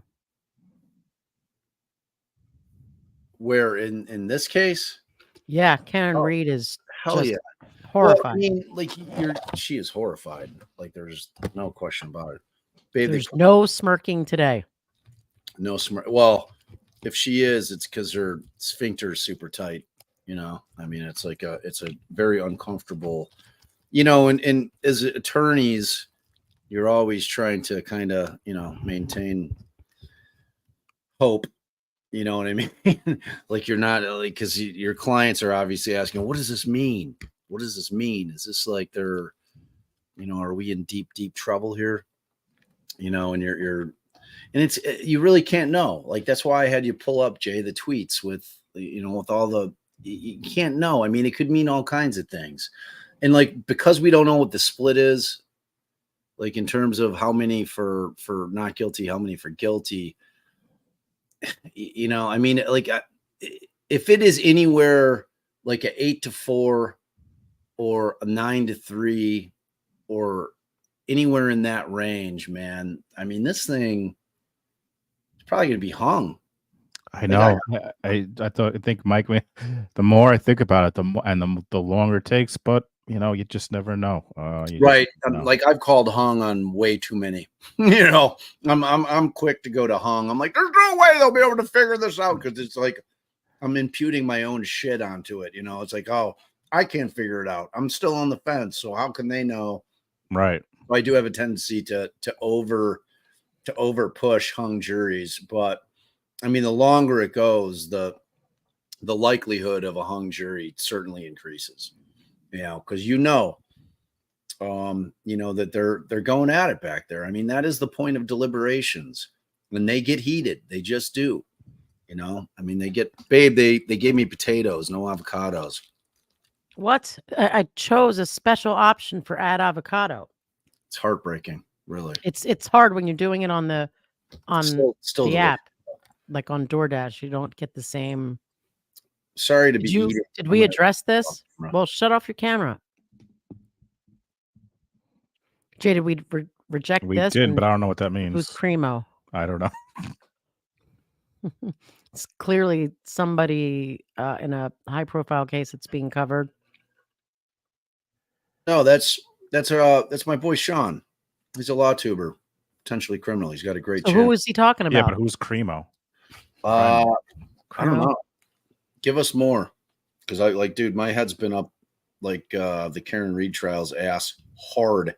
All right, so we gotta look in the regular chats to see if he responds. Josh wants to hop on. I'm about to send him. Yeah. Okay, I'm gonna send him the invite now. Keep an eye out for any. All right, babe, keep going through the questions. I am for any regular chat from potentially criminal who to clear that. Robert. Tracy says Robert. I don't know who Robert Cremo or Crimo is. We'll have to let potentially criminal tell us all about it. Yeah, for folks who don't know my backstory, who may be new to the channel, I knew 0.0 about true crime before Murdoch. Shannon, my wonderful wife, was always the one watching stuff. I'm like, babe, can we have a day where we don't watch a true crime documentary? So, like, if there are, other than the cases that I've been following since I started about a year and a half ago, I know nada. Babe, she knows all the stuff. She's been following it since OJ, since her mom would tape the OJ trial when they were at school and come home and watch it afterwards. So, oh, that's so sweet. And I don't follow anything unless Bob makes me or tells me about it. So, thanks, Kathy. She did this double up. I'm trying to go to questions, but I don't want to pass by the people gifting things. So I appreciate that. Meg P, Bob. Yeah, we got that. Okay. So did you get the question from Jen? Oh, well, we called it out before, but thanks again, Jen. Right. Yeah, Julie we did that one. Crowley. Okay. Did you see this already? Yes, we did that one. All right. So am I nuts? Did she miss a cycle? Thoughts on the jury distracted by third-party culpability? It's hard to say how distracted they got by that. You almost hope, not too much. I do think that the defense I wish they would have put more, I've been saying it, just more regular, reasonable doubt out there, gave them an option to not believe what, the conspiracy. I'm assuming they're definitely thinking about it to some extent. I mean, it was not only the crux of the defense's case, but the prosecution spent a hell of a lot of time focusing on it as well. So I definitely think there's some conversation about that for sure going on back there. But I also think that they are hopefully tossing around all the other possible doubts and introducing Josh Ritter. Yay. Hey. Look at this Ooh. handsome bastard. What's up, man? Good morning. What did I miss? All of Do you it, have a verdict? everything, and nothing all at the same time. You know what I mean? No verdict, no additional questions. So we're just been And waiting. they're on Working, lunch huh? now. All right, dude. Let's jump right into it. Where are you at with? All right, so post closing, where were you at? Well, I think not guilty, but not for the reasons that everybody else is thinking, that like this was some massive cover up and she had nothing to do with it. I think there was a major problem with intent. And I think it was pretty incredible that Lolly didn't even touch on that in his closing. And being limited to 1 hour for a 8 or 9 week trial is pretty incredible to me. But Agreed. the idea that he didn't get into, I mean, it's just like everybody's assuming if she hit him, case closed. If she didn't hit him, case closed. Well, if she hit him, but she didn't mean to, and she didn't have the proper criminal intent, they still got major problems with their case. And to me, that's always been the major problem with their case. Because, it comes down to me, there are fragments of a taillight found at the crime scene. And you either believe that those are there because she hit him with her car, or you believe those are there because they were planted. Okay. And I don't see, you're going to have to believe that there was some massive frame job that took place if you believe those were planted. But if you believe those were there because she hit him with her car, I still don't think that gets you all the way to a guilty on what they've charged her with, because they still have to prove criminal intent, which I don't think they did.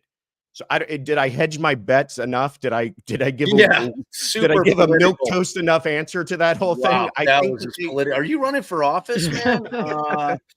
Yeah. But Josh, involuntary manslaughters still could get her 20 years. Oh yeah. No, it's a huge gamble by the defense, because they went all in. They didn't, again, he didn't address any of the elements, Allan, in his closing. I mean, their whole defense has been shoot for the moon. She didn't do this. She was framed. And they never addressed intent themselves. So the question is still unanswered. And maybe that's what the jurors, in my view, if I were a juror, that's what I would be struggling with most, is putting aside if she hit him or not. I still don't know if she hit him with the proper criminal intent to have been murder, because her reactions afterwards, the kind of hysterical response to the whole thing, to me, screamed of someone who is just now realizing what took place, meaning they may not have had the criminal intent to have done what they did. And that's a major problem when you're charging someone with second-degree murder. Even when you're charging them with involuntary manslaughter, you still have to show some sort of criminal intent there, which I don't know how they established that. And what the voicemails where she's angry and she's yelling at him, I mean, those voicemails, I thought Allan did a really good job of saying those are the voicemails of somebody trying to locate someone, right? Not someone who just returned from the scene of a murder. I thought exactly. I thought they played better for the defense than they did for the prosecution, frankly. Yeah.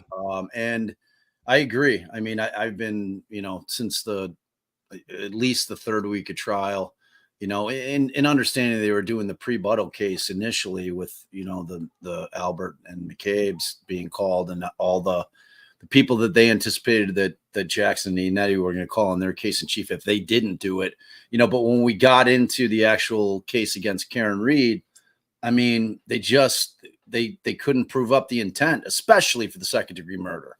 I mean, she very clearly, in my estimation, she was overcharged.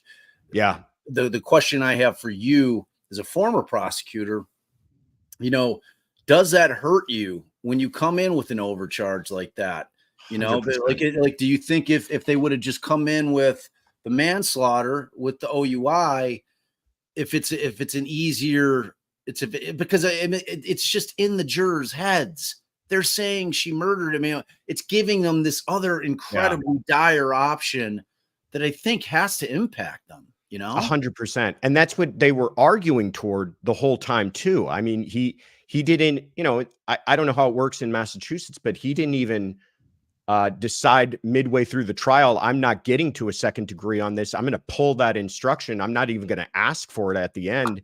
They went all in on it. And again, it's like everyone just assumed this case only came down to if she hit him or not. And I think that's an overly simplified way of looking at it, especially from the prosecution's perspective.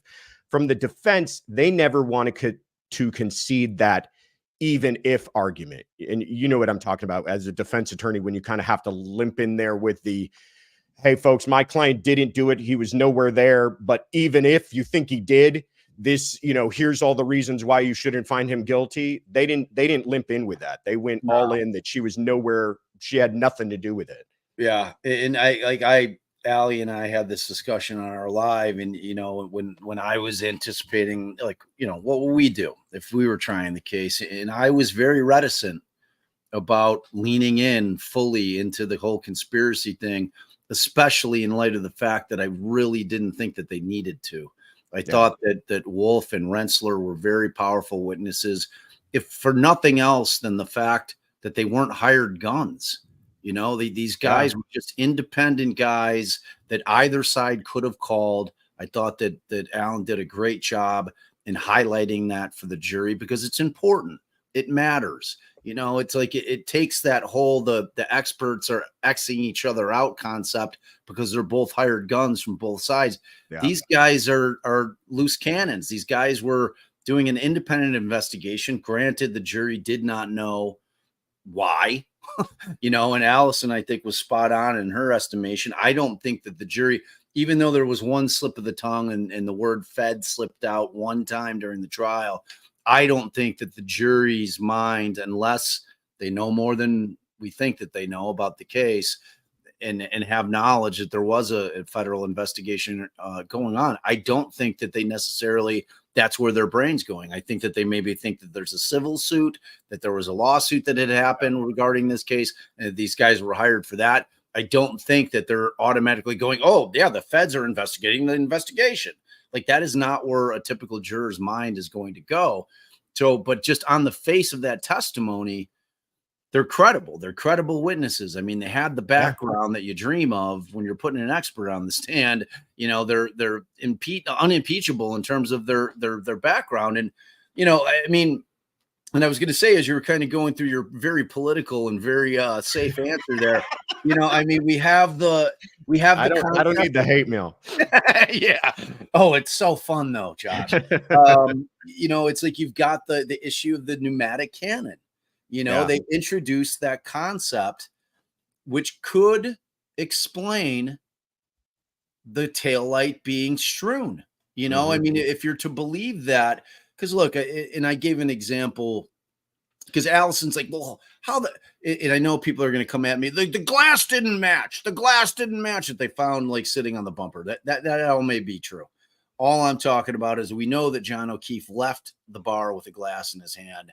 It's plausible that he got out of the car with said glass still in his hand, that they're in the middle of an argument. She's speeding off. He's pissed off for whatever reason, whether it's he saw Brian Higgins' text, he's going in to beat his ass, whatever they're arguing about, whether they're bringing up the Aruba thing and that's still brewing, I don't know. But it does exist as a possibility that he takes that glass, that rocks glass with that heavy bottom.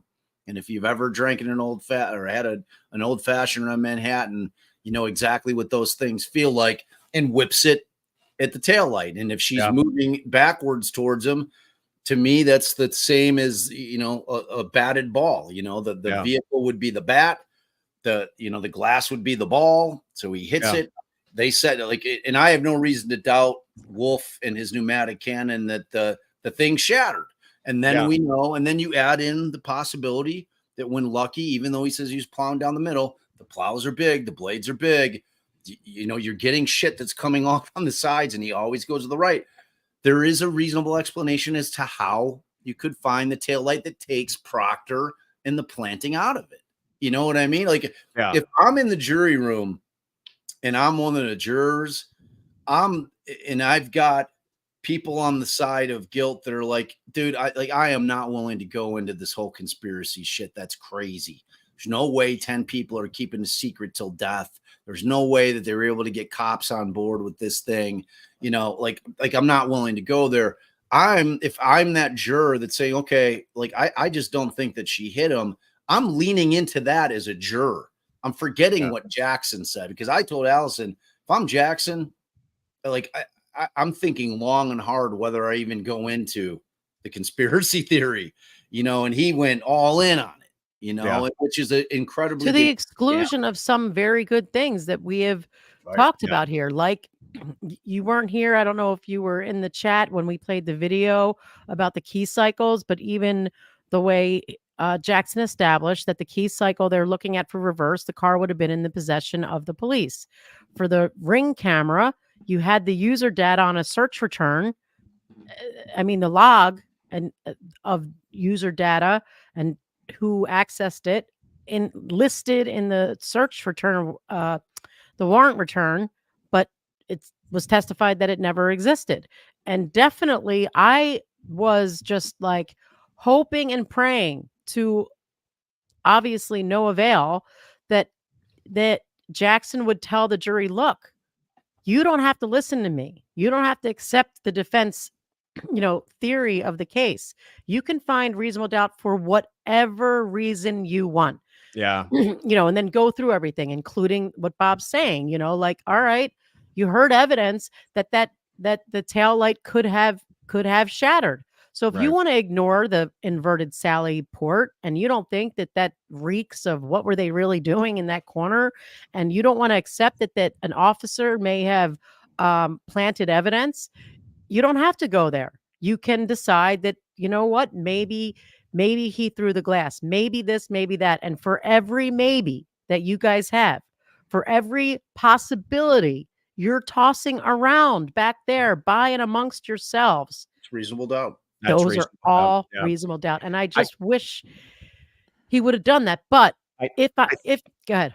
No, go ahead. Sorry. No. Well, before Josh does go ahead, I was just going to say we have over 2,000 people here. I don't know if do we tell the folks that are here that Josh has his own channel. Yes, I know Courtroom Confidential. Hey, check it out, guys. Please subscribe to Josh's noir channel. Crime channel. Courtroom. So let Josh give what he was going to say, and then tell the people about himself. Yeah. What I was going to say is I think you're absolutely right, Allie, and I think that may have been a function of the 1 hour time limit. To me, that was mind blowing. Mind blowing on a 8-week, 9-week long trial that was as complex and dense as this was. I mean, you had forensic evidence, experts testifying, a bunch of civilian witnesses. I mean, it just had a little bit of everything. To cover all of that in 1 hour, I don't know how you do it. And he trimmed the fat as much as possible. And gave, I thought, a very clean and straightforward closing, but it was just enough to cover, I think, the high points. And had he had more time, he probably would have gone into a lot of what you just said, Allie. But he could have substituted some of the conspiracy and said, you guys heard it all.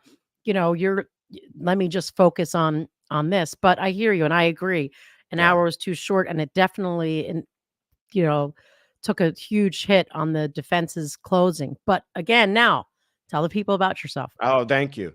So I started this new channel, Courtroom Confidential, about 3 months ago. I've been doing a podcast with True Crime News for the past couple of years, and they're a big crime channel. You guys should check them out. They've got some great content. I still do a podcast on there called The Sidebar that Bob has been on a couple of times. Yep. But I wanted to start something of my own that had the opportunity for more kind of interaction with people and listeners and viewers. And so we've started it. Right now we're doing a regular Friday episode that just kind of covers everything from the week. It's a podcast as well, so it's on, wherever you get your podcasts. And we're trying to, if I can get rid of this day job of mine, this noose around my neck, and free up some more time, I'm going to try to put more content out there. But we're trying to do Tuesday episodes now, and just try to respond more live to stuff as it comes out. But you guys the community that you guys have built between Defense Diaries and Jay, and everybody has been so supportive, and we've grown really quickly, and we're very taken aback by all of that and the support from everyone. So thank you guys. Thank your community so much. Please check it out. Please go subscribe. Yes. Help me to make this thing grow so that I can. Bob does check. He cross checks what I'm doing. We always We're gonna look. man. We're gonna look right now. I'm gonna check right now, like I do with my little thumbs up. Let's see how many, and then Came I'm gonna straight from cross work. He's check. got his tie on. And I came do. in to This is spend got his time. literally snooze not an on. act. I walked got in the his snooze door on. and said, "Can I hop on?" There, Can I ask there you a are question? not Oh. two people in the world that I want to be recovering criminal defense attorneys than you and Allison, than the two people on the stage.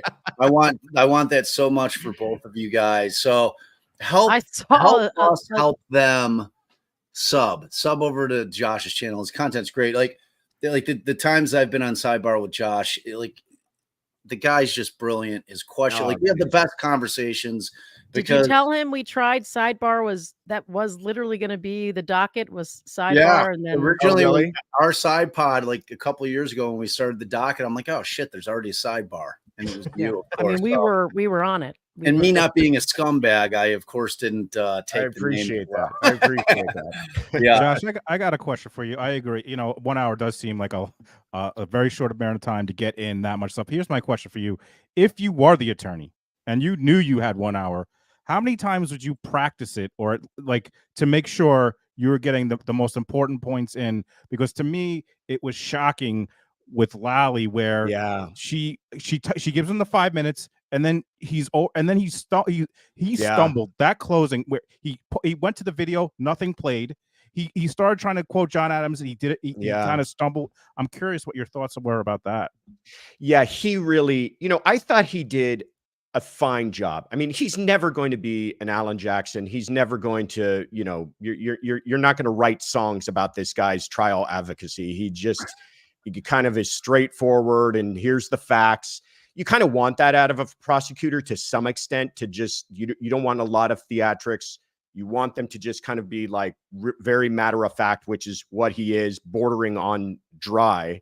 But I was shocked by that here is the moment. Here's the big crescendo. You've been given that 5-minute warning and it just fizzled out into this kind of lame, the fact that he had to beg the judge for one last sentence to just and he didn't even pull the damn sentence together right. No, I'm gonna take one more and I'm gonna shit all over it. And that was exactly what I tweeted, Josh. I'm like, dude, he got the 5-minute warning and he never got to his plea to the jury to convict. I mean, he just didn't get there. And honestly, I thought he started the first 5 to 10 minutes. He came out. I hit him. He was loud enough. He wasn't trailing off like his opening where he kind of just. He was as good as he's gonna be. And then it was just like straight downhill. Like he got caught. I commented that as well. He's much better than he was like in his opening and in other ways. For him, it was he did. He brought it. He brought it as much as he could bring it. Yeah, I think so. And then you compare that to Allan, who it was just there was no downtime in that entire thing. It was seamless. I think he's good at this off the cuff and extemporaneous, but that was obviously something he had prepared down to the minute, and it didn't waste a minute, and it ended with exactly the right tone. Yeah, yes. And in my criticisms were like taking out the leaning into the conspiracy thing. I mean, because again, that is a calculated risk. It's either he's going to win big with it or he's going to lose big with it, because it's a polarizing aspect of the case for the jury. It's either you're going to have jurors that buy it or are willing to buy it, which is a problem, or you're going to have jurors that just won't buy it, and then it's like, so it's a huge gamble in that sense. And I just think that there were a couple of things that I would have loved to have heard him get into that he just never addressed, man. And like me personally, I never read. Like in Garcia, I gave a 4-hour closing. But you didn't have a time limit and and that changes everything, because as Josh just said, you can't go off the cusp. He doesn't usually either. And usually he's got like a PowerPoint in court and he's kind of allowing that to be his notes, but he was very tied to his notes, which was not shocking, but I'm not used to seeing him do that. I thought he was still very dynamic. The other thing is nobody moves. I don't know if this is the courthouse rules or what. Nobody moves from beyond that podium. They were all tied to that podium and just giving their, their 'Cause the presentation. microphone. The microphone. You're right. 'Cause And I then couldn't do it. That's what I was saying. I couldn't do they it. put very little up on the screen to display anything. It was just not what you're used to, especially in a trial like this with everybody watching. I was expecting a little more presentation from either of them, quite frankly. But And just Josh, not to interrupt, but like just so people have an understanding, if Josh it seems like he's talking about Allan Jackson as if he knows him. It's because Josh knows Allan Jackson. He worked with him in the prosecutor's office, and then went to tell the story. I know I've known him for about 20 years. I mean, I was his law clerk when he prosecuted Phil Spector way back in forever ago. And that's when I first began to know him. He was, then I joined the DA's office as a prosecutor. I was, he was kind of my mentor all during that time. He left the office to go into private practice. About a couple of years after that, I left the office and joined his law firm. So I was his partner for about 5-7 years. And then I just recently left. I think I was leaving as the Karen Reed case was coming in the door to the firm. So I didn't really know anything about it. And then I've been chatting with him, and every once in a while I'll tease him about this case he had in Boston, but I never had any idea it was going to blow up into this kind of media frenzy that it's become today. But he's So what do you think the chances are after this? What do you think the chances are of you getting him on your podcast /YouTube? Well, for the sake of everybody watching, I'm going to say they're very good. But amongst all of us, he's probably, going to do the Today Show and 60 Minutes and a few other things first. But I'll bug him. It's not beneath me to go ahead and bug him to say, hey, give me a little bit of your time. I mean, worst case, have him pre-record a soundbite. Seriously. Give me something. And then when you play it, come back on our channel to play it. I gave you 10 years. The test. I guess the question should have been, hey, Josh, what's the chances you can get Jackson on our show? No, exactly. That's what I'm talking about. Yeah. But tell, I think we cut you short because there's a lot more about your background. I think people could know. What else? Anything else you want to say on it? No, I was a prosecutor in the DA's office here in Los Angeles for 10 years. And I loved being a prosecutor, but I left because I just couldn't work for the government anymore. It's if you want a career advancement and start to build a family and everything else, I needed to make a personal choice. And then I've been a criminal defense attorney ever since then. I left in 2015. I won the Outstanding Prosecutor of the Year award in 2015. Thank you very much. Nice. I accepted that award, and the following weekend, I put in my resignation letter. Perfect. And check. Then, and then I've been a criminal defense attorney ever since then, and love it. And then I stumbled into this world with, like I said, True Crime News, doing the sidebar. I started that, I don't know, two years ago or more. And it was something I never even thought was on the horizon for me. And I really started to love it. And then meeting you guys and all of this kind of, I guess what they call the law tube world, it's become it. I tell you what, I look forward to this way more than I look forward to going to court. And I hope none of my clients are listening to that, but it's the truth. All right, let's do some questions. And first, Ramble T26, thank you very much for the $10 and the kind sentiments. Any plans for us to get any coverage of one of your cases or trials? Nope. I would love to see you in action in a courtroom. Queen Allison, thank you for all you do. Nope, you will absolutely have to come. I hate being on camera as it is, but my husband's very persuasive. Well, plus we don't allow. I mean, they're allowed, but no one does it. There's no camera in the courtrooms in Illinois, like that. We just don't. That's why you never like. There's states, like the Sunshine Law in Florida. That's why every Florida case is always streamed or televised. You know, there's just certain states that do it and certain states that don't. Illinois has never had cameras in the courtroom. Yeah, for but they any are allowing it. I'm not going to give people I haven't the, seen. I the haven't when seen. and where. I haven't seen one But case. They are. It's allowed. They're not doing it. It's I mean, discretion. there's still live streaming court from Zooms. Zoom is not live streaming like where they're I live. think they streaming still trial. live stream it. I've never seen an Illinois case on. Yes, you covered cannot on find any- anyone. That's true. Very true.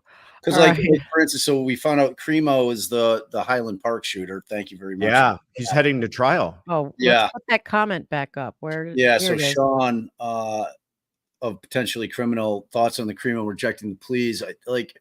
Well, let's let Josh speak because he seems to know something about it. Well, I saw the news report this morning that it sounded like the prosecution said they had an entire plea deal all worked out. Everybody walks into court, and then all of a sudden, you guys know this, the disaster that must have been going through his attorney's heads at that moment, because it sounds like he backed out this morning. Like, they brought him into court. He starts being evasive with the judge. They go back in conference with them. He comes back out, and the judge says, "Are we proceeding on this plea?" And he says no, and the judge just set a trial. And I think that's his last chance too. I don't Let think me there's ask any you this way. because I don't know anything about it. What's he The charged with? prosecution, the prosecution probably feels like they were handing him a gift by allowing him to plead to anything whatsoever. This is What's not the like it's going to be a situation? difficult case for them to put on. It's just a matter of the time and energy and putting everybody through that. But I don't think they're going to extend that to him. What's the again. charge in the background? What's the story? This is the Independence Day parade shooter in Chicago. There, they opened up fire, killed. Yeah, how many people were killed? I mean, I think it was like 17. Well, how embarrassing! 7 now. were killed. Dozens. Oh, were I knew exactly what we were talking about. I was just playing dumb. This is how out of touch I am. It's an awful case, and this was So is this also at the the one. The federal building? interesting. Are they charging this federal or is it 26th and Cal? Do you know what courthouse it's in? It's Lake County, so it's not federal. Yeah. This was the one where they charged his dad too. Yes. Remember, they charged him with having signed off on his ability to go out and purchase the weapon, and he got criminally prosecuted too. So How old is he? How old was Cremo when it went down? He's 18, or he's above 18, and I think he was at the time of the shooting. But when he purchased the weapon, I think he was 17 or something. If I'm getting this all wrong, forgive me. Dad but was I remember convicted? that Dad had to sign off on. Dad accepted a plea deal to signing off on the purchasing of the weapon because he had some violent outbursts before where the cops were called out, and the prosecutor's position was that he never should have signed off on this, and that was kind of a misrepresentation criminally by signing off on the card. So let me ask you this. Well, hold on, Allie. Let me give you some facts on it. So he killed 7, injured dozens. The shooting took place at the 4th of July parade in Highland Park, which is just north of us, in 2022. He's 23 years old at this point. So he was 21 at that point. But, you know, the big thing about his dad and Josh, what they have here in Illinois is you have to get what they call a FOID card. So that was the application that he signed on at the behest of his kid. The problem is that the kid had known psychological issues. Like, that was the reason they ended up charging his father, because there were the kid was like, this wasn't a Crumley where, you know, the parents were just ignoring the kid completely and just basically saying, oh, well, it's a ghost in the basement and he's just being Ethan. Like, they knew that Robert had all kinds of psychological issues, yet he went ahead and signed off on this thing and basically backed it. So that's why he ended up getting charged with it, which was different because in Crumbly, it was, they basically hit them with manslaughter. I mean, it was the only time anything like that's ever been charged, because that dad sounds lucky that didn't happen first. Yeah, well, like, I'm not so sure that they can't go back after the fact in light of deal.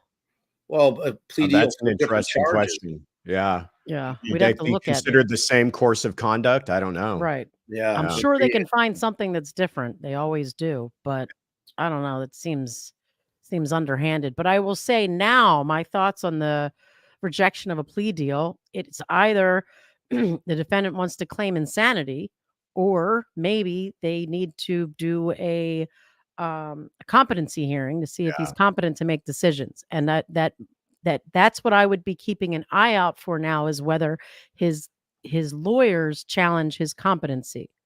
Yeah. Not his competency to commit the offense, his competency to stand trial and to make decisions in the trial. Right. Yeah. Which are two very different things, you know, and in like any kind of mental defect defense is a defense. Competency is where you're basically telling the court that your client is not competent to stand trial, meaning that they don't understand the process and or they're incapable of being able to assist in their own defense. You know, so they're very different things. And I don't know if they have, I don't personally know if they have decided whether or not it's going to be a mental defect defense. I don't know if they filed the requisite paperwork for that. If that's the They way probably weren't thinking about any of that because they thought they were heading toward a plea deal and put it all behind them. Exactly.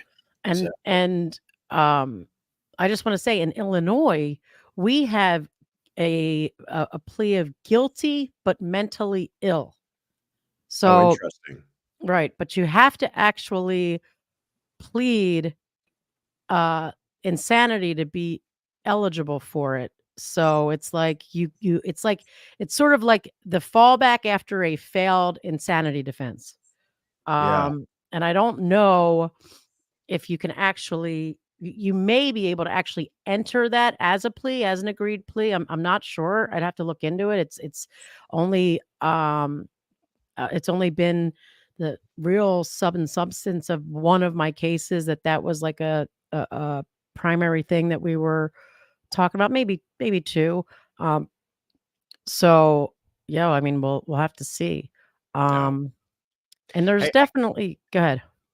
Well, I just thought of this, and I don't mean to change the topic, and I know you guys have a question there from somebody who wants to ask it, so I want to make sure you get back to that. But while I've got two attorneys here with me, what were your thoughts on, in Massachusetts, that the standard for beyond a reasonable doubt is beyond moral certainty? When I heard that language, I was like, what? I loved it. Yeah, I was telling Allison, I'm like, oh my God, I literally said the exact words you just said. I was like, I adore the fact that they actually tried to define it. I mean, because it's such an amorphous thing to try to define reasonable doubt. What does it mean? To put it like that, beyond a moral certainty, is it's an actual line, you know. And it's a high line too. I mean, there's very few things I would put in the category of moral certainty. I mean, for real. Yeah. So no, I was blown away by that. And I like it, but it speaks volumes to why in the hell didn't the defense use the jury instructions to their advantage at all? Yeah. And prosecute. I didn't hear the prosecutor. Did he use them? Prosecutor, they didn't have time. Always use them. Always. The prosecution didn't touch on the elements, which was more shocking to me than the defense. But Allan did talk about moral certainty. He at least used that term. And I'm sure he had the same reaction to it that I did, because in California here, it's abiding conviction is the term, and whatever the hell that means. But moral certainty makes it sound like you better believe this more than anything you're certain about in your life. And that just is, it seems like it makes the standard just even higher, just the language. It's like saying you got to know. I mean, that's what it should be. You got to know. Right. It is what it is. So there's no wiggle room on no. I love it. There's nothing above it. Now, what about, speaking of, and Stephanie, I promise we're going to get to you, Stephanie Harbin, and her $10 and her comment. We will do it. There were some other shocking things, or not shocking, but very beneficial things that came out of the jury instruction. Did you watch the jury conference, Josh? No. What is this? During the jury conference, during when they were going over the jury instructions, they asked for the inference upon inference language to be added to. It was the instruction that they gave right after the reasonable doubt instruction, and it talked about inferences and that you can't pile inference upon inference until to get there. That it has. Right, till tips over. And she said, I haven't given that language in years. The prosecution didn't seem to be objecting too much to it. And I think that they probably didn't because they think the defense has inference upon inference, possibly. Interesting. But at the end of that, there was part of the instruction that said if there are two equally possible equally probable concepts, principles, whatever the language was, then the Commonwealth has uh, proven neither of them. And I think that was Interesting. something absolutely worthy of comment, similar to that of the moral certainty. Yeah. Yeah. In California, we say if there's two reasonable, if the evidence can lead to two equally reasonable conclusions, you must defer to the defense. So And it's that kind of language the was same in there thing too. here by saying you must reject both made by the Commonwealth doesn't get the benefit of either one. Yeah. Again, there was a lot that you were kind of surprised they weren't covering and didn't get into. Even the evidence itself, we saw one exhibit, I think, from the defense and that timeline from the prosecution, what I actually thought was good. I mean, it was the first time he kind of laid it out clearly, but yeah, an hour, did she explain, is that just a courtroom rule or her rule or a Massachusetts rule? It just seems I can tell you entirely this. unreasonable to me. We did watch some of the pretrial stuff, and I do remember with openings, there was some back and forth about it, about how much time do you think you need? Can you do it in this amount of time? So I wonder if she gave the the attorney some sort of input in there, or if you're right. I can't imagine that there is a closing clock, but not an opening clock. And Right. I definitely remember hearing them. I think they ended up giving them an hour for openings as well. And I thought that he had said I can do it in 45 minutes, and she gave them an hour. So A closing, it's like I just it's so frustrating to me with judges where it's like they get exasperated with how long the trial may have taken, and so then they cut out the most important time. Like, it's like, if you want to trim this trial down, the last place you need to be doing it is in the closing arguments, where it's probably most important for the jurors to hear this whole Right. thing laid out for them.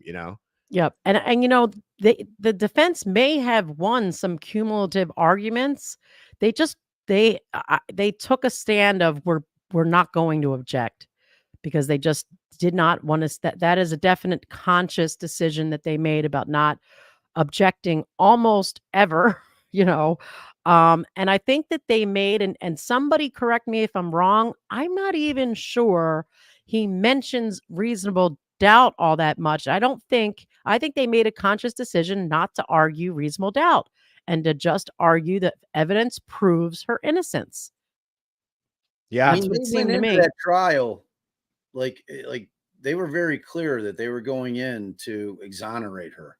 Well, but all the evidence didn't play out exactly as they had I think, expected. It never could have, because the one thing that going into that trial is that none of those witnesses are going to cave on the stand and admit that John O'Keefe was in that house. They knew that they had no evidence from the house itself. So it was always going to be this conspiracy concept, and it was going to be highly, highly circumstantial. I mean, you could argue it's far more circumstantial than the Commonwealth's case against Karen Reed in terms of proving that something went on in that house. And I think to get there, even though they don't really have a burden, they certainly had to prove it to a jury that could have happened in there. And, I mean,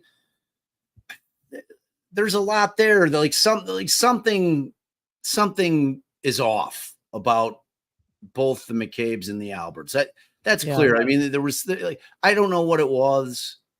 I don't know what, but I mean, your mind can race and go wander all kinds of places about all the different kind of things that a tight crew of people don't want getting out to the public. I mean, you can go all over the place. It doesn't necessarily have to be that they beat John in the house and then dragged him out and left him to die. You know what I mean?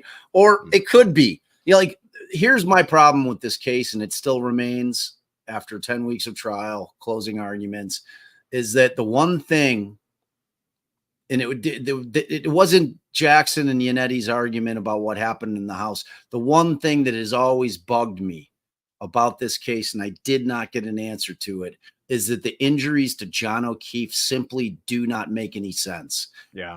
Anybody who is struck by a 7-ton or 7,000-pound vehicle is going to have, like, I was like, Jackson, quit talking about fraction or like fractures. Just say the word bruise. No one that gets hit by a vehicle, I don't care what part of your body, that gets hit by a vehicle at 24 miles an hour, that part of your body is going to be one giant bruise. Yeah. And there was not, like, that has been the hardest thing for me to come to grips with in terms of getting to where I think that Karen hit him. Like, And even if the car, even with Trooper Paul's pirouette shit, even without that, if the car came in contact with either the glass in his hand or a part of his body to break and shatter the taillight, there is a broken hand, a bruised hand, a torn something. It just came in contact with it. I mean, it's just impossible. And I absolutely positively, agree with you. And then there was just something else that I was thinking in my mind. Oh, the damn shoe. And I can't remember if it was in the closing. I have all my closing notes, but I don't feel like pulling them up right now. But the evidence unquestionably, undeniably. I mean, since you gave such a political answer, I'm going to push you now. Okay. Like, the shoe came off. It could only come off if he was hit in the center mass or hit somewhere hard enough to propel him, which I don't know what Lally was trying to tell the jury happened, because he kept saying, nobody said it was like this. The man held up his hand like that, but somehow he also said the glass touched the is the part that shattered but how is the shoe there? How is the shoe there?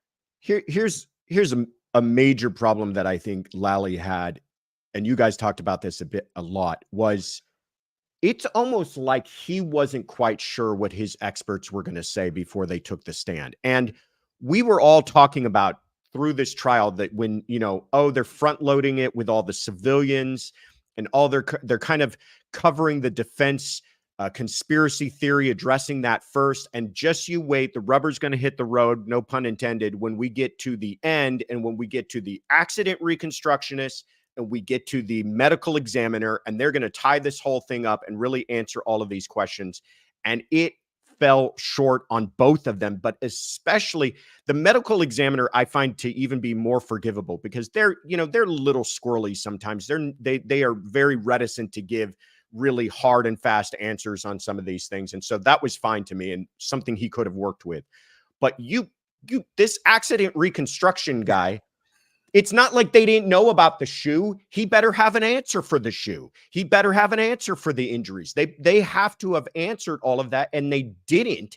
And worse yet, the answers that they did try to give fell apart completely on cross. And that was not what I was expecting from this. It just did. You didn't accept. It just did. The phone. It just did. You didn't. That wasn't. It all begs the question. You didn't know what that the physics hell law? is the jury still deliberating? Yeah, it begs the question.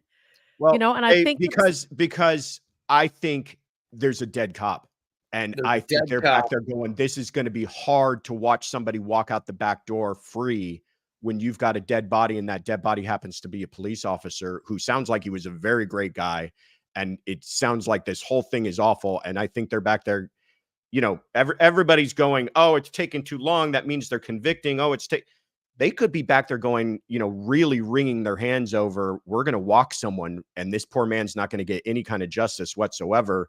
Let's make sure we're getting this right. I have no idea. None of us have any idea. It could very well be all leaning towards not guilty and saying, but we're going to go through every piece of it. But I still feel like it's too long for that to be where they're at in my mind. But again, all that is speculation. No amount of experience can say what the hell is going on in there.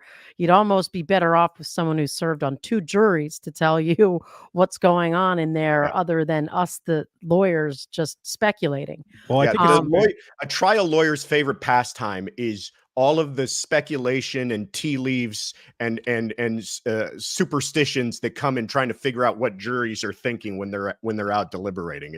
It's our favorite pastime.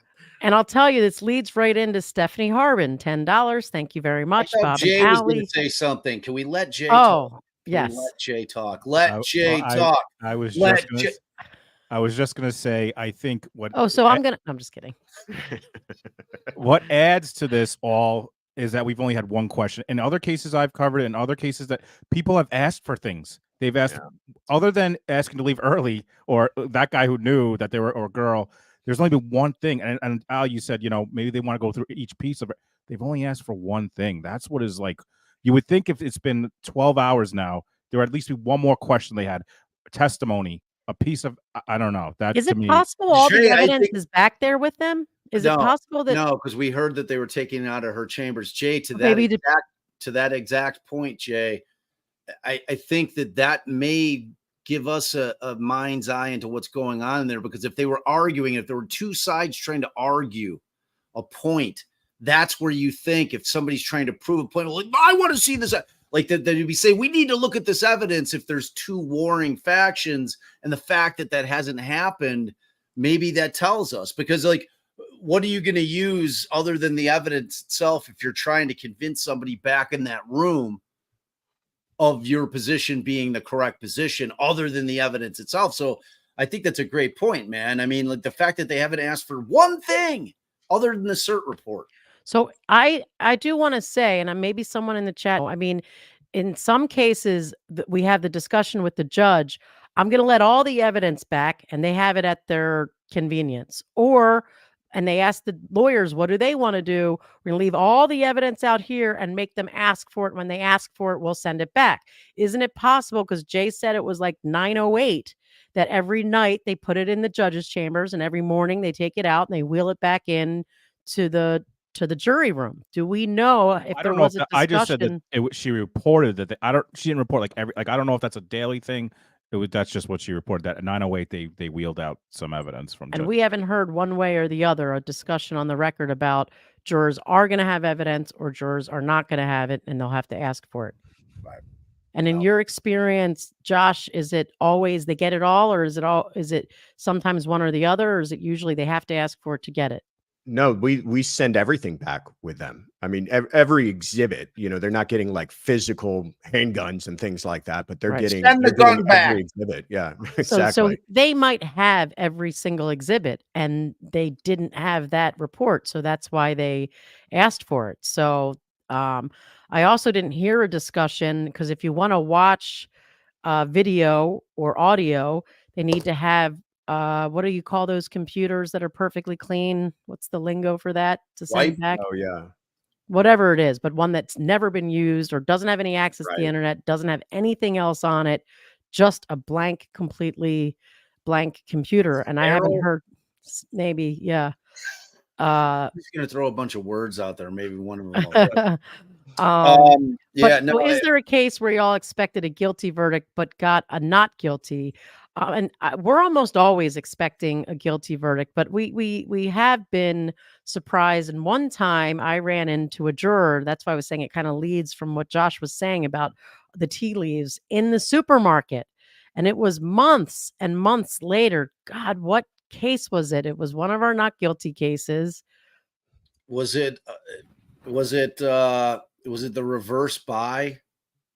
No, because I was more. I never thought we were going to get an NG on that case. That's definitely one that so Bob, tell them a little bit about that one. We had a case where our client, it was a reverse buy, which is basically where law enforcement setting up a sting. They are the person that is like the other side of the transaction. They were the ones in this particular situation that was selling the dope. In this case, it was coke to the people that were buying it. And it was like a 16-kilo deal. The cops had loaded up a bunch of like flour or some shit and a bunch of kilos. And our guy was allegedly the lookout. So, and he was there at the time that this whole reverse. I don't think he was supposed to be the lookout. He was just one of the people that were. Oh, well, in their theory, he was 100% the lookout. I mean, that's how we won the case. I mean, he was. Oh, yeah. You're right. Yeah, so like, and it was a hard fought trial, but like going into it, and just to kind of like dovetail back into Karen Reed in terms of how she's feeling at this moment, when we stood up for that verdict, Wait, you're and going too close. You're going too far. I want to give them some more background before you go with the nobody wants to hear the boring details. No, I think it's very interesting. It was the weekend before Monday trial, and Bob and I are rewatching the surveillance video. And I think Bob had gone downstairs, and I'm watching the video, and you see our client dead stare into the camera, looking, and it's clear he has seen them. And the cop says, I think he saw us. You hear the cop say that on the video. And I don't understand why he had not kind of told us all of this before. Or if Yeah, he told it to like an assistant in our office or someone else, and it never got to us. But we call him, and I'm like, oh my God, Bob, get up here.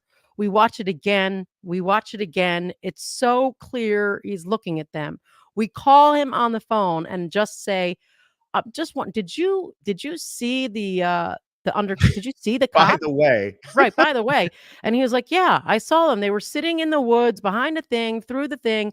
And I knew that the guy was a undercover, because I had seen him in he had a family member who was either a victim of a crime, and this cop had come to investigate. So he knew the guy was a cop.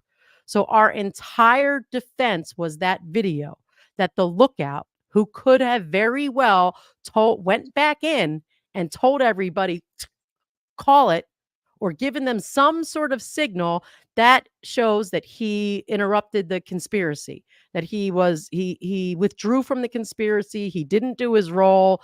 And we also had the fact that he had been he didn't have his own car. His wife was working at, I think, a fast food place, and that he had called her and said, come get me.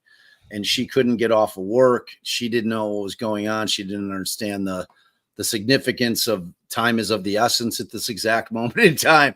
And we were able to prove that he had made the call, and he said, get me the hell out of here. I need you to come we couldn't get that in because it was hearsay. We struggled with that a lot. Like, okay, so after you hung up, was there something you wanted to do? Which we couldn't get in because then they said that was speculative.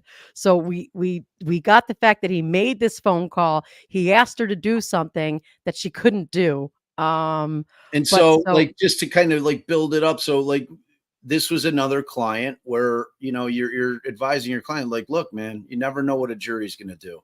Yeah.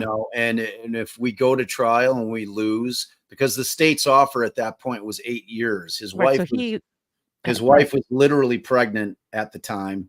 They had 2 other young kids, and he's up until the day of trial, like most things plead out, on the eve of trial. And initially we were going with mere presence, that he didn't know what was going on. He was merely present. And then all of a sudden this thing starts to unfold in front of him. That's what we were going forward with until we saw that video. So we're sitting in the room with them, and we can't get the state to budge at all on the offer. We're like, look, man, if you go under 8, maybe go 6, we might be able to talk him into it, but he just would not move off of it. And that was at our last pretrial hearing with trial date set. So, it's probably 3 or 4 days before trial, right? It's typically the Thursday before the Monday. And so, we go in with them. We're like, look, man, they're just not going to move on it. He's like, I can't do it. I can't take it. We got to go to trial on this thing. And so we go, and, and it was probably a week, 10-day trial. It was a pretty long trial, a lot of cops, a lot of testimony. There was all kinds of shit going on. They bring the evidence in, and my God, their fake blow is leaking out of the bag all over a conference table. And I'm like, oh my God. Wait, no, I thought that was real blow. There was 1 kilo of real blow, and that could have been the one. I'm like, should I blast this rail to see if it's they're real? wheeling it in. It's literally poofing out with every roll. Yeah, just give me a numbie. So we go through the whole damn thing. I give the closing, and then we're sitting there, and this is just to give you an example of the amount of pressure that Karen Reed is feeling when We you had know, no idea. this We is had no like idea. we have no clue. Like We you know, really like, thought they were going to come back I guilty. thought they were. I thought they was done. You know, it's a reverse spy. Right. Yeah. Like the kind, It's like they got it open all shut. on video. Like, how are you beating the cops when they got the whole goddamn thing on video? Right. So we're like, you know, and we're trying to prepare him mentally. You know, like you're trying to say, look, man, I don't know how we put on a good case. We did the best that we could with the facts that we had, but we don't know. Like, you need to prepare yourself mentally. You know, like talk to your wife, do the things, because if you're convicted, you're going in, man, like immediately. And so as we're standing up, you know, because they always have the defendant stand, and like I'm right next to him. Allie's to my left. I'm standing right next to our He's client. in the middle, right? He was in the middle. Was he in the middle? I thought he was off to the side for some reasons, but so maybe. Well, who cares? It doesn't necessarily relevant. So, like, as soon as they read that, like, so it's the second the words "not guilty" come out of the clerk's mouth, this guy's nose just explodes. Like he starts pouring blood, like because his heart was going like a million miles an hour, like in anticipation of those words coming out of the clerk's mouth. It was unbelievable. I thought it was when he hugged you it started to bleed, but whatever. No, it was immediately. I hugged him anyway because, you know, I mean, it was like a moment. So, but yeah, it was like, it's an incredibly, there is nothing more intense. No, there's nothing like it. There's nothing like that moment when you know you have a verdict and you're sitting there waiting for them to come in. And the judge doesn't even thank tension. the jurors. She just Wow. left the bench. She was pissed. She was pissed. That was old Judge Golden. Yep. Yep. She was pissed. Like she left the bench pretty soon after that trial.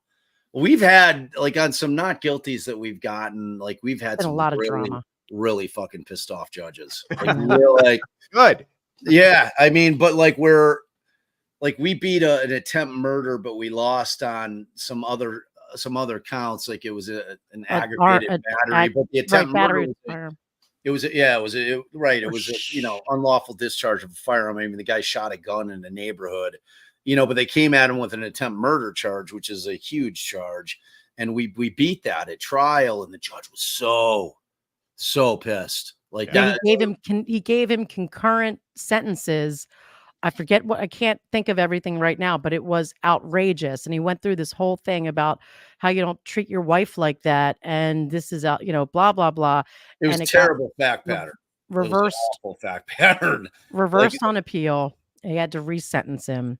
So he got a much more. I mean, the guy needed to do time. Like he got time. He needed to do time. It was a brutal. And we would have pled him out. We were willing to plead guilty to the other charges except the attempted murder. Right. So to us, it was a win because we got a not guilty on what we should have gotten a not guilty on, and he got found guilty on what he should have been found guilty on. And that has happened to us a couple times as well. And that's kind of the function of trials too. Sometimes it's, you know, just making sure the right thing happens, you know. Exactly. But the state could have made sure the right thing happened by charging with the right thing in the first place. Very true. Which is sometimes what forces the hand to go to trial. Right. Like if you're like, you know, when we have the conversations with the prosecutors, like, man, you overcharge this thing. Like, this is like, you're going way overboard here. You know, that's why I'm always telling people, like, and Josh, you'll attest. I mean, 95% of things do not go to trial. 95% of cases plead out. That is our reality. The bulk of our job is negotiating plea agreements with one another in terms of trying to land on something that's reasonable. Like, we want the punishment to fit the crime. Like, quit trying to overcharge shit. Quit trying to ring the bell with every single case.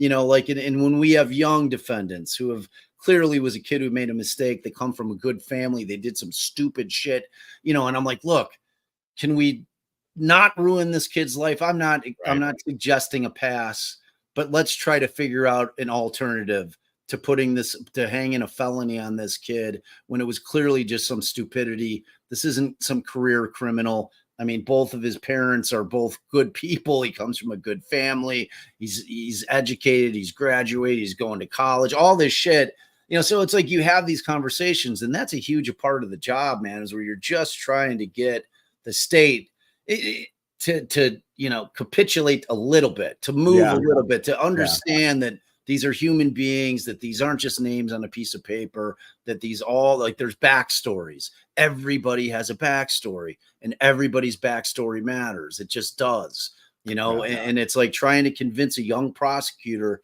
who's 2 years out of law They don't have a school, lot of authority anyway. and they don't, but their bosses do, Right. and it's like, and I put it on their bosses, because like when I get really pissed, that's when I'm like, I'm going to talk to whoever the head guy is, and I'm sitting in the office. I'm like, look, cut the shit, man.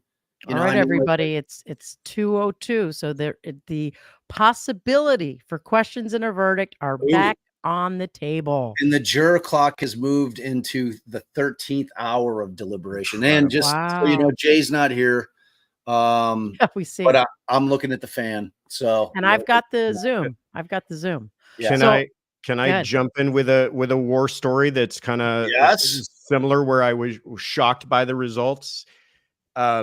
This, and actually it involves Allan Jackson. When I first left the DA's office and I joined his firm, the very first case we handled together was a murder trial of a wealthy hotel owner here in LA who was accused of murdering a homeless guy. And I won't get into all the details and facts, but essentially he is out for a night of drinking and partying, and he meets up with this guy just randomly at a bar who, kind of befriends him in his group. And the guy offers to drive everybody back to, where my client had his car parked. They get out of the car. A confrontation begins with this homeless person, and the person they met ends up being a gang member and ends up shooting this homeless guy. And they try to, they're going after murder for the gang member, but then they're also going after murder for my client, saying that somehow my client had ordered him to shoot this guy. It was just this ridiculous fact pattern. But they had all these witnesses that they're saying that our client was the one who greenlit it, said, go ahead and shoot this guy. Okay. This was at prelim.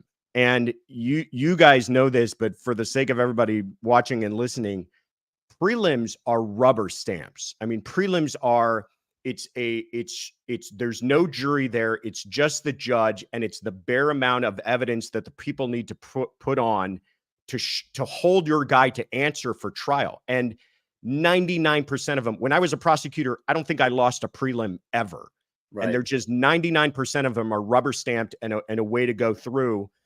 And so usually it's not a place where the defense really puts on much of their case, because they're thinking, I'm not going to use all of my good evidence here. I'm going to see what the people have, what the prosecution has, kind of keep my powder dry, see how this all goes, and then we'll try our best at trial. Well, Allan and I and the client said, F all that noise. We're going to put on our case now. We think we have a chance of winning this thing at prelim. And prelims, even on a murder case, usually go a day or two, 3 days, 4 days max. This thing went on for a month in court on a prelim. Whoa. And they put on witnesses. We cross-examined every single police officer they put on. We put on several of our own witnesses. I mean, this was a trial in front of a judge. And and it's the prelim. The standard is lower, by the way, too. It's not beyond a reasonable doubt. It's just probable cause. So it's a lower standard. And we thought, we did everything we could, but this guy is likely going to go to trial. Guy never committed a crime in his life, never been arrested in his entire life. And now he's looking at going away to prison for the rest of his life. Jesus. And here we are giving it a shot. And I will never forget, now the judge is going to come in with his ruling, and the judge came in and he booted that entire case and dismissed our client right then and there. Wow. He walked out a free man. And it was, I got hair standing up on my arms right now just talking about it. It was just absolutely exhilarating. He collapsed. Allan lost his shit. Everybody was just in awe that we were able to pull that thing off. So yeah, that was when you asked that question of, was there ever a guilty that came back not guilty? That's the one that sticks out in my mind, because it was just, you guys know how it is. It's the most difficult thing in the world is sitting next to who you believe to be a completely innocent person. Yep. And Yes. sitting next to this man that was looking at his entire life being spent in prison over this whole thing and realizing it was all resting on our shoulders. And for that judge to make the decision he did, it's something I will never forget. That was man, that was yeah, incredible. Says Pretty a lot. incredible. That says It's a lot. All right, unbelievable.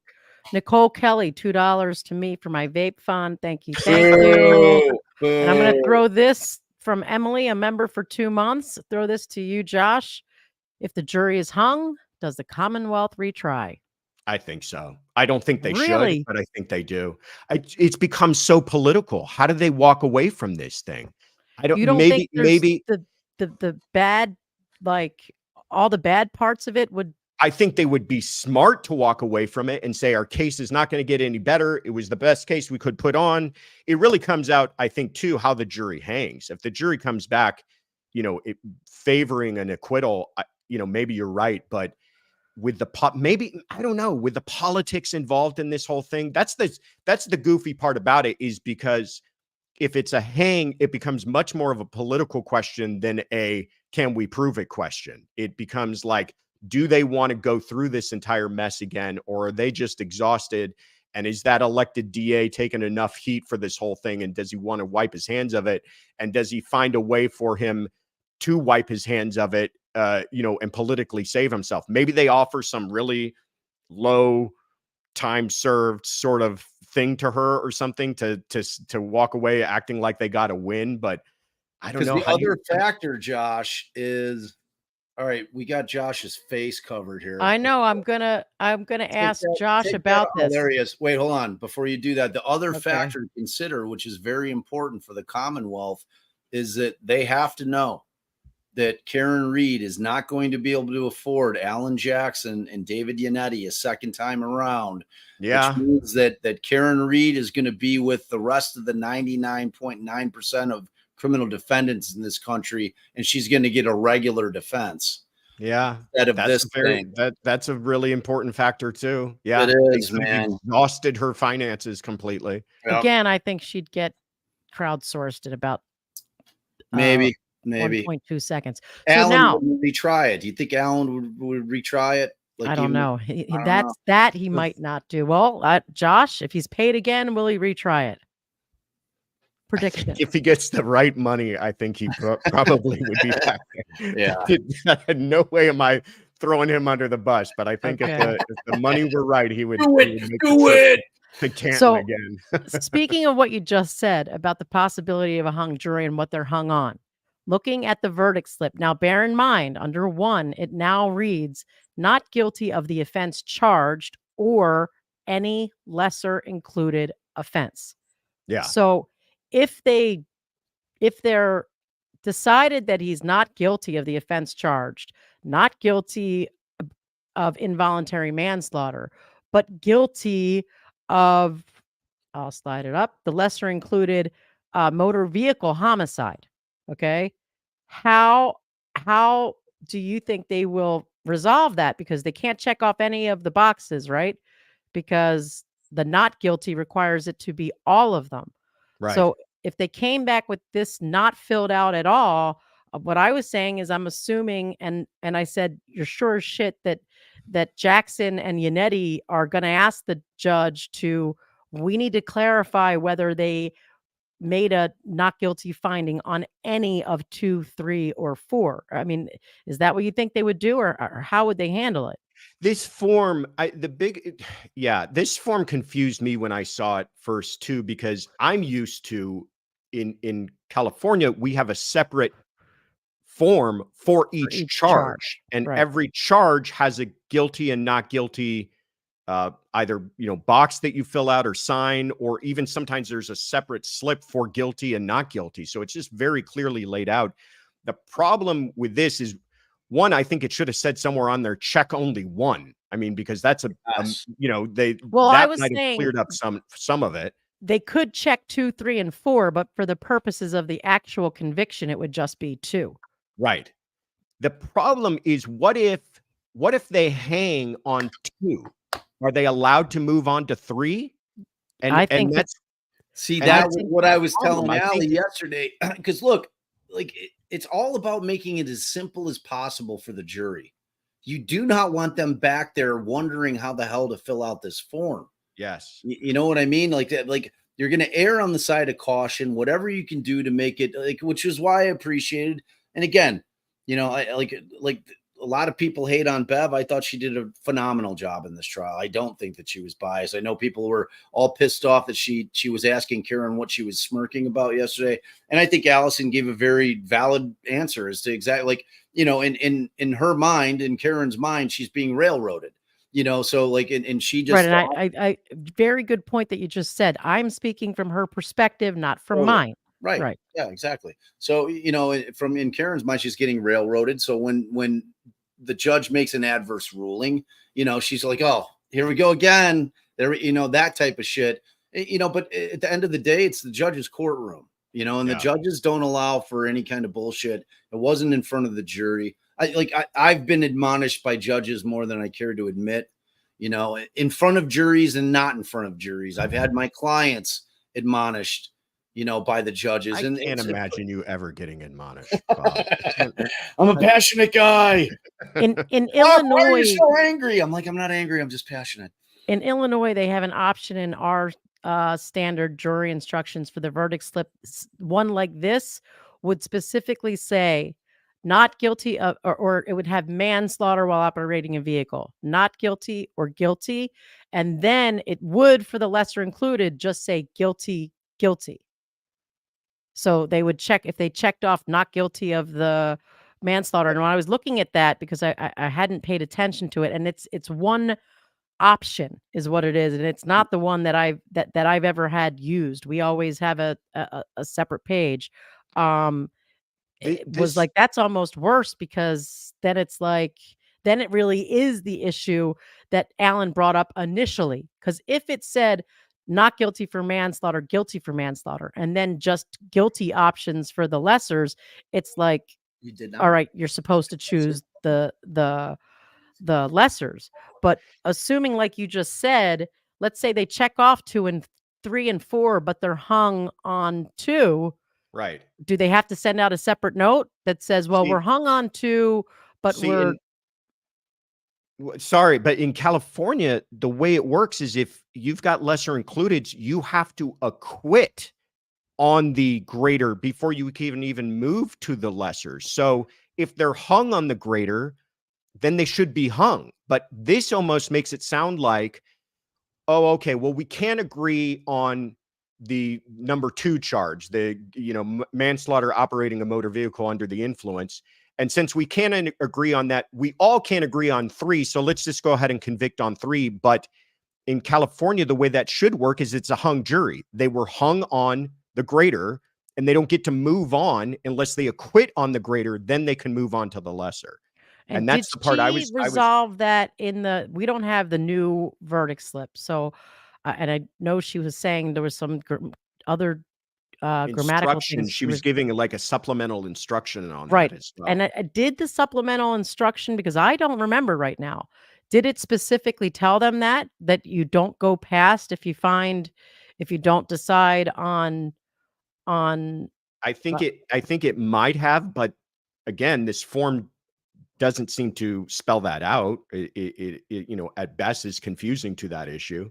Right. And at first I was saying that what Jackson was saying was not accurate, because he argued both things, but one of the things he argued was that there's an option for guilty or not guilty of the offense charged and not for 3 and 4. And I'm like, no, that's not what it is.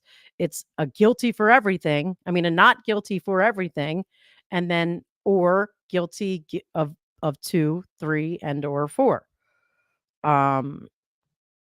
But you know, they went with the form language here. So do you think that the problem, where they're going to run into real issues, I think, is if they come back and they've checked, let's say, box number 3, then no one knows how they got there. No one knows what they really did with count, you know, number 2 there. Did they acquit on 2 and move on to a 3? You know, that's good. If it comes back not guilty, no problem. Nobody cares. Right. But if they come back with anything where they're not checking 1 or 2, I think then there's some real questions as to what they actually did back there. Right. So that's my question. If they come back with just 4 checked off, do you think that Allan, that Jackson or Yannetti are going to say, Your Honor, we need to go back and ask if they found Acquitted. if they acquitted on 2 and 3, or Yeah. Your Honor, is that an acquittal of 2 and 3?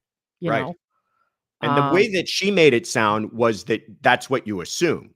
You Right. assume that if they check 4, they've acquitted on 2 and 3, but that is not clear from the way this form is laid out. And maybe that'll be the next question that we get is how do we fill out these forms? Which Yeah. she's not going to answer.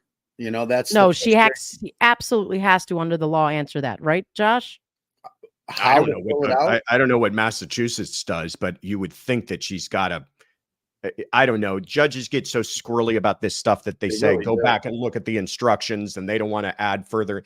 But I'll tell you what, if they come back and they go, how do we fill out this form? The defense has got huge problems because they're convicting her of something. Because Right. Right. if they're acquitting her, there's no confusion as to how to Right. fill out that form. Right. Yeah, that's pretty Right. easy. They're not guilty.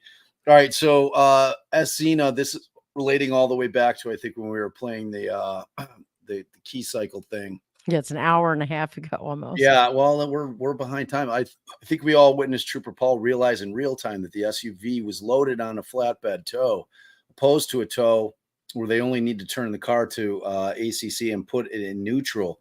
Bad due diligence. Agreed. I mean, look, Trooper Paul, I think we all agree, was not the guy for the job. I think he said he was unaware of some of the movements the car made. I think when he was asked, he was like, "No, I was not aware of that one." Which you know? again, when he's the guy Same answer. that's Bad working due back the key cycle thing. I mean, that's he's not your guy, you know. But again, and Josh, that leads me to the question that I had that it made me remember it.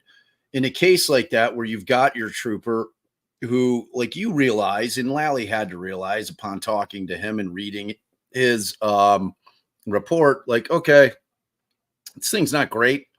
As he's going through it, you know, like trying to work through it.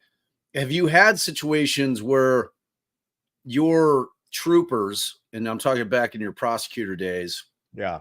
were not sufficient, but where you had a really hard time finding an expert that would line up with your theory? Like, because that to me, that seems the more likely scenario here. I mean, because Lally knew, like, once they got the report from the feds, once that is in existence, and even though it appears, at least from Lally's filing, that they didn't find any real evidence of the third party culprit side of it, they did find what we heard on the stand, which was that they did not believe that John O'Keefe was struck by the vehicle. So that tells you, and we're talking about a guy from ARCA, right? So it's kind of the pinnacle of accident reconstruction world.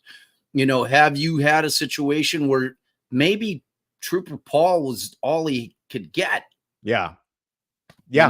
You know? And the that is a problem that you solve way before you ever announce ready for trial. I mean, that is sure. I've run into situations where I'm like, listen, I understand what our theory is. I don't have anyone to testify to that in a clear enough way that I think I can meet our burden. And you go back to your supervisor and go, we got problems here. We cannot, unless you can find me someone, this is not the guy for it.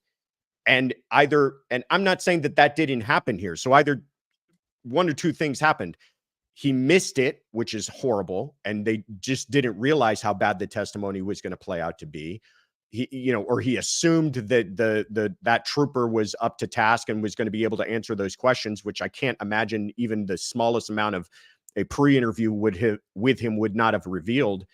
Or they did go back and say, we got major problems with this, and felt like they couldn't get rid of the case, felt like they couldn't, we don't know plea negotiations. We don't know if something was offered trying to get rid of this thing short of a trial or not.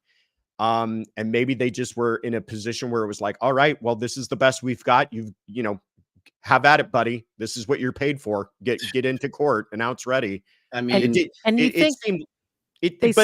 it seemed like it was far more a lack of preparation, because these are not questions that should have been unforeseen. These were like pretty straightforward cross-examination questions he should have been prepared for, and he was not. But And it's when like you I told Jay, you can't shine a turd, man. You know, I mean, Yeah. it's like there's no shining a turd, and I don't even know if like Paul had formed into a full turd. He may have just been straight diarrhea because it was bad, man. It was it was really, really difficult. It was hard to watch. Like I felt bad for the guy. Like, you know, Yeah. it wasn't like Yeah, I it realized- got I mean, brutal. right, Well, he for- was a lamb to and slaughter. Bob says he felt bad for the guy because they put him up to say something that he should have never been put up to say, even though Well, exactly, he like, agreed to do it. right. But You got doesn't the sense really his feel heart bad for the wasn't guy. in it. But like from our side, from the defense side of it, I mean, I've had cases where I was desperately searching. Like we had a case, it was a strange case, and it wasn't a murder case, but it was a child abuse case, and it was a case wherein the young boy, his stepfather, who was ex-military, like a PhD, like there was no indication that this guy would ever be an abusive type guy. Very, very nice, well-spoken man. And what the state's theory of the case was, is this young boy had come in to school one day, and he had about a wound about the size of a quarter on the top of his hand that looked like a burn. Okay, so like he has a bandage. A teacher and their mandatory reporters says, "Well, what happened to your hand?" And this kid goes on to say, "Oh, my dad or my stepdad held my hand over the burner of the stove and burnt my hand." So they charge him with like a real high felony on it, and it's a horrific type story to think about. And I'm sitting here, and my client is like, "My God, I'm telling you, man, I didn't do this." So we do all the digging into this. It's got a lot of elements of kind of like one of those cases where we're digging into all of his school records and every place that the kid has been for preschool and getting all of his records. And the kid had a propensity to tell tall tales. Like he just said shit all the time that it was on record, like just things that were not true. Like he was just a very imaginative kid. And our client's theory was that, or what he had told us, is that he had picked his stepson up from school, and that he was holding his backpack like he always did every time that he ever got out of the minivan. And then he'd jump. He'd do like a Superman jump. I'm silly, whatever cartoon character it was that he was playing. And then he said that he was holding his hands on his backpack on his straps like this, and that he hit, and that it was like a friction burn, and that when he brought him into the house, it didn't look that bad. And then what was that shit that he put on it that he wasn't? Arnica. He puts this arnica stuff on it, which makes this wound look worse and worse. So like Then when he we goes finally, to don't forget, when they go to the doctor, they debris it or something. They do something. they treat it as if it was a burn wound. And then the pictures were so bad at that point, we couldn't get an expert to be able to say Every doctor I sent what the it was, pictures to, he was like, because it's a burn. which is what it looked like come that point after I'm the writing debris. long emails and like all these doctors. I'm so like, is there a world? I'm like, well, so we're saying it might be a friction burn, like when you fall and you skin your knee, And they you would get say that that's flap of possible, skin. but not Every one of them's like, it's a burn. right. But they would say Like- it could have been a friction burn, but still it wouldn't have been enough to put them on, because they were also saying it could have been a burn, but it was also a product of what the pictures looked like by the time they took the pictures. They didn't get to see the flapping skin, or I that just was could not get past the concept of this grown man who was like 6'3", just a very, very nice guy, being the type of human being that would ever hold a kid's hand over a stove. You know what I mean? It was like I believed him. I truly believed him that he didn't do this, because it's like I could not get my mind there to like that this guy did that, because that's an absolute monster. Anybody that would ever do that to a child is like the worst of humanity. You know what I mean? It's like, and it didn't make any sense to me, and I just could not find an expert. I could not find an expert. we that did would use their experts to kind of challenge that it could have happened in that way. So they were almost agreeing it didn't happen that way, the way the kid's describing, but it could have gotten burned on the stove in this different way. And the kid didn't show up to trial. We thought it was going to get dismissed right there, and they went forward they without went a no witness. victim. They went no First victim. time The that's kid ever didn't test- happened. Yeah, I got a question for you guys along these lines, and this is something I haven't heard anybody really talk about. But you know how the defense was contacted by this expert in the middle of trial regarding the dog bites. Right. The woman from California who reached out to the DA's Dr. office Marie here Russell, and then right. then got into. Here was my question about that whole thing.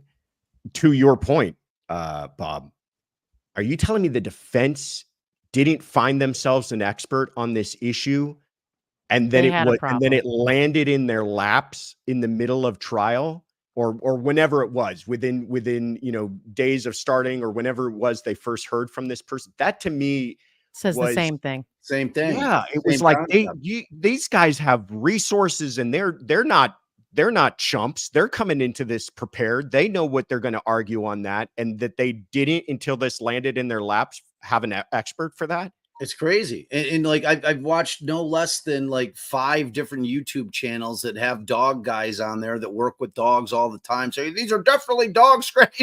I mean, there's people, but like those people's qualifications don't match up to what you need at trial, in terms of being a dog handler. Yeah, I mean, there are tool mark experts, and there are pathologists who are experts in tool marks, rope marks, those kind of things. I feel like they could have found it, but it is definitely a harder thing to find.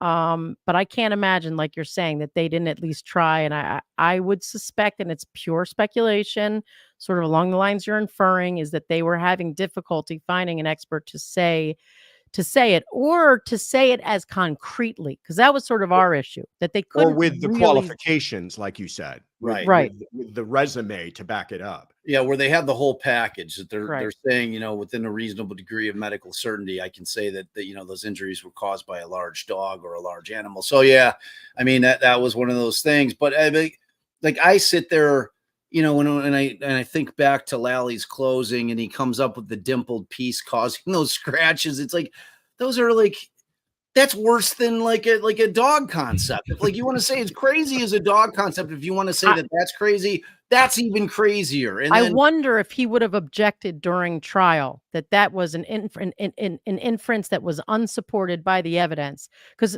just so you guys out there know, lawyers, it's like you don't object during closing. You don't do it. Bad form. It's bad form. I mean, it's not evidence, but when you go off half-cocked and you make an assertion wholly unsupported by the evidence that the injuries were caused by the dimples on this one piece of plastic that not one expert said, and that I don't think is within the purview of just a reasonable inference that can be drawn by that piece of plastic that we don't even know, is it sharp, is it deep? There's dimples on it, but what are their consistency? We know nothing. Do you think, in ignoring our judge, but in any circumstance, that objection might have been sustained? I don't think so. I think for the same reasons that you say nobody objects, she would have probably gone to the default of, this is argument, this isn't evidence, keep going. Aren't they supposed to be limited to reasonable inferences? I completely agree with you. I think she would have probably just admonished the jury, this is not evidence. You are the ones who decide what the evidence is and what it supports. These are argument, and kind of some. I would have objected just at least to get that right there. Because even when she says overruled, like she would have said, likely, as you're saying, it's followed by, this isn't evidence, blah, blah, blah. So just to remind the jurors. Yeah. Right. And I would have objected there, because I've gotten bitten in the ass so many times with we don't object during closings. And then the state starts objecting during closings at the stupidest stuff, that I started saying, screw it, we're going to object during yeah, closing. it's like an unwritten agreement between, counsel that you typically don't object. But hey, Jay, what's up, man? Did you go eat lunch, buddy? No, I got my car, Bob. I was going to say, did he get his car? I have a question for Josh, if I could. I was wondering, you were talking about Trooper Paul, and I brought this up during our one of our other streams. But with Trooper Paul, is it a case where it's just it's like that's their default. They use their guys, right? Like I had when I worked in insurance, I had staff counsel, which was people that were just employed by Geico. It was the default. Unless we had a bigger case, then we went out and we hired outside fee count. We call it fee counsel. We hired the big guns. Why wouldn't I? This is just think about this, Josh. How many cases do you think where people can't afford Allan Jackson and have the feds investigating case? Did Trooper Paul convict people based on what he knows of science, which we could tell very much physics, math was not up to par? Like this just happens to be a case that happens to have massive coverage, big time defense team. They use the guy that they use all the time. And how many convictions did they get based on that? Who's a field trainer? Yeah, right? Field super. I mean, the answer is you're right. They do usually just use who's ever in house, whoever investigated it, whoever wrote up the report. That's going to be their guy. But again, in a case like this, where that the almost the entire case is going to hinge upon this person's testimony, you would have thought that they likely would try to find someone else to be able to testify to this more clearly, unless they knew about this Fed investigation and they thought, what are we going to do? They've got this expert. We're going to just have to deal with it with what we've got. I mean, maybe that was what the situation they found themselves in. How are they going to do better than the guys that were independently hired? Well, try. How about you try? Yeah, try.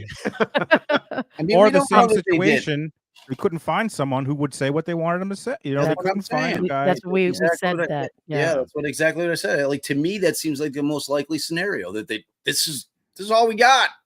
Like, I went through a whole long case. So we're going to Shannon's question, but I'm checking the thumbs not a up question, to it's see. more of Before that, I gotta run, guys. Oh, we love you. I gotta everybody who enjoyed everybody who enjoyed having Josh Ritter with us, go to let's put his channel up there one more time and go sub to it so that when he's got Allan Jackson on there, that's right, you get that notification. Yeah, I fully expect an invite to sit in with you too. So absolutely. I'll be waiting there with beta. When he frees up from all his other media obligations in 6 months' time, I'm you all want to get that notification. So sub now, people.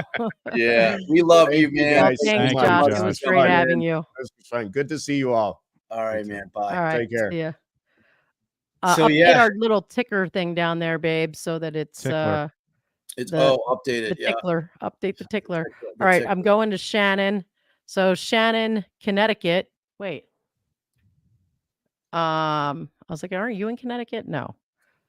It does seem a solid case of reasonable doubt.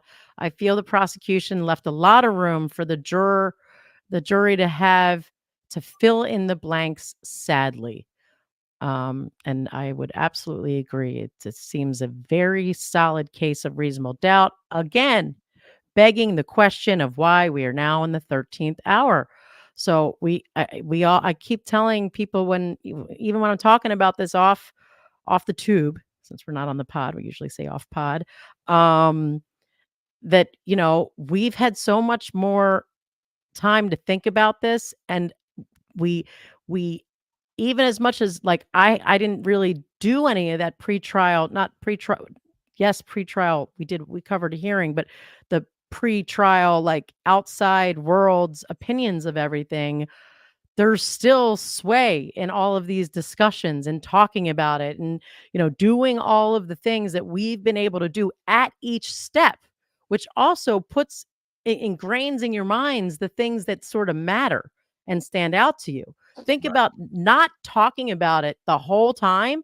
It's like, I think back to like, there's some like dreams I had growing up where I actually, they happened and I can remember step by step. Those are things that I've told stories about over the years. Hence, I remember them. Same thing with this. You've got 30 days of not talking about it, not committing. Where you're theoretically sitting with your own thoughts, whereas like everything that we're seeing, like whatever your position may be, when you find somebody that says something that like strikes a note, that is only bolstering your already whatever your opinion may be of this case, which is why you see these two dug in sides. You know what I'm saying? And it's like that's why the concept of a jury is beautiful, because you don't have all that extraneous stuff coming in, filling your brains with all these different concepts, but like you said, like you're sitting with your own shit for 30 days and you're getting a ton of information that you don't necessarily know how to process because you don't have all this background. And yeah, it leaves you in a strange place. Bonnie Bailey. And Shannon, I just wanted to say one more thing on Shannon's point. It's exactly what we've kind of been saying all day, is that we wish, and at least I wish, that the defense would have told the jury about that. If you're back there trying to fill in the blanks, that's reasonable doubt. If you're back there throwing off all these different possibilities, each possibility that's reasonable to you, especially with that instruction of moral certainty. Yes. That's a serious. Yes. Bonnie Bailey with the $5 Canadian. Thanks, Bonnie. Appreciate you. Joe Schmo coming in always hot in the with house. Joe Schmo's. What a quality ad Joe Schmo's been.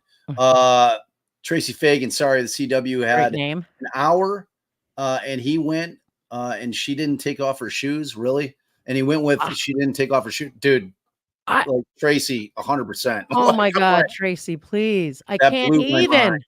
I can't even. I actually was the only time I interrupted because I was on SLS or STS, Surviving the Survivor. Saturday Night Slippery. Yeah. Surviving the Survivor with Joel for closings. And as he started to say, they all got to the house and I interrupted, turned my mute off and said, "Oh my God, the shoes," and then went mute again. Like that, he's actually doing it. Jay loved that important. Argument. He had Jay to found that it, to be super compelling. That of the whole squeeze it in his hour. Yes, Tracy, we. Jay was like, guilty. That's it. That's all I needed to hear. Like that makes no goddamn sense. She knows that you don't wear shoes in the house. She had to know that he was dead. We heard them clucking. It might have been in the garage, but still, we know from Jay did not say that. No, I pretty much. All right, so Lucia, $2 holla. CW laid out TL clear, left out the part where KR hit Jay. Ooh, Lucia, we know where your head's at, girl. What's TL? I don't know. Timeline clear. Left out the part where Karen Reed hit. Right, that's true, Lucia. They did. They absolutely did. Good point. Thank you for that $2 holla. The Middleman podcast, nice. The defense got caught up in the public perception. And I'm gonna just know what he's talking about that is all these things that we are saying about how we wish he would have given them that reasonable doubt. He could have given them that alternate argument. Right. Because I was saying that, Middleman, I was like, I don't know that I would have leaned into that at all. I didn't think they needed to. I would have leaned in what I felt was the most powerful evidence in my case in chief, which is Wolf and Rentschler. Like, I just thought that they were most. You got to lean into that inverted video, though, because that tells you how. That's sucking you right back into the thing. It was so offensive. It was so outrageous that needed to be highlighted. So Alyssa M, $5 how the lack of injuries in key cycles make it impossible that he was hit. But did you all see that Nettie added and stuff to his Twitter bio? I did see that. I did not. Nettie actually follows me on Twitter, so I'm like, I don't follow. I got into his DMs a couple times during trial. Wow, I just suggest some shit. I'm like, yo, dude, maybe blah blah blah blah blah. I'm a defense bar guy. Thank you so much for that $5 holla. Jen Del Rio gifted 5 DD podcast memberships. We love you, Jen. And I did see Jen said that your hair looked like super dope today, Jay. She found you to be exceptionally handsome today. Exceptionally handsome. That's Shannon. Watch out. Watch out, man. Bob and Allie, is it possible to see a trial that y'all have been in defense? And no, unfortunately, you guys would have all hated me at Garcia. I was very aggressive lawyer there. They'd be like, this guy, what a dick. He's yelling at the stripper. You guys would have hated me. Shannon, by the way, is preparing to go to Kansas tomorrow. I want you guys to take a guess without looking what the temperature is going to be tomorrow in Kansas. 104. I was going to say 89, 98. 105, Bob. Woo! So hot as hell. 105. She's going, leaving me. She goes every summer to see her family. For folks who don't know, she is from Kansas. We met on twitter.com and we yeah, it's the 1 week where I'm just like lost, and she goes and it's just Listen, me. tell Shands she better pack that Gold Bond medicated powder for under the boobs, Oh for Lord. the butt. You don't the talk chin. about another man's wife's I'm just boobs and saying, when butt you got and heat powder. like that, bro, you need the powder. Maybe you You need gotta- the power. You got powder. to have the powder. Shannon don't need the Jay, did I power. ever tell this Did you story hear her that laughing? Jay, did I ever tell you I invented man ponds? And it was really, they were like the name throws. Was people this off. It was- before or after you brought back Salty to the Oh, this is after. This is post Salty. Also post cereal milk, cereal flavored milk, and This was to also address after the swamp ass. whatever. Yeah, this was for swamp ass, for guys with swamp ass. It was like going to be like some kind of like cooling medicated powder pad that men could just like slip in their crack. I was imagining like a diaper. No, it's like that's the whole thing. It's not a diaper. You can't When see he calls it a man pond, you definitely envision someone inserting it up. in the butthole. Right. No. Like, I decided the man pond did give that impression that there was some kind of butthole insertion. It was not that, but it was more like it was like a pad that would slip in your crack so that you didn't have that swamp ass going on. You could slip it out. I was envisioning, Indy 5 and Indy 500 crowds. They can go in. I had dispensers in the bathroom. They re-up. Would have been great. Hey, bro, get check out. There's a man pond. Get this man pond. Put your quarter in there and get your man pond. I have heard a commercial. Okay, everyone laugh when that product I've comes heard out. a commercial Remember. on like CNN and Fox News, like on the radio, because I'm always switching before. I got to hear what both sides are saying. No one needs to know which side I listen to, independent of that. And it was like a sweaty ball commercial. Like literally had the word. I was like laughed out loud. I think I texted you or something like when it happened. It's a real. I wish I think I tried to Google it to figure out what it was. The It commercial was another winner, Jay. It was another winning invention outrageous. that I had. It was like I invented the thing that you put in between your car and your seats and your center console. Put it all out there. Allie's like, tell my dad, and then a year later, I see it on Shark Tank, and they got like a $2 million deal on it. So I invented that as well. Just look out for Bob on Shark Tank for the man pond. Just keep an eye. You think Mark Cuban is big Mr. into Wonderful would definitely invest in a man pond. Like that guy He'd take dividends. He'd take yeah, dividends. exactly. All right, lawyer's daughter, 199. They didn't treat him like a dead cop. That's a very good comment, and we appreciate the $2 holla. in the concept of like there was a lot of comments that came out during the course of the trial that they were never referring to him as Officer John O'Keefe. I think that was probably a pretrial thing by the defense. And I think it was the defense that was asking for it. Like the defense's argument would be that they're trying to, curry sympathy from the jury by always. We would have argued it, and it should have been granted. Definitely. My balls was hot. Ricky Cougar back. They were.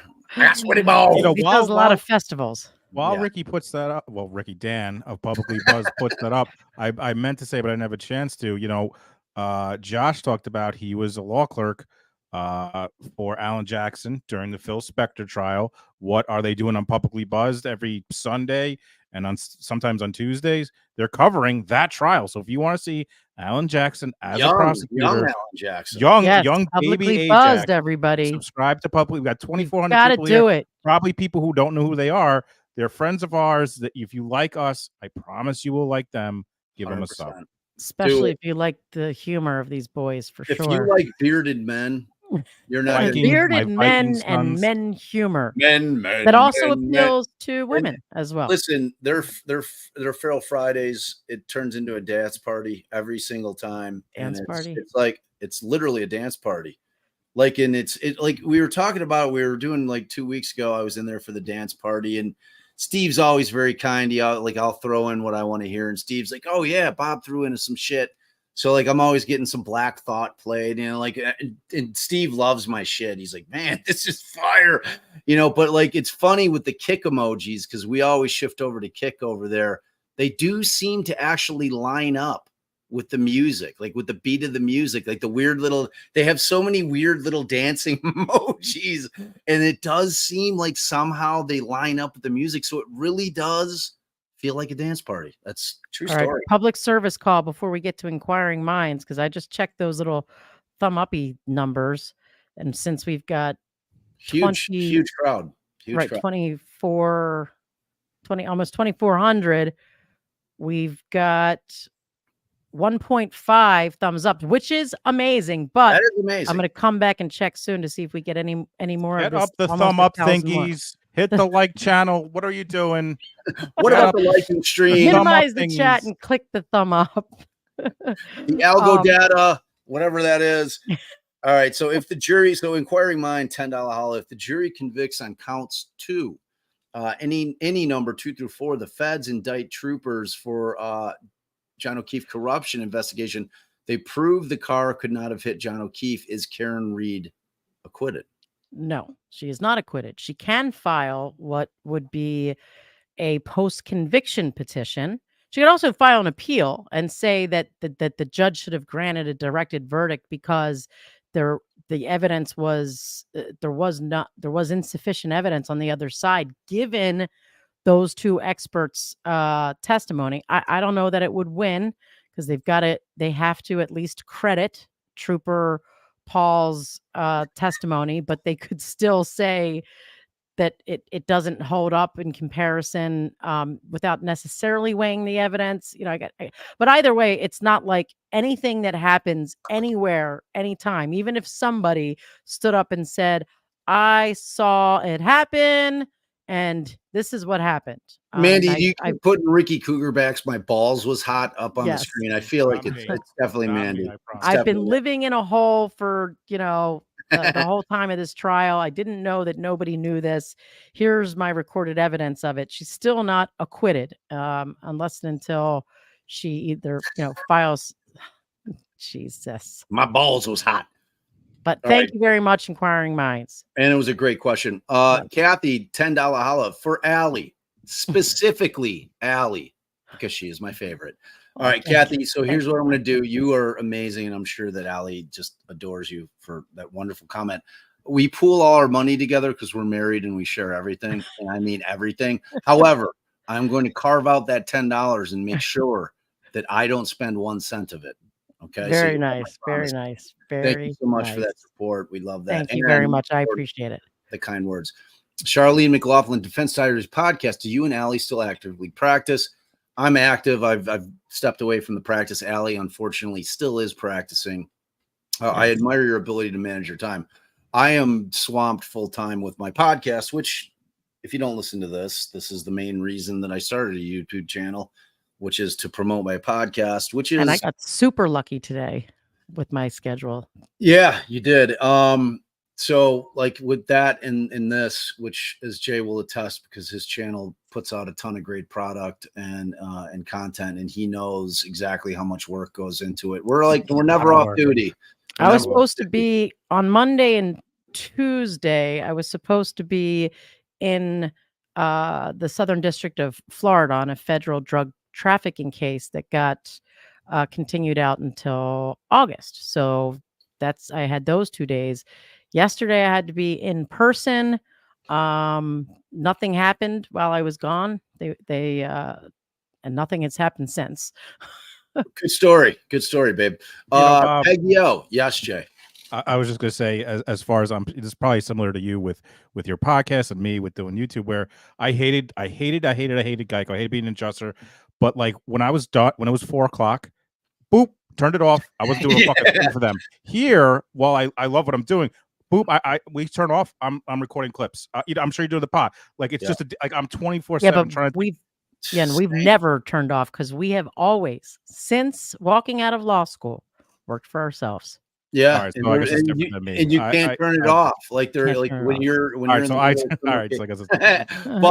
but since I've switched, so to your point, when I left practicing law, when the pandemic shut the courts down, it was the first time in 20 plus years my brain could reset.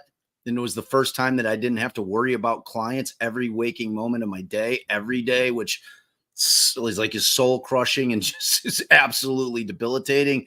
Like that's what I'm like, oh my God. And I started writing my book. He's worked the way I've always worked. He's worked on on the pod. podcasts and YouTubing. Yeah. Yeah, because like he's I'm like, because like this all is the time, this is my nonstop. passion, but I needed to be the trial lawyer for 20 years in order to become a good storyteller. You know what I mean? And To it learn takes how so to- much to build up a huge crowd. So hopefully all you 24 18s are have subbed. That is free. That just means subscribing. for real. I'm And sure we love everybody it. else knows, but I was Allie like, is like a real YouTuber. She's talking about it and the like, Beating subbing. people over the head. I love it. I love it. Peggy we O, do have a good bench trial story. yeah, it's so like it harkens back to that client that I was talking about that we got off on the attempt murder charge. Same judge, and this judge was not a fan of Allie and I. Allie and I are very he came at aggressive us hard. attorneys. Came at us really hard, and Really like hard. that sentencing hearing for that client. We the did a entire- motion to substitute after that to get him to recuse him. Yeah, He and came at us so so hard. so like in the sentencing for the attempt murder case where he hammered our client, his entire courtroom was packed for a sentencing hearing, and this wasn't like a high profile case. I mean, it was profile. I wouldn't call it high profile. Like it was known around the area, but it wasn't known beyond Nationally, the area. right. So like he hammers him in sentencing. He like tells our client just like screaming, "That is not how a man treats his wife." Like just Screamed at us before that. Just lays screamed at into it. us. So we have a client, and just so you have background, like coming into the criminal law world, like Allie's one rule is like, I just can't do pedophile cases. I can't do it. I can't do people that are accused of doing harm to kids. I'm like, obviously I get that. Like they're the grossest cases of all. They're like, you know, so this particular case was a young guy. Innocence, We really believed in his innocence, and he had 3 cousins that were claiming years after the fact, you know, I'm talking 6-7 years that 2. our client, 2 cousins. Doesn't no, matter. 3. There was 3 kids? yeah, 3 kids, 3. Yes. Okay. You're forgetting because it was the number of kids is why. And so we had the same judge, and we couldn't get him off the case. And, you know, and We did actually ask him. We did not move to, I don't know that if we had it from the get, because we might have just did a substitution as a matter of right, but you only have 10 days for that. We did ask him though, Your Honor, given how no, you're jumping ahead, and I All right. asked them. So, Okay. but no, the thing was is that case got transferred to him. So Oh. that case pre-existed it, and then when the other case that we had gotten the verdict on that, it was too late. Too late. There was no moving it from him. Yeah. So, you know, in going into that case, and we had a really good case. We had found out that there was a different cousin that had lived in that house with those kids, that during the exact time frame that the kids were claiming that this abuse took place. And like it was we had an actual defense. We had an actual defense to it. And, you know, and then this guy's mother was here. Like, we just really believed in our client's innocent. And he was so super sweet kid. And he was looking at massive, like a life for like forever. Like you go in on some shit like that, he's done. He's like, it would have been a massive sentence. So Allie and I going into that are like, do we want to try to go with a jury? Because you always have that concept. It's more, it seems like it's better odds to go with a jury because you have 12 brains thinking of it. Except on those types of cases. Well, especially because there were 3 victims. And like my concept was like, I don't think that we're going to be able to sell 12 people that 3 different kids are all claiming that this happened at different times, but it was too much. So we make the decision to go to our client and recommend, we think you should do a bench trial, knowing that this judge hates us, you know? So like at the last pretrial hearing, I flat out asked him on the record. I'm like, look, Your Honor, you know, I know in light of this other case that we tried in front of you, and I knew that you were angry about the result of it. Like I would be remiss if I just need to make sure, because before my client waives jury, because once you waive your right to a jury trial, you can't get it back. It's gone forever and ever and ever. You can't change your mind. So it's a big decision. And, you know, before I have my client sign this waiver, I need to know from you on the record. And it was like, he could have easily have thrown me in jail for contempt because like questioning the judge like this. I need to know that we're good. Like that you're not going to, whatever animus you may feel towards us, that's not going to bleed onto my client because you're the trier of fact here. And he didn't get upset. he's like I would never do that. Like you have like I would not like he didn't get pissed like and like I was expecting to just have like fire raging on my Because face, all that's my just shit how stain. he had been, right? That's how he's always been. And he's like, no, I would never do that. And like that has nothing to do with this case. I would never let that bleed into it. So we proceed and we go to bench on that thing, and we ended up winning. Wait, Jesus, you did it again. No, like how long do I need to tell the story? Because you forgot the main part of the story. So, so part of the story was that, so the concept was that the kids, they were likely abused by someone, but they had been filled the gaps of their memories in the gaps in their memories were filled with the uh, presumptions of the family, giving a name and a face to memories of something having happened when they were 3 years old, 4 years old. So at some point the officer was on the stand, and this was another like days before trial, because the family had been telling me he went, the father went with this other family member who made a statement to the police and told them that my son was not in the house during those times. He definitely wasn't. He was with them. And the kids ultimately ended up also blaming another third party. So and in our minds, that was them struggling with their memories, that it wasn't quite the person that they initially allowed themselves to be convinced that it was. But in any event, the cop gets on the stand and we ask him about this interview of a family member who confirmed 100%, told them that our client was not there in the house during this time period of when this happened.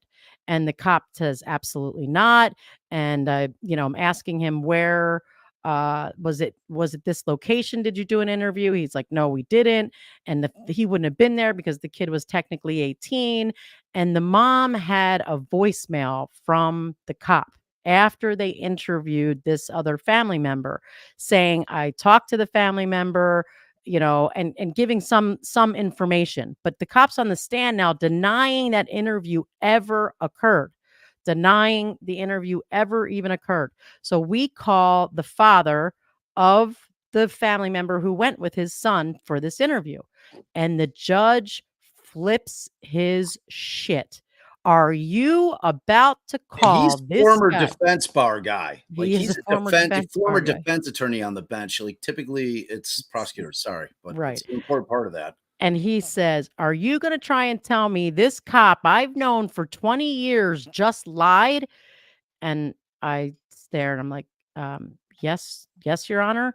And he's still screaming. And now like it's got a full courtroom of him screaming. If you attempt to do this and you do not prove to me that this happened, I'm reporting you to the ARDC. I'm rah, rah, rah, like you're going to pay all hell. And then like, after a breath, and state, if she does prove it, I'm going to report you as well, like as an aside. Right. So mom is running home, going through her old phones, trying to find that voicemail, the voicemail that's going to prove that the cop actually even spoke to these people. And while she is doing Who was our that, third party culprit? no, stop. No, that's incorrect. And stop. No, it was the other kid, right? No, that's not the third party culprit. No. So the the so as she's doing that, the state finds the waiver of Miranda rights, and on the waiver, it says who is present, the father.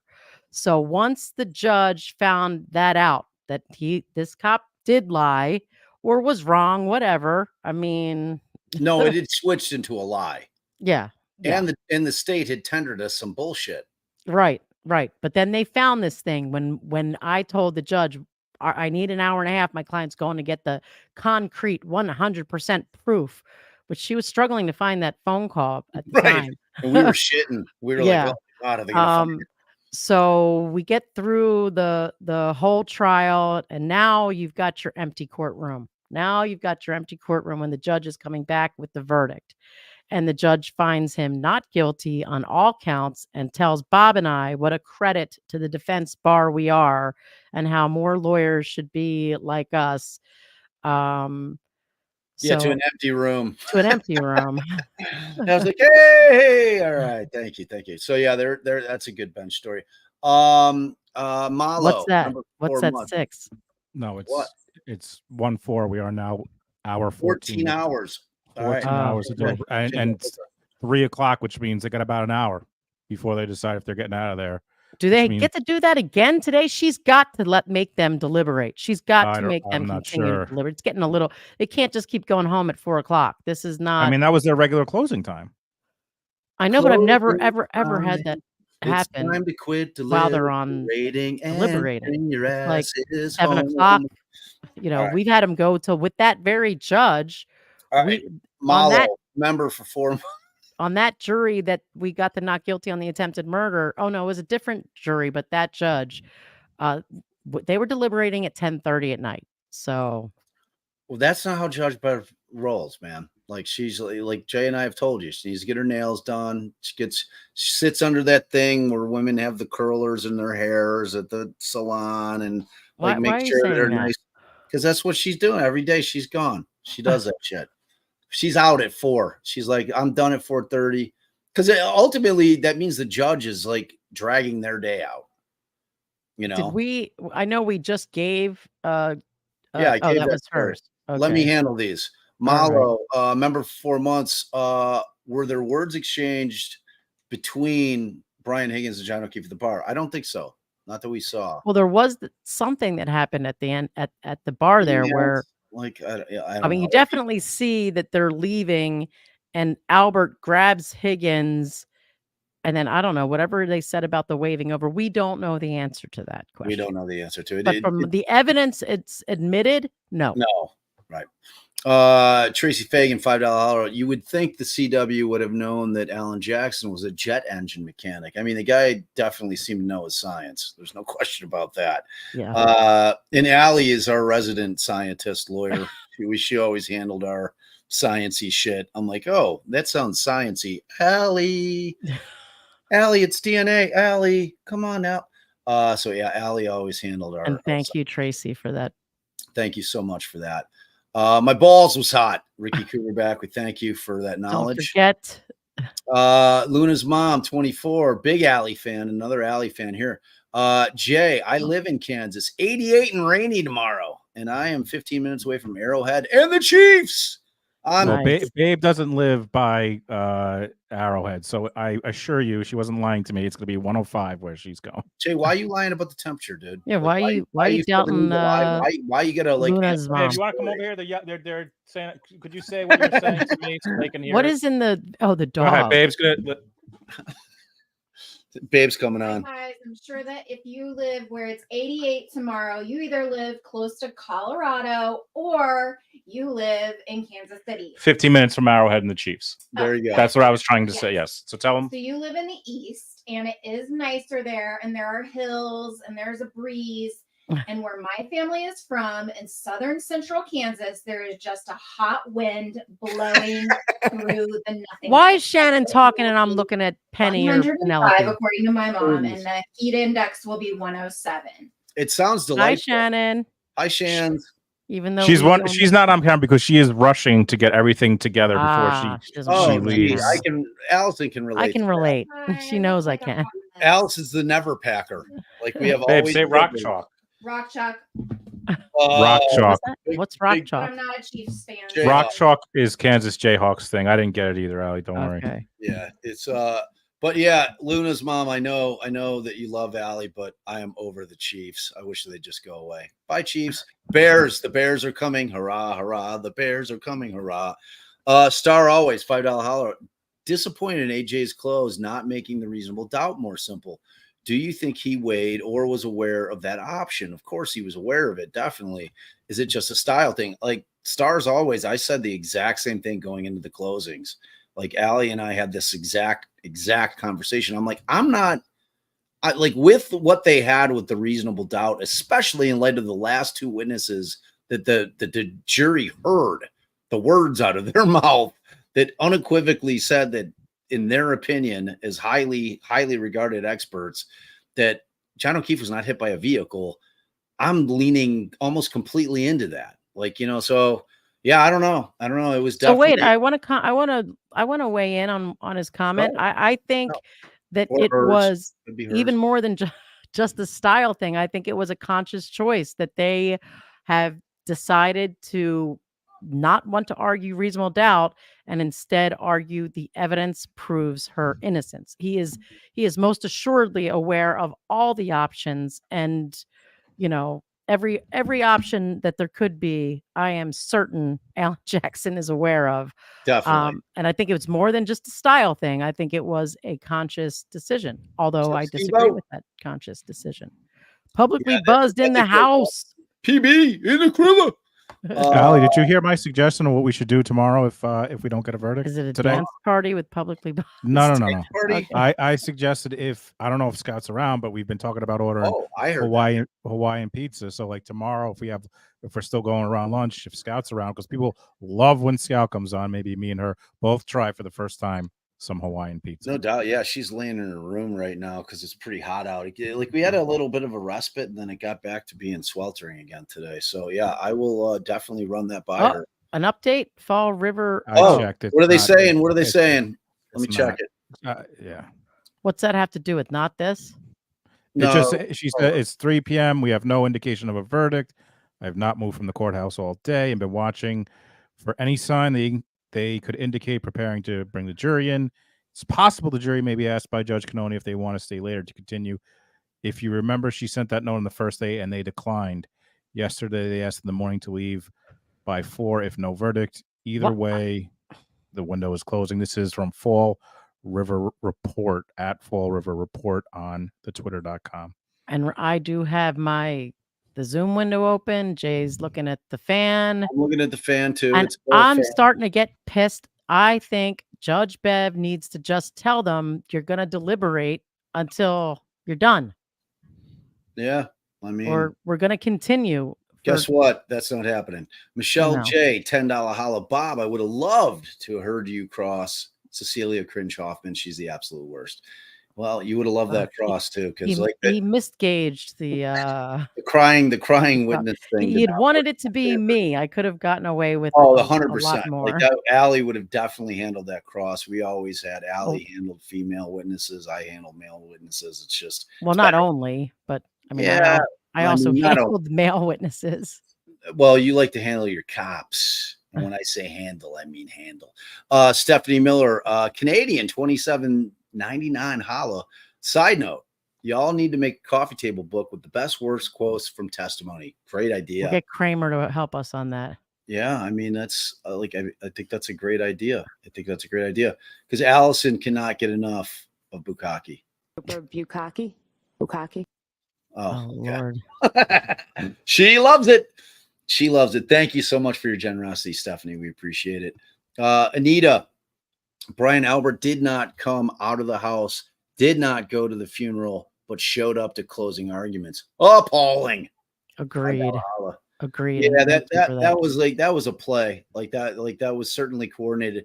And like in a courtroom that small, when like every spot is at a premium, how those folks, we know how they were invited by the family, Bob. Well, but they were invited for the sheer purpose of showing the jury we don't think these people did anything to our beloved family member. Right. Exactly. Absolutely.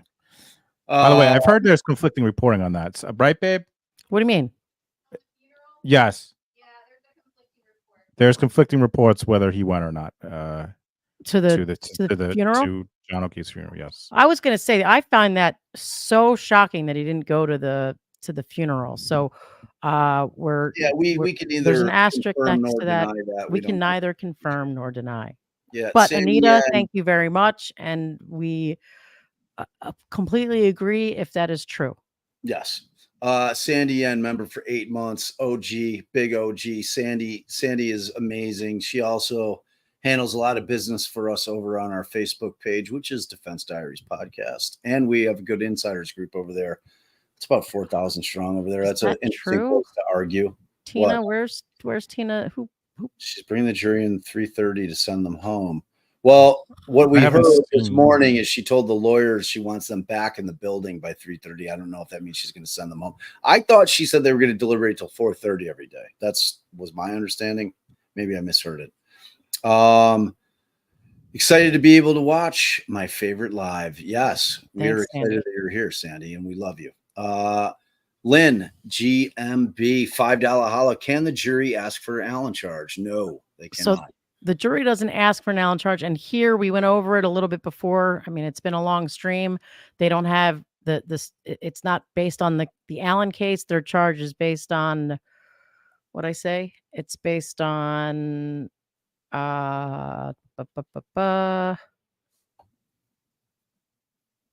it's well, I've lost While you're it. looking for that, No, I've got it. I've got it. Okay. I've got it. Okay. So it's I lied. I don't have it. A two-way charge. It's a two-way charge that was modified by Commonwealth v. Rodriguez. And the jury doesn't have to wait for the jury. According to this, the dynamite charge, the judge doesn't have to wait till the jury tells her we're deadlocked. And she can decide that so much time has passed that they must be deadlocked and then give the dynamite charge. And it's never something that like the jury's asking for. It's something the jury gets in response to them being deadlocked. Not like they get like it's a gift. It's like an obligatory, like, nope, you guys get back in there and keep doing it. Keep going until you're unanimous. But they can only do that so many times. I'll have to do a little research tonight since I'm beginning to have to come to terms with the fact that she's going to let this jury go in 15 minutes. How many times, the jury can be told that, and what the parties' positions are, and what happens if after that, the first time the jury comes back deadlocked, if that's it, if they have to declare a mistrial. So by the way, I was just gonna say, if I'm on the jury, like real talk, if I'm on the jury and we're like nowhere close, like around now, I'm like, guys, we're getting out of here before we fucking hit traffic. Like it's gonna be 4. I'm not staying here till 5 and then be on the, whatever their road is. Just real talk. Like we forget sometimes people have they have to get home. Like if they have to cook dinners, like they don't want to be there all fucking day. And like, if they're nowhere near coming Right. to a decision, like why do we need to sit? Well, we ain't figuring shit out in a half hour. So let's call it. Right. 100%, dude. So JP Eagles and Cats, Defense Diaries Podcast. Do defendants usually tell you if they are guilty or not? No, they don't. And we don't ask, because how does that, and it goes directly into how does that affect your motivation for defending him or her? That's one of the primary reasons you don't ask. I mean, first and foremost, it doesn't matter in terms of what our job is. Our job is to, number one, make sure that our client understands their rights, make sure that they get a fair trial, make sure that the cops are doing their jobs properly, and we police the police. That's what defense juries do. And we make sure the prosecution is doing their job properly and going by the book. If those things all take place, then our job is really completed. And moreover, like Allie will like the first thing my dad told me, like coming into criminal law practice, my dad's a defense attorney. He's like, I never ask my clients if they did it because it really doesn't matter. Like in terms of because of what I just told you. Now, that being said, clients never come in and confess to shit. Like I have you ever had anybody confess? No, I always just assume for the purposes of when they're sitting there, my initial assumption is, all right, I'm going to assume they're guilty, and what do I want to do with this case? Right. Until I learn otherwise. And we ask them, we tell them we don't want them to tell us the story until after we get the discovery and see the evidence and see what the evidence is telling us. And then if we've got questions, we'll ask. Yeah, and the way that it typically bears itself out is when we start getting the discovery in. I like Jay's coffee mug. It's pretty. So it's a yellow submarine. It has water currently, but when it has coffee, these fill up with the Beatles, from Yellow Submarine. That's awesome. Did you find that was a thrift find? No, babe got me this as a gift. Da, da, da, da, da, da, da, da, da. But so like when the discovery starts coming in, it usually bears itself out. And then if we have a client who's just swearing up and down that they're innocent, and then we start busting out the discovery, and I'm like, well, we got some problems here. Like, this is all the evidence they have against you. So I know what you're saying, but the evidence is saying something different. And then at that point, we start having real talk with the client and say, look, you know, I mean, this isn't a magic show. You know, whatever you want to think about defense attorneys and whatever you may be thinking about the lawyers in this case, depending on what you stand on, you know, which side you're on this, you know, that they've been able to work this whole thing through the social media. And like, this isn't your typical trial. Let's just be clear about that. Like, this is not how most trials go. This is not how most cases go. I'd say 99.9% of cases aren't like this. So, you know, you have that real talk with your client. You're like, look, you know, this is a case we're not going to win. They have very powerful evidence against you. You know, we would suggest that you allow us to go to the state and see if they want to make an offer on it. And then we start trying to negotiate it. So that's a reality of the you got to get through all these. You still got a lot of paid. We're getting close. Before the why you want to get to the fan real quick? No, I just don't want us to end before we get to everybody. All right. And thank you. Irene Ann, absolutely. I will definitely be attending Delphi. Definitely. I wish that she'd just stream it. Make my life so much easier. Oh my God. Like, I'd have to drag Jay into that trial, kicking and screaming. Like, you'd still be boots on the ground, and Jay and I would be covering it. Yeah, that's true. I'd be the person looking at the jury and feeling the vibe. That's if old Judge Gull lets me into her courtroom. Yeah, she seems to be aware of me. Kitty C313. Why do y'all think the jury is out so long? FBI guys and defense witnesses ended it for me. No SUV hit to John O'Keefe, and dog bite for sure. Plow guy, thumbs up. Love to y'all. You know, I mean, the easiest answer, Kitty, is that we all have our own minds. Everybody looks at everything different. Perception is everything. Two people can look at the exact same thing. Lawyers do it every day, every single day of our lives. We look at the same statute, same case law, and we construe it differently. We interpret it differently. But I am surprised. I am as well. To be honest with you, based on what we saw, especially from those last two witnesses who had no horse in the race. To me, they were incredibly compelling, more than any witness on the stand for either side. Those last two guys that were free agents that either side could have called. It kind of stuns me, but I think that there's people out there that feel that Karen saying that I hit him and the taillight pieces being found at the scene find it compelling. You know, I don't know how they work around the fact that the guy had no bruises anywhere on his body like that. That's just the sticking point for me personally. But I like, you know, I mean, I guess somewhere in their mind that they've worked that out. I can't work that out. I'm never going to work that out. Like, I cannot work out that he was hit by an SUV and didn't have one single bruise anywhere on his entire body. Rock and roll. Well, he did have he had the raccoon eyes. I think it's kind of shitty to purposely not answer questions unless you send money. Not everyone can afford to do that every time they want an answer to a question. And we don't. Obviously, that was, you know, we were kind of saying some of that in jest, but we've got to get, first and foremost, we've got to get to the people who have, you know, paid Maybe money. Rock and Roll wasn't here for my whole speech that we do that all the time. Like, that's possible. Well, no, because we were talking about how I was like, nope, we're only going to answer the questions of people that pay us. Yeah. And then we move on to people who are members. And then we also always do actually answer questions from. Proof of the pudding right here and right here. I just answered two that people didn't pay, and yours. So no, yeah, like, and I agree. I think it is shitty. I think there's people that don't. Bob did say that. Yes, yeah, 100%. I agree. Rock and Roll. Luna's mom, 24, $20 holla. Oh wait, Mandy had said. I do have a suggestion for that last person. Maybe stop stop being a poor. Get a job. I'm just kidding. Wow. Wow. Oh, I'm kidding. It was a joke. Babe is screaming at the. It was a joke.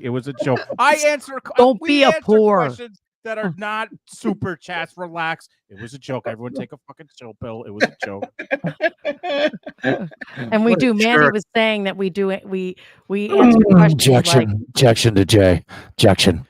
we answered questions that people put in the live chats throughout the whole live. Like when we glance over and notice them, and then we kind of pause to do the super stickers and the Luna's mom felt compelled to pay $20 so that we'd throw laugh out loud, wasn't calling anybody a liar, didn't want to dox her location by asking, and it's Kansas. The weather can change drastically in a couple of hours. I love you all, even if you hate the Chiefs. It was 103 here on Monday. I did think you guys don't came hate at the Luna's mom kind of harsh. You were like, oh, The Shannon, Luna's mom's challenging you. The first couple years of Patrick Mahomes, I loved. It's like anybody who wins all the time. You get sick of their shit. It's like Tom Brady's the GOAT, but like the last guy that I wanted to see win any more championships was Tom Brady. And now Patrick Mahomes is the GOAT in training. You know, it's like I'm sick of his ass. Like, look, I had Michael Jordan for 6 years. And if you were not a Bulls fan and Jay as a Knicks fan sitting right there, like, I'm not sure what your position on Jordan was, but I'm pretty sure you were sick of his ass at some point. Taking you guys to the woodshed year after year. Mom James has a good point. I made that joke, not realizing we have so many new people who don't realize that we answer all questions all the time. Like, it was a joke, guys. I have not. Wow. Jay, and it like whatever. Thankfully, it was on our channel, Jay. You'll get fan mail. Yeah, exactly. You'll get Hate mail. Thanks, Jay. Thanks, people Jay. that just immediately were like, "Oh, fuck this guy." This guy. Morgan, thanks for being a member for 4 months, and we're glad that we're able to entertain you while you wait. We love it. Mr. M, member for 1 month. Gotta love a motto. We love you right back, Mr. M, and thank you so much for being a member. We really, really appreciate that. And let's see this one again because it's so sweet. I like Jay's coffee mug. It's pretty. Yes, Debbie. Jay is a poor too. Excellent point, Debbie. I am a poor, so I can't make fun of poors. Great point, Debbie. Counterpoint. Tracy Fagan's back with a $5 how the judge in AZ gave the dynamite charge twice and they still hung. And you talking about with the rancher case? It's a true story. So that's got to be based on Arizona law. I mean, that's why I said I got to look into it because there's just it all depends and how it came about and if it was the jury telling the judge. So I'm gonna look into it tonight before tomorrow, and we will be all about it tomorrow, letting you guys know everything that I learned between then and now.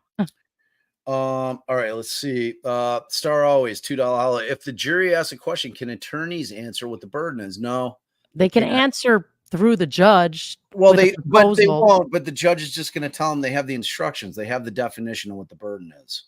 Like they have. Well, it's in their packet. Right, but it depends because there is case law out there that if their question demonstrates a confusion about fact or law, that the judge should clarify it so as to not leave them confused. So it depends. It depends. But usually on something like what is the burden, if it's something vague like that, she'd just tell them you have the jury instructions, see, number 1. I don't know. Yeah. But the attorneys can only answer questions by way of a proposal to the judge. I mean, with that moral certainty definition, like I don't know, like she's not answering shit. She's gonna say read the instructions. That's like in this case, I can't speak to everywhere in the world, but in this case, they're very clear on what the burden is. Hey, when did this go? When did this go? I don't know. Slipped in. How did I miss You're that? You're jumping ahead. I told you to let me handle this. Oh, there was a lot more that I didn't. Oh, no, there was a lot more, but there's a few more. You get ahead of yourself with the little like the bloopers. Like you skip poor Lynn. I didn't. All right, let's do it. Boop. Francesca will come back to you for sure. Lynn, GMB $5. Would the CERT report say whether his ribs were broken from CPR? No. Doubtful. That would just deal with the search at the scene. I mean, they heard the evidence, at least, I mean, like Sorty Bello was saying that the ribs were cracked. Their own witness was saying the ribs were cracked from the CPR. So that was pretty definitive in my world. And thank you, Lynn. And thank you, Lynn. Thank you. Elizabeth L. Mod, as an Alabama fan, I relate to that. People hate winners. Yeah, I can't wait to never hear the word roll tide again. Like I can't, like those two words can just like fly off the planet and never come back. Roll Tide. I don't even know what the fuck it means. What does that mean? What does that mean? Why Roll Tide? Is it because it's like the Crimson Tide? Babe's gonna I get join the us. name. I think Oh, she wants Shannon's to. I think she coming. wants to try to do some. My PR person's gonna join us. I think she still cannot believe what I said. She's gonna stop. She's gonna stop what she was doing. She's gonna give the spin. She's gonna give spin. She's gonna spin this thing. Guys, my wonderful wife, she is part of the channel. So if you're gonna leave me, you're leaving her, and she's wonderful. So just think about that. She would never say the things I say. No. She's very kind and very kind, smart and beautiful. And if you hurt me, you're hurting her. So just think about that. Row Tithe. That sounds super. Where's she at? I just sent her the link. She's okay. coming. She's coming. All right. So what is preferred? Super chats or Venmo? Venmo, of course. Which Jay Always. reminds me, you got any Venmo shout outs? I think I shouted mine out before. Did you shout yours out? I got one Venmo today. Robin M paid you $20. A tireless job. It is. Oh, I got a cash app from KTG, who's always. Oh shit! Jay's in trouble. There she is. Hi, Ken. Hi. What's up, girl? Not too much. Just, getting ready for this trip tomorrow. Yeah. And trying to get my husband not to be canceled. Yeah. My husband. What'd you say, Allie? You got your pigtails in? I do. This is because my hair is not done. I don't have makeup on. You look She's beautiful. Full-blown Kansas girl right now. I'm ready. Dorothy. Jen, you're from Kansas too. Yay. There's a lot of people today that said they were from Kansas in the chat. Babe, if I didn't say what I said, would you have come on the stream today? No. No, I needed to come on because, well, first of all, honey, I think you should have said like that you found that joke funny from when we watched Inventing Anna, the Anna Delvey story. Like you thought that was funny, that she was also just a fraud. She was a fraud, but she was like telling these people like, you're a poor. And I mean, he was also poor. She was just living off other people. Right. So he thought that was funny because of that. I thought it was hilarious. I'm glad that she explained where the joke came from, why you thought it was funny. That's the origin of the joke. That's the origin of the joke. I expect to see some shorts with that on the Twitter machine, like a joke. No, let's erase that from the internet. That never strike happened. that. Can someone strike that, please? Stricken from the record. I was really worried, and I thought maybe he might need me to be here. No, he survived it. It's how great his hair looks today, how strikingly handsome he is. It does. His skin always looks fantastic. It really Thanks, does. babe. And for folks who don't know, Babe has her own channel, Mindful Crime Couture, and her Twitter, where she does fashion posts, trial fashion. So subscribe to those. And me and Babe will be live. Out live. of her hands to come live. Sorry, me and Babe will be live at 7 Eastern tonight on our Thrifting channel. So we got some good finds we'd like to share with you guys. That's true. Yes. So are you going to hang with us for a little here, Shannon? I have portaled all 2,450 people into the thrift show tonight. Oh, thank you, Bob. Thank you. Portal. They're going to be like, where the hell did you send it? What did I get? Like magic. Hey, if you guys love Antique Roadshow, Jay's Thrift Show is exactly like that.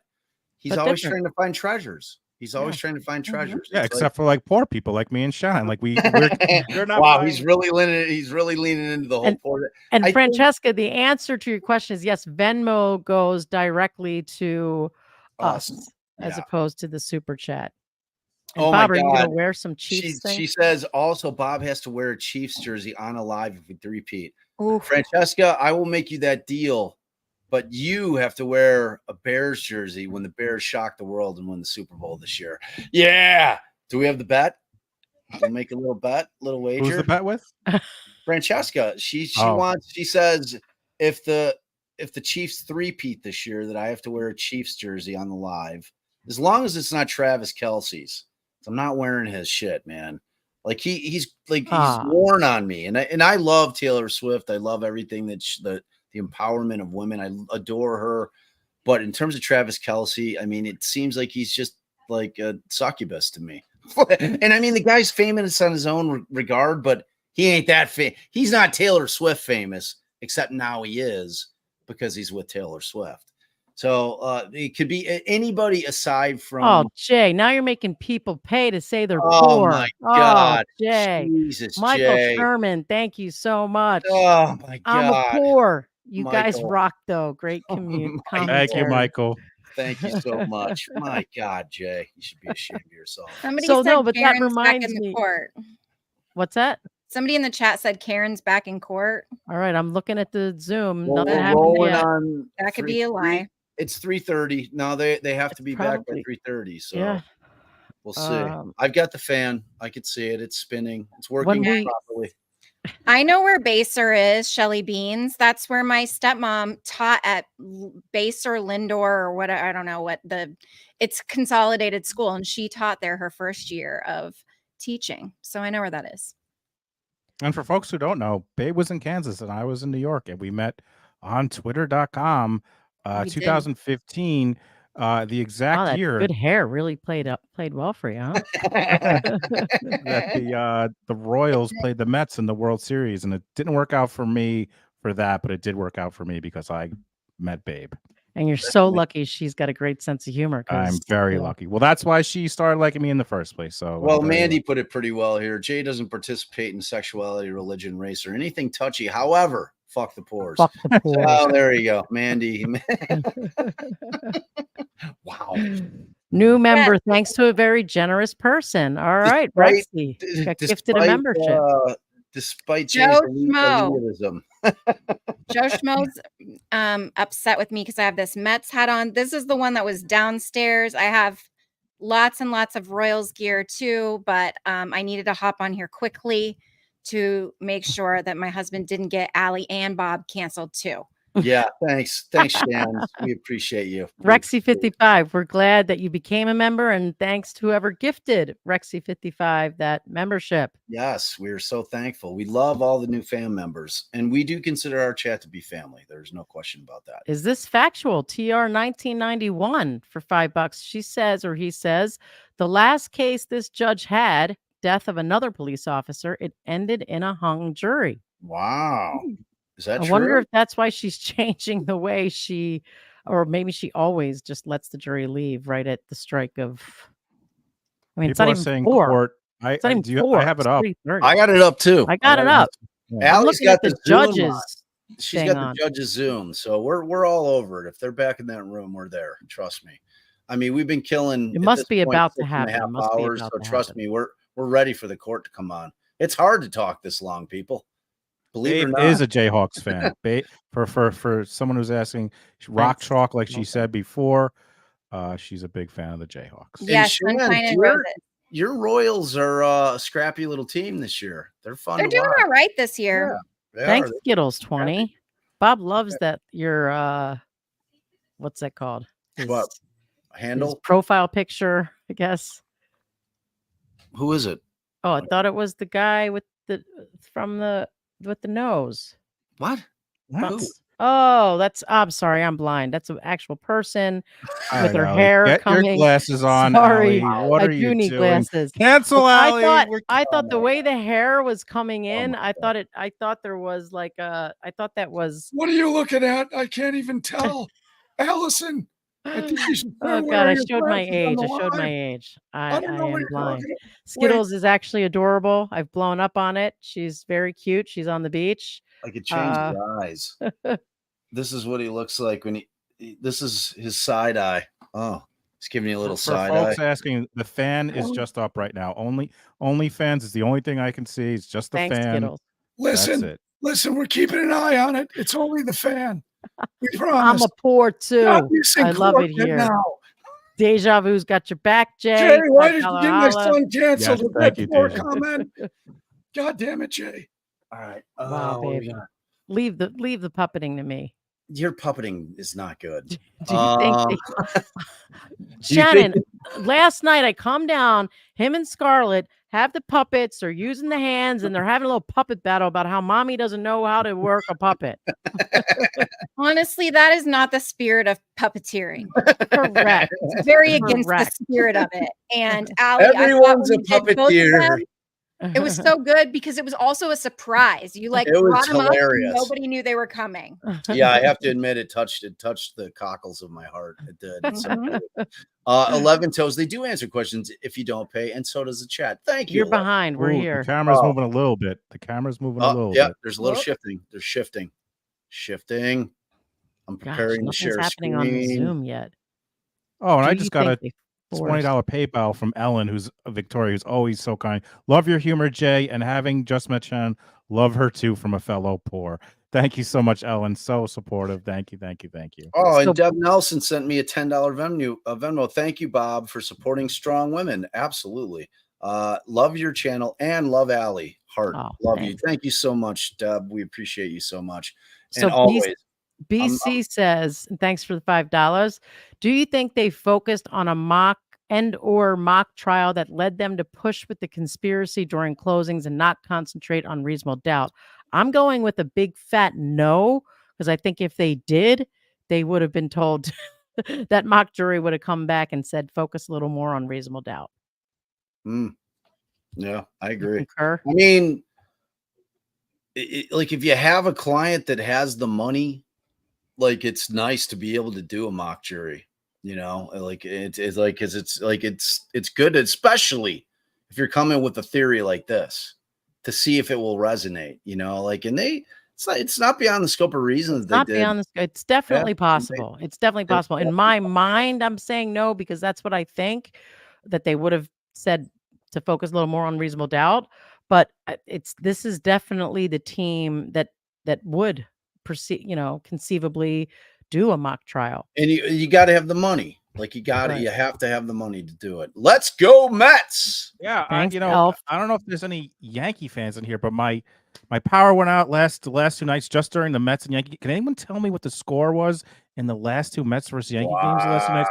If anyone could let me know, send it in the chat because I Is missed this a some. little dig? Is that what you're doing right there? Listen, like just 10 days ago, Jay was on here sniveling about how it was torture. Well, and then Grimace came, and and then he has risen. The Mets are so bad. Like the Sox are 21-66 or some ridiculous. They may lose more games than any team in the history of baseball. Well, you need Grimace over. You need Grimace to throw the first pitch at your game. That's what Wow, you need. you took Grimace ain't helping Liam shit. 12583 to the poorhouse. Jay. Ted Daniels just reporting 59 seconds ago. Court clerk just told me jury is done for the day with no verdict. Looks like we will be back tomorrow, folks. Holy Lord. Shizzle. Oh, she's calling it. The jurors like this is I think that they have a window unit back in the deliberation. There is no way they have them in a sweat hole. Yeah. Like they're like somebody like tweeted at me like, oh, they're back there sweating there. I'm like, no, dude, they got a window. No, unit she specifically said during the trial, like when she'd like go on break because it's cooler in the other room. Yeah, they're not like no way. Yeah, that's some bullshit. Thank you for giving us the last $10 that you had to your name, Liam 123584421. We appreciate you so much, and you can thank Jay for making you poor because his comment just bullied you into giving you the last time. Wow, what a guy! What a guy! Thank you so much. Kidding there, Liam 12583. We appreciate you very, very much. Meg 499. I'm also poor. I gave Bob all my money. Did you get my Venmo yesterday? I have $19. I did. I read it. I read it out on the live. You must have dipped already, Meg. But I'll again thank you so much. And she was like, I don't want you to feel left out, but it was right after Donna like dropped the $190 Venmo bomb or whatever it was, because Jay had broken 19,000. Oh, Bob, pull it. Do you have it? Pull it up. I hear some audio. Mine moved. My webinar moved to the center of the screen. It moved? Yep. Okay. But it's not up. So that's want to go. Okay, All can right, we but not I'd like hear to it see again? Counselor. I can hear it. Okay. I can't hear shit. It's weird. Like I got to do that thing. Oh, can I see the lawyers? All right, so let me pull it off one more time because it's not like I'm not getting sound on my end. Well, but we are. I know, but I want to hear it too. What about me? It isn't fair. I've had enough. Now I want my share. Can't you see? Destroyed it. Like we're not hearing anything. Well, she's talking to him, so I don't think anything's Right. They're at the bench. Everyone calm down. Is there noise? Do you guys hear it right now? No, but I think there isn't because they're at a sidebar. Okay, yeah, sidebar. All right, let's see what they All got. right, let me say for the people who haven't been that I haven't alienated, will be on my channel tomorrow if you haven't unsubscribed. And truly, I was joking. We are so appreciative of everyone's support. So, I mean, I don't know if you can walk it back at this point, Jay. No, you know what? Just don't even.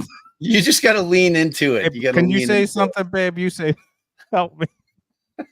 She's giving you the death glare. She's giving you the death glare. I mean, I don't know, babe. I feel like it's very important to. I think. Oh, sorry. Note to everyone here that you like to joke around, and sometimes, I mean, 90% of the time, I think your jokes are hilarious. But that 10% to be a joker, shoot or shoot, right? Like you gotta shoot to score. So sometimes you're gonna make a joke that does not go over well. So I think they're asking for the charge. I think they're saying they think the jury's deadlocked and they want to charge the jury. That's what I think could have been happening up there. Interesting. They want that dynamite charge. Can we hear? All right, I can. Jim.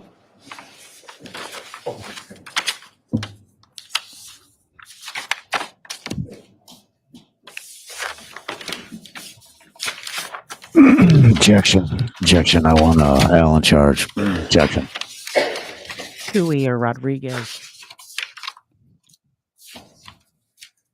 Nora, gifting. Yeah, I'll talk. Look, see, Mimsy, the $2 Howard before was a great marketing plan. Good job, Jay. That's what Reverse it was. psychology. That's what I was doing.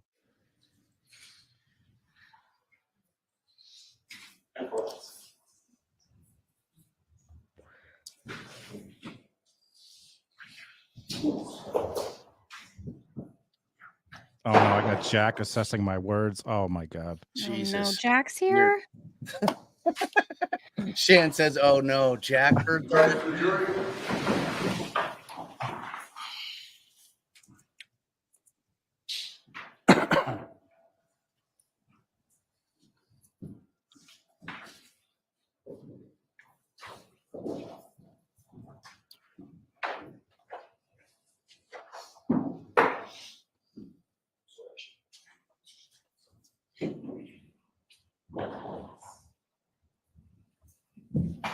Jimmy?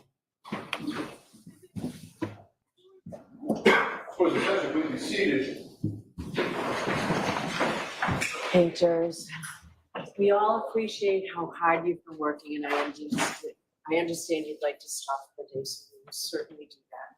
We appreciate everything you're doing. I do have to give you those same precautions. Please do not discuss this case with anyone.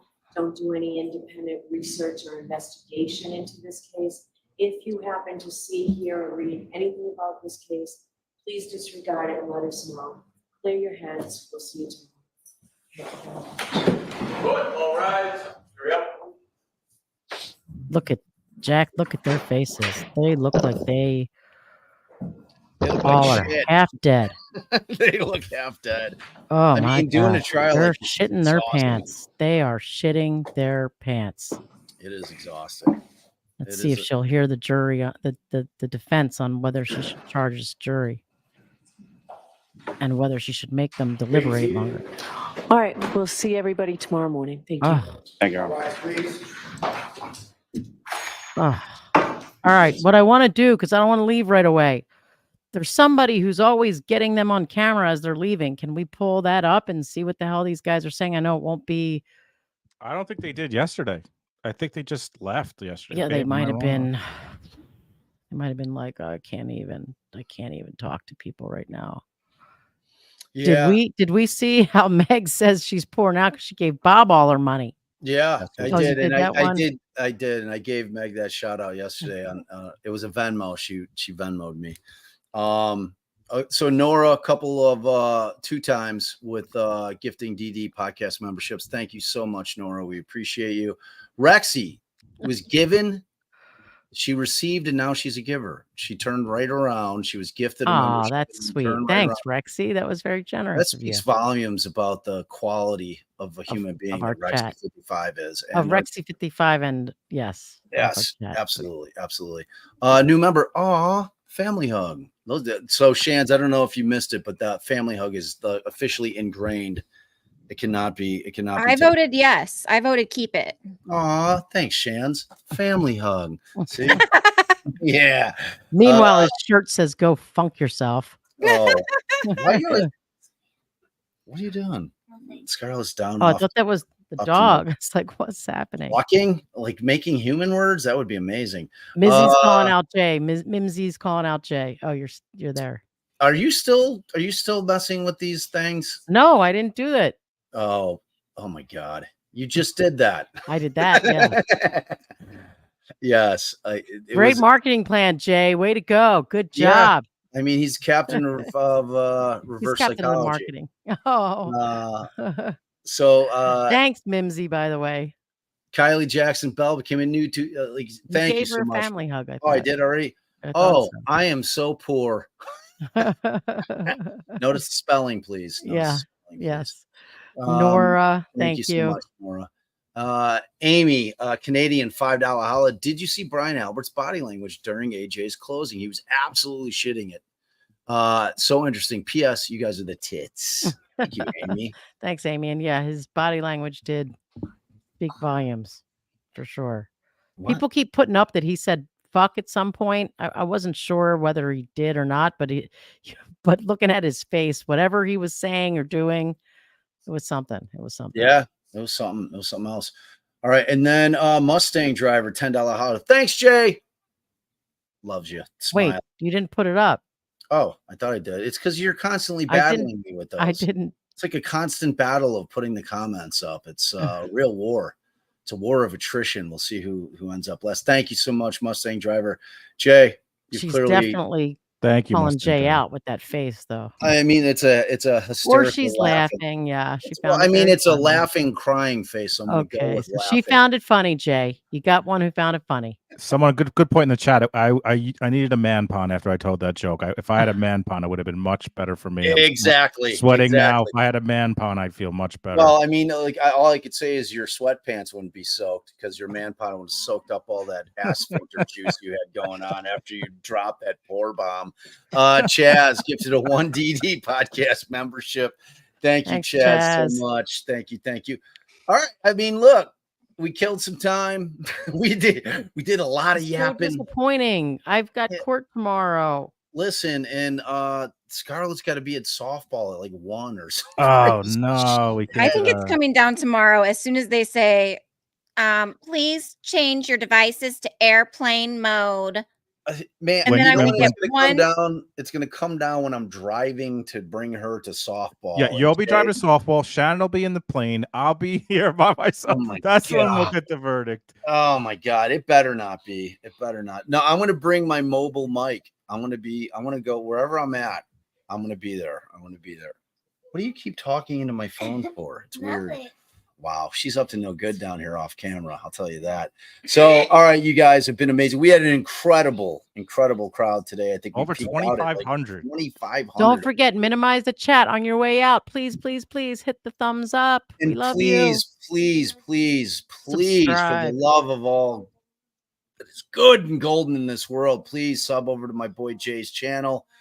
It's in the links. We've had it in there all day. Just give him some love. That whole poor thing was just a bunch of bullshit. And I mean, the guy shops at a thrift store. That speaks for itself, doesn't it? I mean, Almost everything I own. the proof's in the pudding. Well, Mom James asked if I could get Wi-Fi on the plane, but I'm too poor. That's like an $8 holla. That's $8 per I know. plane. I know, for too short of a flight. Yes. We'll be on my channel tomorrow. If you don't think I'm mean like Susie does, we will be on my channel tomorrow at 9 a.m. I'll see if I can reach out to some folks that might want to come on with us like we did today. And we'll just kind of do the same thing we did today, and hopefully there's a verdict tomorrow. I can't imagine them going over the weekend. Can you guys? That seems. I mean, the question becomes is when does she give whatever they call it, a 2 each trial? Like if they're sitting in there tomorrow and they go through another full day, which would bring us over 20 hours of deliberation. You know, I mean, if she's not getting the note that says that we're hopelessly deadlocked, you know, I mean, that's going to be her cue. Like she's going to take her cues from the jury. And if the jury's sending out a note saying this is a shit show back here, we cannot make anything happen. I think we're hopelessly deadlocked. At that point, that's when they're going to make a decision. So, I mean, we'll see. So, again, thank you to Michael Alcazar, who came on and joined us for the first hour and a half. And we also had Joshua Ritter.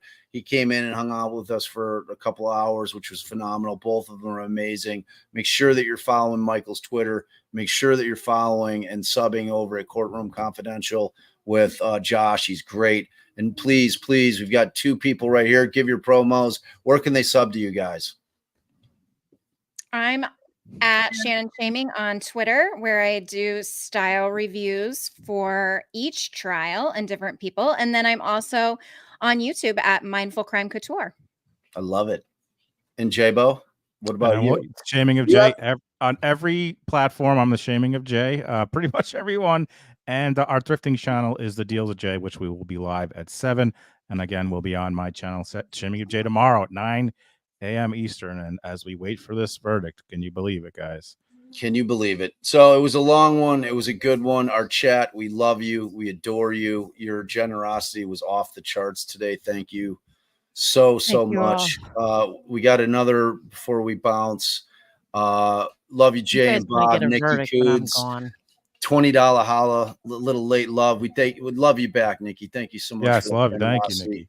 And B. Kramer, $2 holla. RS Pours also invited. Yes, you're welcome. All the pours, come over. You're all welcome. Absolutely. Don't have to pay for anything. Subscribe for free. I'll answer your questions. That's the best part. You can subscribe for free over at Jay's channel. You don't have to pay. So it's perfect for the poor. $3.99.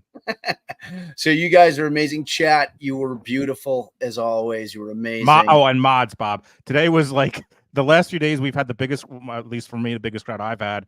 And these mods were just, they are on best in the business. Yes, best in the biz. Best in the business. Absolutely best in the business. We adore you, every one of you, the mods. I'm on a live. Can you quit doing that? She's talking to my phone. I don't know what she's doing. It's bizarre. All right. I love you guys. Jay, I love you. Shan, safe travels. I love you. I hope you have a wonderful trip with your family. You guys. Stay cool, girl. Stay cool. Stay in that AC. I need a man bun. All right. We love you guys. Bye, everybody. Thank you. Like it on the way out, share, subscribe, all that good stuff. See you tomorrow on Jay's channel. We're just old men and hot chicks talking about a lot of cases. Boom. Nailed it. Stick with what you know, babe. Changing it up. What? I nailed it. Bye. Later.